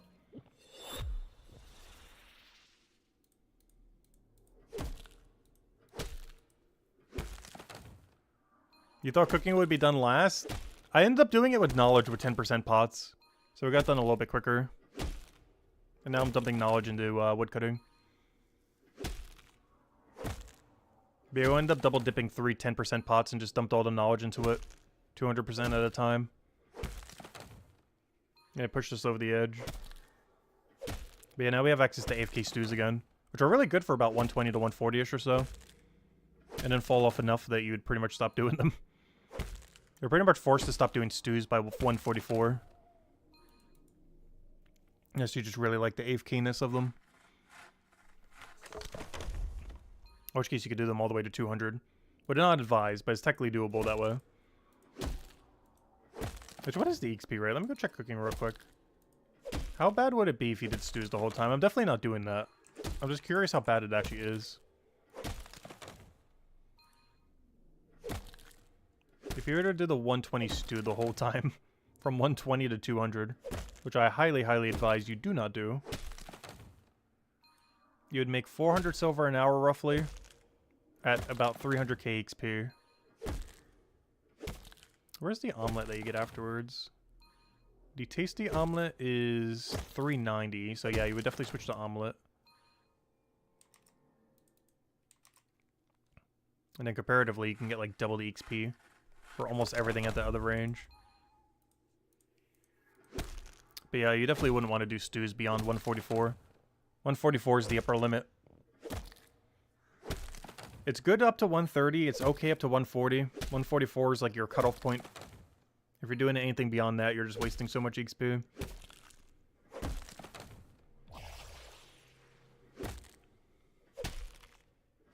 What do you think of the way combat is in the game currently? Like the combat specifically, not the progression part, which they are reworking. Well, the combat's being changed too. The progression is actually not really being changed. It's pretty much the other way around. Where the progression of combat is not being changed, but the way you do combat is being changed. So I'm not sure exactly what you're asking. Because I'm pretty sure it's the other way around. Where the progression system is literally unchanged, but the combat system is drastically changed. Here's where we're going to have a skill tree, we're going to have special attacks, we're going to have min-maxing with builds.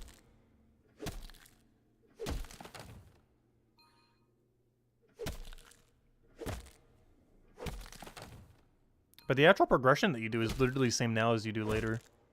Like, the things in what order I would have to kill them is the same now as it will be later. The only difference is if you have infinite ammo, that does change things slightly. As far as some things that you can kill. As anything that you can range from a distance becomes as free could be.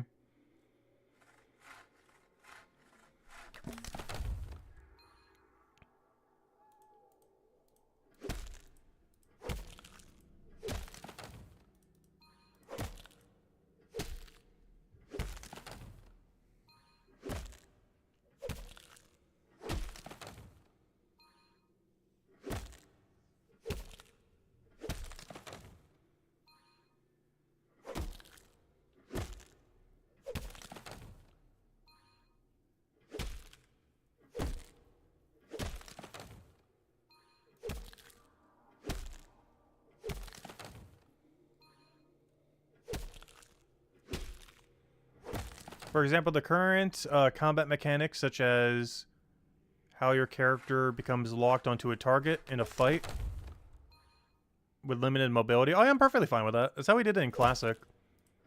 It was eventually removed from, you know, RuneScape as we know it. But that's the same way I did it last time, and I'm not against it. This is definitely a different way of doing it.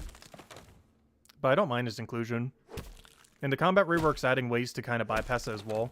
Aside from fear potions that already exist. The cast time on immunity will be lowered as one of the skill perks that you can end up getting. So you can end up doing it with skilling. You can also make your movement speed higher in combat, which will ironically potentially make it quicker to move in combat than out of combat. And that combined with the immunity thing would actually make it more beneficial to get locked into combat. As it might actually improve some skilling activities. Which would be really dumb, but also really hilarious if that's the thing, and I want it to be so bad. If the meta for skilling becomes actually engaging combat. Just because of how much quicker you move would be so hilarious. I highly doubt that would be the case, but it would be so funny.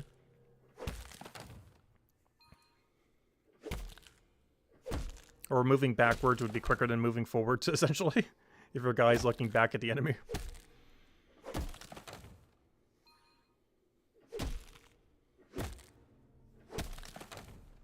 But no, I'm perfectly fine with the lock-in combat system. There's already things to avoid it, like aggro skipping or fear potions. The only problem with aggro skipping, though, is they do have a westwards priority for where they like to path. Which makes aggro skipping to the west, not impossible, but way more annoying to do compared to the east, south, or north.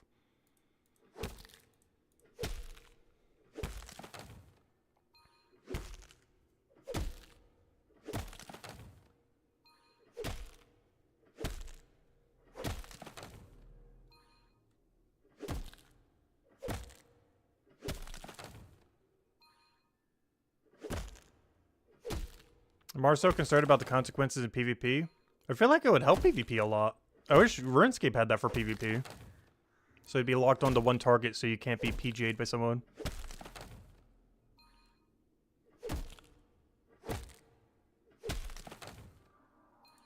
But I feel like it would help combat more or PvP more than it would hurt it.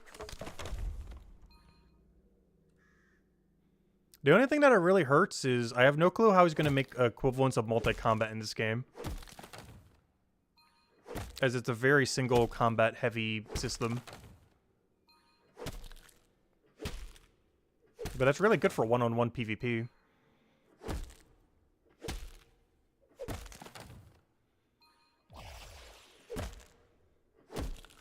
If anything, that's more so a downside for PVM. As I have no clue how they implement group bossing. Because the current system can't really function with group bossing. At least not in the direct sense of multiple people fighting the same enemy.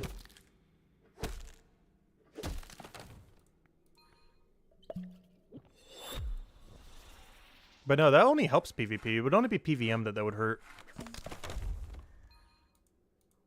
Because I have no clue how they're going to make group PVM work. Unless everyone's just doing like various skilling activities for one person while they fight. Bring him all the supplies they need. But no, they'll figure out something by the time raids come in and everything. He's even dungeoneering when he made it had multi-combat. AKA multiple people be able to fight one single unit at the same time.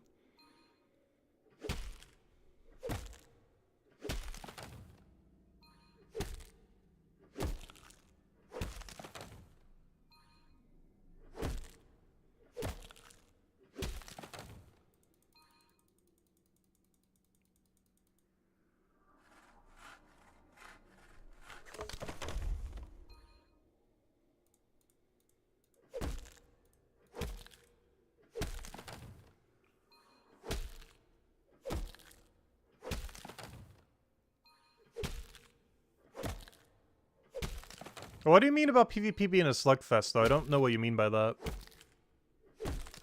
How would the one-on-one thing make it a slugfest for PvP?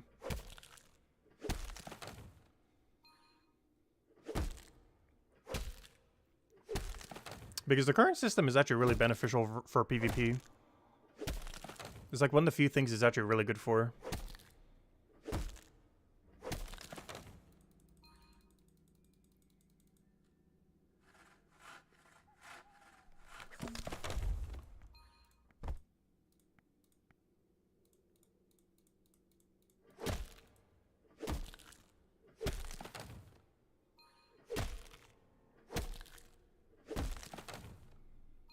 Oh, you mean movement speed?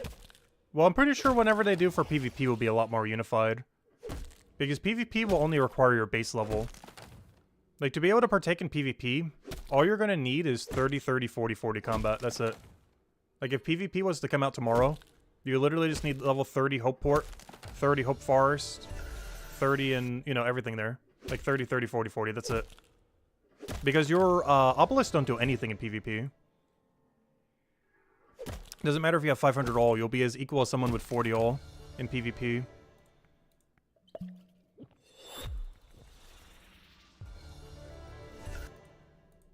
The only thing that's going to matter is your combat level, not your obelisk level. And it is very quick to get max combat.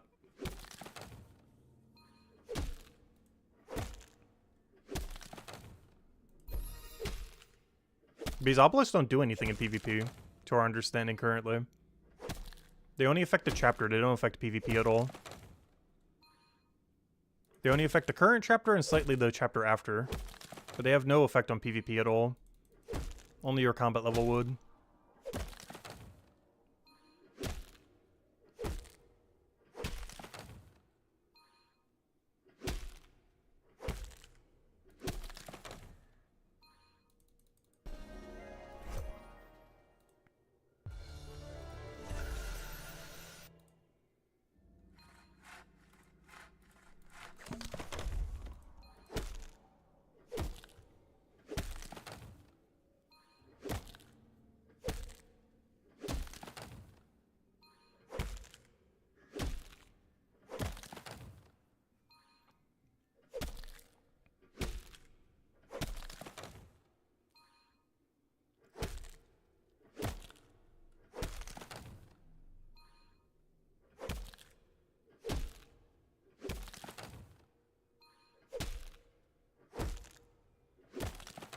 Last I recall, they mentioned that obelisks have no effect in PvP.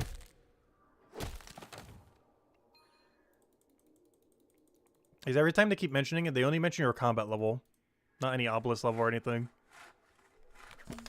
And combat is maxed at 140 currently. Having 30 in the first two chapters and 40 in the second two. Or, you know, third and fourth. Which means whatever system they have for the combat tree, or whatever they're doing for that, is all you'd have for PvP. That or any kind of unique thing to add for PvP. But obelisks likely have zero effect whatsoever on PvP. They're a mechanic that mostly just affects the chapter itself and the chapter after. Partially.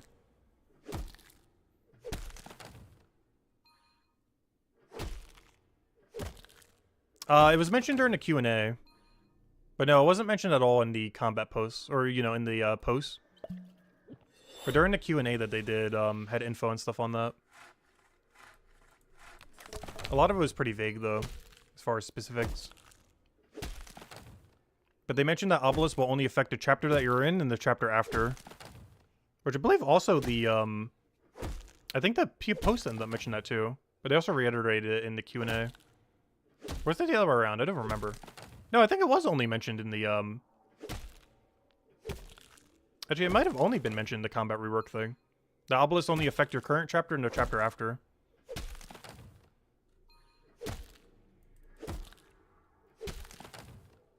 Oh no, unless they set up PvP in literally every chapter or something.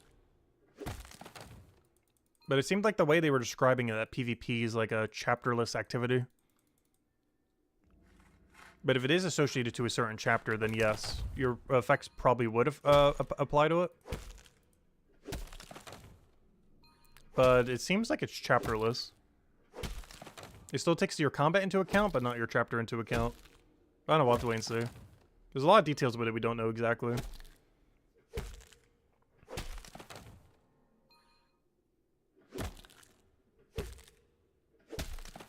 Because the main way that PvP scales up is with the PvP leagues. Not necessarily with your obelisk.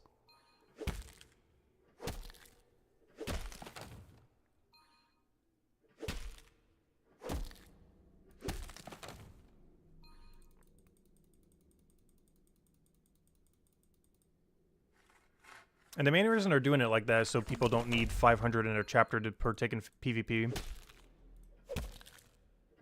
Otherwise, 501 chapter would basically be required to even step foot into PvP. But the way that they seem like they're structuring it, you should only need 30 in the first 2 chapters and 40 in every chapter after. And as long as you have that, you should be able to partake in PvP at full effect.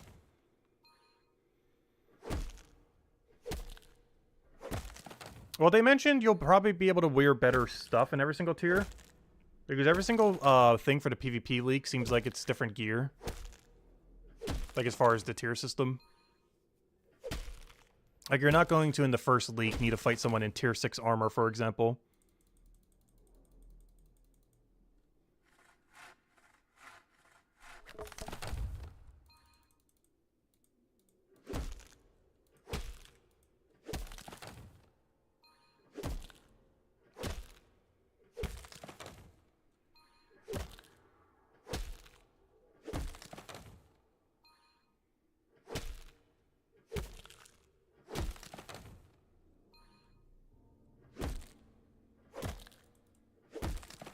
But from what they've mentioned for PvP League so far, mostly just to seem like it's to divide people in different gear tiers.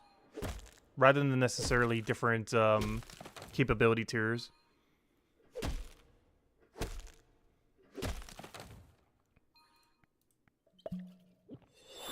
Even though it'd still be based on that. It's still like an MMR system.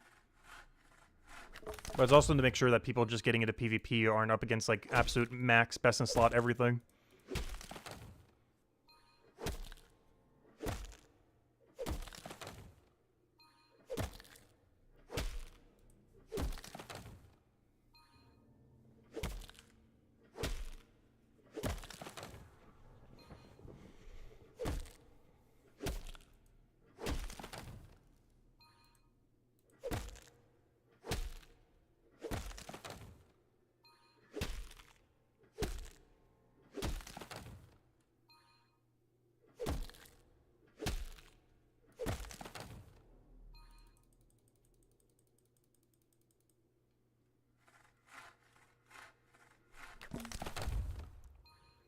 I really do hope he adds some rewards to PvP, though. Based on what we currently know, the only thing you'll be able to earn is, well, obviously MMR through the PvP League rank. So there'll probably be a leaderboard for that. But we don't know of anything else you'll get other than currency. We also don't know how that's going to work with Iron Man. Because Iron Man might not be able to partake in PvP. Or at least not for any reward. So I'm hoping they add, like, cosmetics or something to it. Or PvP-specific armors or something. Because as it currently stands, the only thing you'll be able to earn is a rank on a leaderboard and money.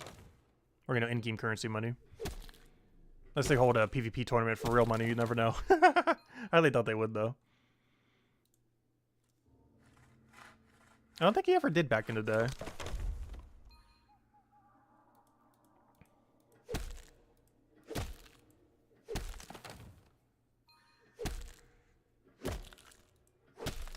I know Old School RuneScape somewhat does these days with how, what's it called, works? Deadman mode.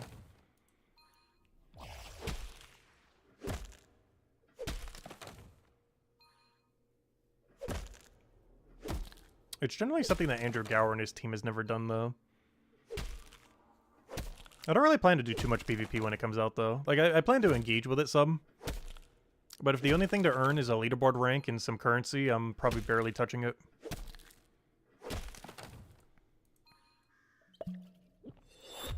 But if it does have cosmetics, I will go and earn every last cosmetic it has. And if one of them is like, win 1,000 times or something. Or whatever some of the harder cosmetics are.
Oh, PvP leagues, I don't believe is actually separated by level. Last I recall, they mentioned it by gear. Also because pretty much everyone's going to be the same level. Because max level in Brighter Shores is very, very quick. Like, you can get a new account to max level in, like, a week.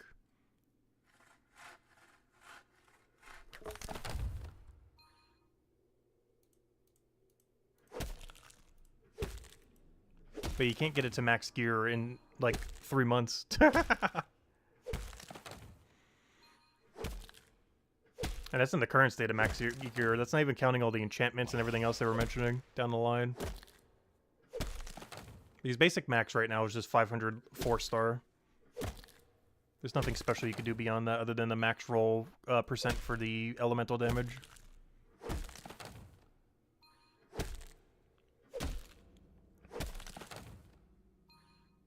Or armor that has good rolls. Like currently getting a perfect roll armor is near impossible. Because you gotta roll like a 1 in 20 6 times in a row. Which is exceedingly unlikely. Plus there's no way to check it, so you don't even know if you have a perfect one.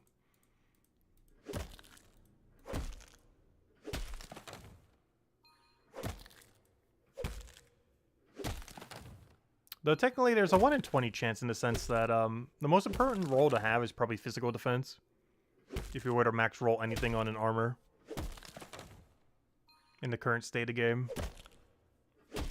Because while that currently doesn't matter that much right now, like if we have high rolls or not on like our armor right now, it would for PvP potentially. Like the difference of 15 defense could be a lot. If you're geared almost exactly the same as someone else.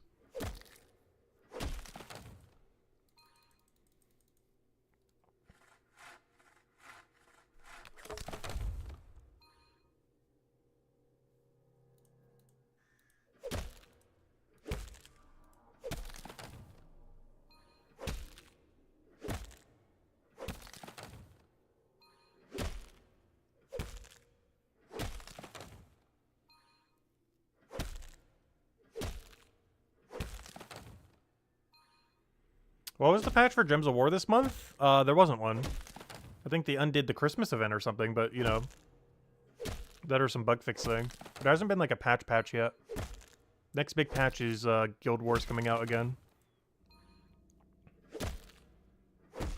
But no, that game hasn't gotten any patch other than, like, the end of the Christmas event.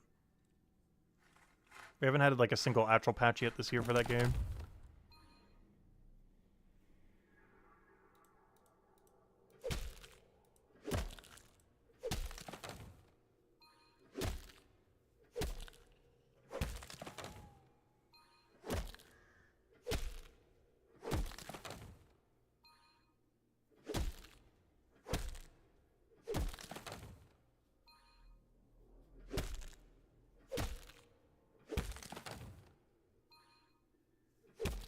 Unless they didn't, I don't know. I don't know, did we have a patch this Tuesday? Let me double check.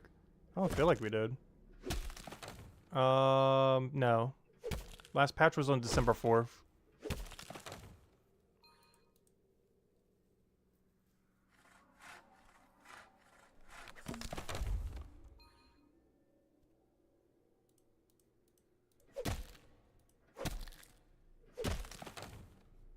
Alright, 1 level to go. So close, yet so far.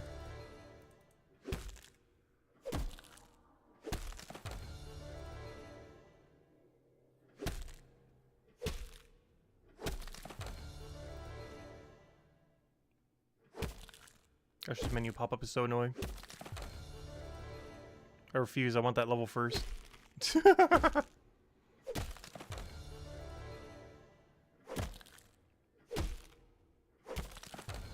There we go.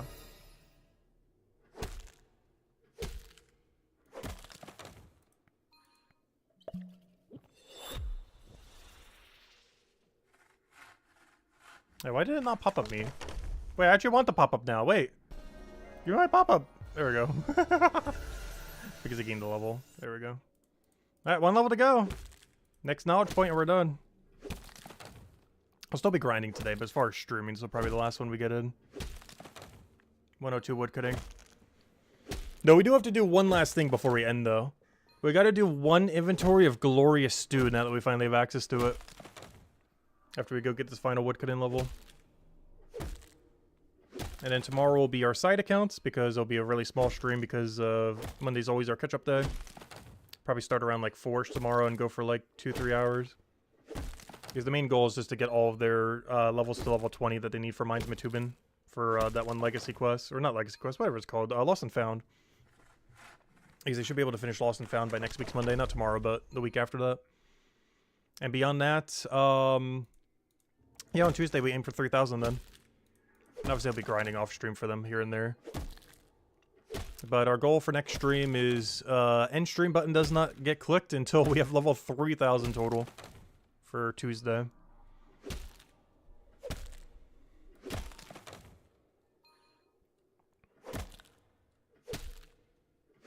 That should be a nice milestone. Quite a few people already have it though. But we would be the 25th person to get it. Oh, it looks like Ham quit the game. They've gained almost like no levels recently. Like I think like literally 0. Like they're not even checking their daily amount of 0. So I'm looking at the number wrong. But no wonder why we passed them so easily.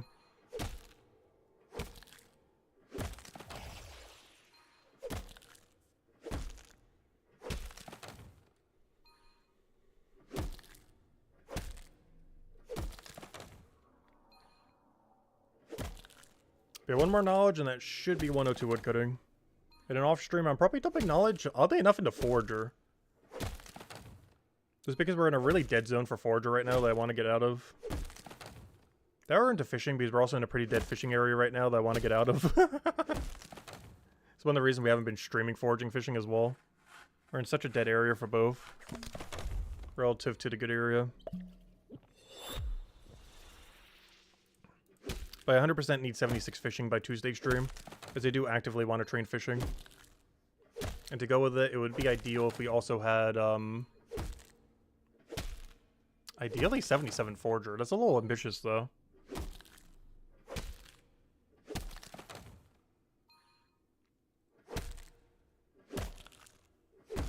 At least 71 so we can get to the next monument piece and go do that, I guess.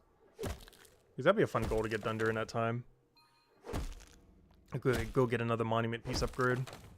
Watch our monument get built. Also gives us a little bit of money that we desperately need with our like negative cash stack. Oh, did he see them not too long ago? Okay, maybe they are still playing. Okay. I might have just looked at the number wrong. I'm bad at telling when a number has gone up. I think what threw me off is it ended with 5 earlier. I think they were at 2815 earlier, and now they're at 2835. So maybe that's why it seems like it's the same number. Okay, so they're still around then. They've been gaining levels very slow. Because they were like 200-300 up on me at one point after passing me. Now they're like 100 below.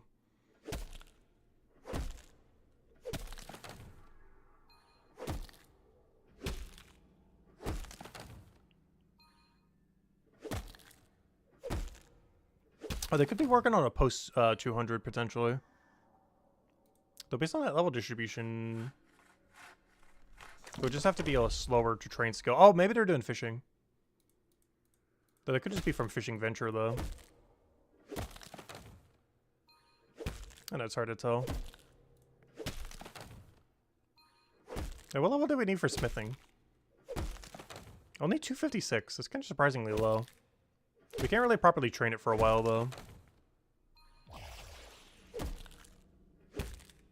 Oh, the first person almost has 500 smithing, by the way. They're actually probably getting it today or tomorrow. I think it's the final skill in the game that hasn't been 500 yet. Which is actually kind of crazy. But I think it's actually legitimately the final skill that hasn't been 500. Because what else is there? Stonemason, I'm pretty sure, already has. Almost 2 people. Yep, out of space. But I think it's the final skill in the entire game that hasn't been 500. Mostly because the AFK activity makes it really expensive to use that aspect of it. Compared to the other two, Bone Right and the Stonemason. Or Bone Right would be the easiest, Stonemason the second, and then smithing the hardest in that regard. But yeah, the other ones already have a 500. But yeah, I'm pretty sure that's the last 500 in the game. The last skill to ever get 500 is smithing.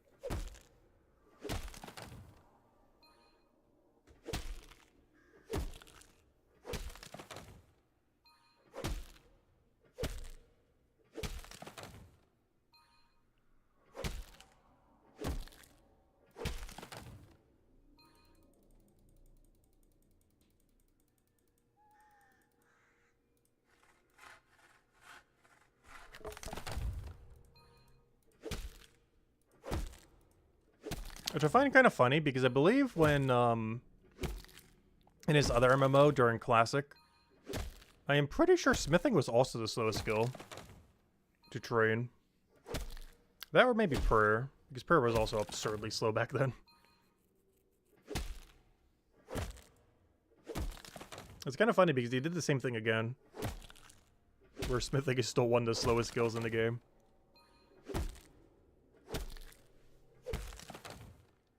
The main thing that made it the slowest compared to the other ones is mostly because you have to burn money to do the AFK activity. Which is an aspect that you, well, obviously it's a production skill, so you always will be burning money on it. But you basically have to double burn on it. Whereas every other one had at least instances where you could profit. Like Bone Right, where you could profit on most of the AFKs. And Stonemason, where you can profit off of like a third of them. But smithing, you lose money on every single AFK activity. As well as losing money on the activity itself.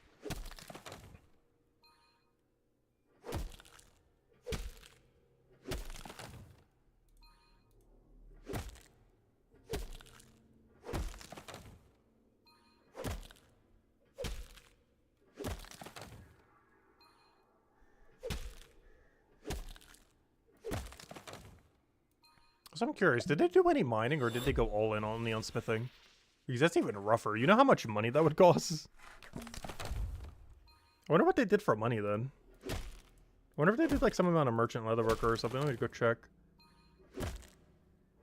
Okay, they did do the mining grind. Okay, that makes sense. I was gonna say, because that'd be kind of hard to do otherwise. Yeah, they just beeline straight to mining blacksmith. They haven't even touched merchant leatherworker yet. As unranked means literally 0 HP in it, which means they don't even have access to trading. Let's see, did the other person do that as well? Let's see. I assume most of them would kind of have to. It's the only way you could afford it. Let's see. Yeah, this guy already did 500 mining, now do 500 smithing, makes sense. Though he did afford it some with money because he did do merchant leatherworker. So he has used some of that money, hearing how much it makes in order to dump it into blacksmith.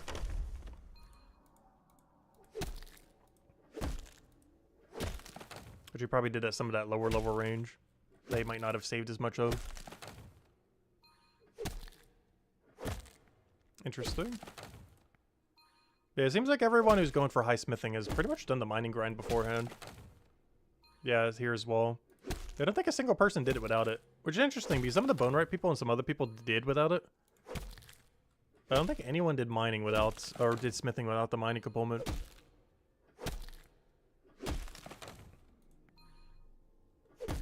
Yep, mining and smithing.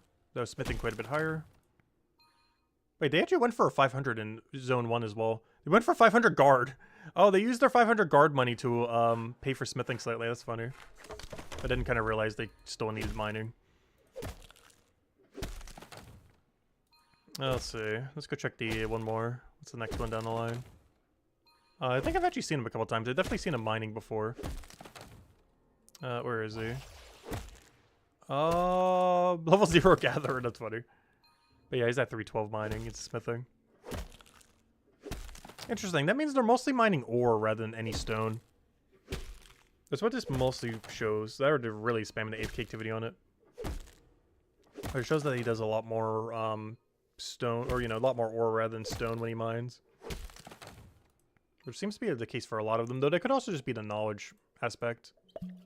In the sense that they're dumping knowledge into smithing. They're dumping their AFK time into smithing.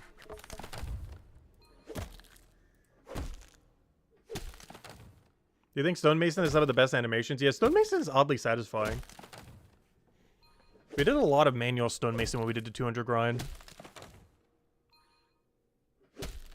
Yeah, it was pretty fun. As the one and most animations that make the most amount of sense as well. Whereas smithing has very minimal animations. And Bone Right does have animations, but they're not as good as Stonemason's animations.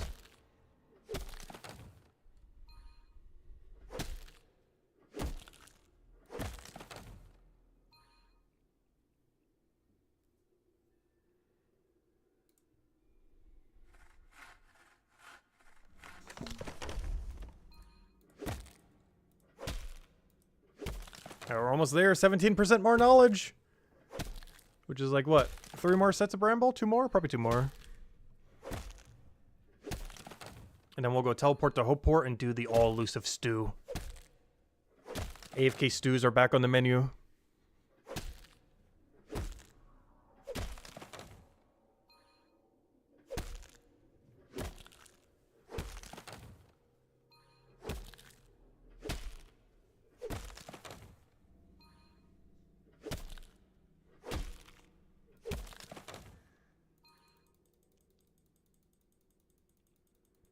Honestly, at this rate, I might just save the XP for Forager or something. Because at this rate, we're going to get the level before we get the knowledge.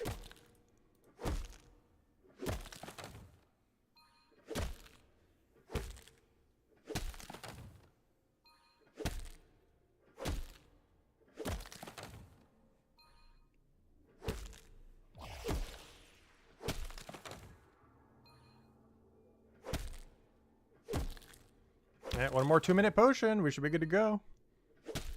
I'm not sure if I want to put this in the Forager or not. Or even Fisher, just to get it over with. So we can get to the good XP rate at 76. I think I'm dumping into Forager, though. We're in a really dead area for both, though.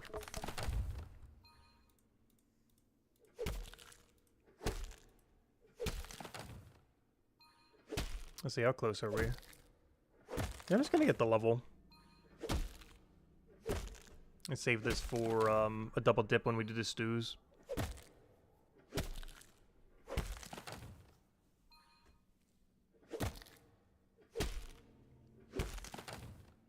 The only problem is I can't keep both potions on me. Because I would need both a 5% and a 10% potion. And you can't keep both because you would only want to use up 1 inventory space, not 2. For when you're doing stews, that is. Otherwise, you're 1 stew less AFK.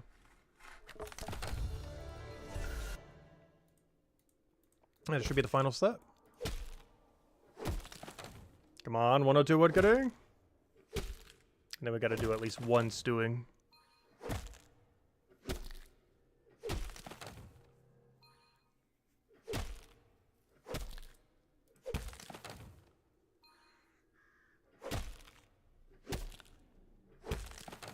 Come on.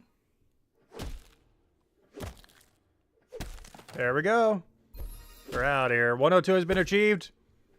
We've reached every goal we wanted to get today. We are out of here. Bring us to our stew. Alright, there it is. We now have Juniper unlocked for both woodcutting and carpentry. We got our double unlocked today.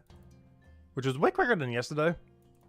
But it's mostly because it was lacking 1 to carpentry components. We only had to do 1 carpentry component instead of 2.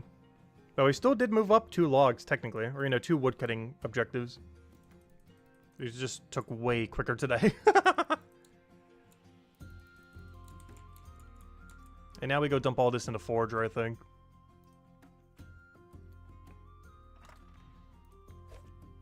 To get out of the dead zone of Forager. Now we grab the stews. Alright, where are they? There it is. The 120 stew. Oh, these are so nice. We gotta go do 1 to full completion.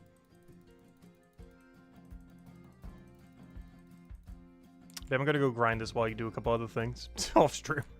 But, yeah, we're here. Shore Central's doing it too at the higher level one. We're back at the golden age of cooking again. Though the furthest we could do this is 144 until we hit a wall. Before I finish these, though, one thing I want to go check. Let me go grab my bounty. Do we have a stew bounty? Because this actually can have a stew bounty on it. Oh, we got a double. Oh, they're all good, actually. Give me that, give me that, give me that, give me that. Okay, we'll end it by turning in these two, I guess. Oh, that's so good. All right, we'll go turn in these two, because they're already going to be in my inventory anyways. Oh, yeah. Quartermaster and Pipe Alley. That's just a math. 17, 23. I have to sell 6. And then the rest gets turned in. Big fan of stew. It's like the best part of cooking. Is not doing cooking. In this game. No, cooking's pretty chill. But stew is the chillest of them all. But there's so many level ranges where it's just not worth doing stew. And we were at one of those for so long, but now we're finally back.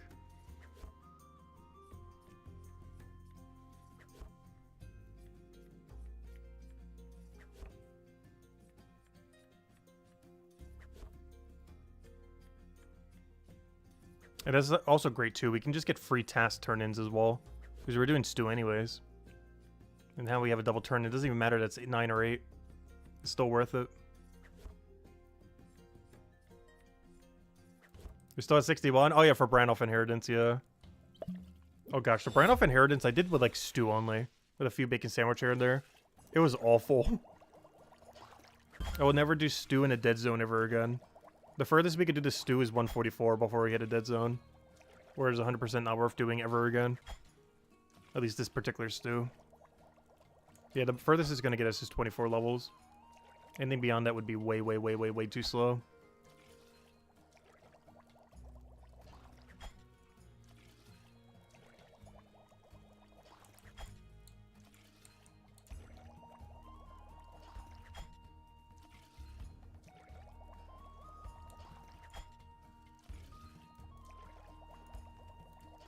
But yeah, off stream, I do want to get all the carpentry done for everything we got today. Even though we got to our level that we wanted. There's still some logs I need to go do later. I think it's like only 2 hours worth though. And then I want to do some AFK Fisher and Forager so I can get that up. Because by Tuesday I want to have 76 and ideally 77. But at bare minimum 76 and whatever the next monument is. 76 and 71 is what we would need by Monday. 76 so we could go do active Fisher. And 71 so we could do active Forager.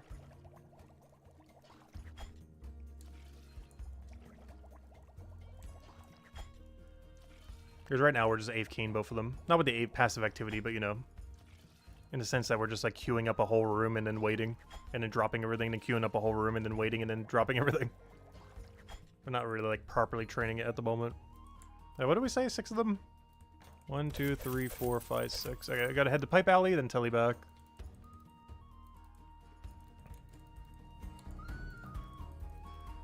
How much knowledge are we at? Okay, we're not gonna over-encumber quite yet. Just for the sake of it, though. It's slightly less AFK, but I am about to double dump it soon. Give me that 10% pot. Only 1, though. Just for now when I need to go do it. There we go. We're not using that right now, though. But we will need that off-stream in, like, 20 minutes from now.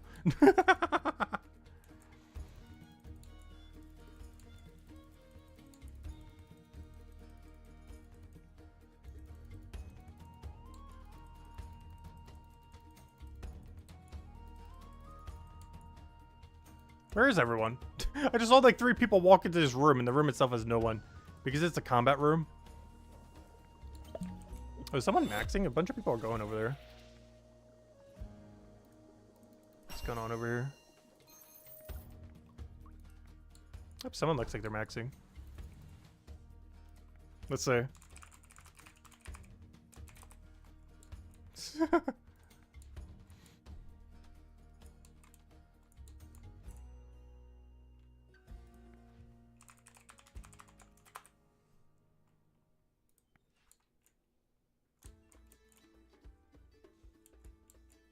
Oh, we got to see a max party, kind of.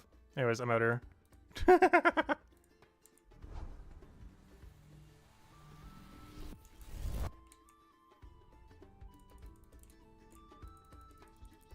Oh, he somehow got to witness a max party. He technically already got it before we got there. Wait, who we turned this into? Quartermaster.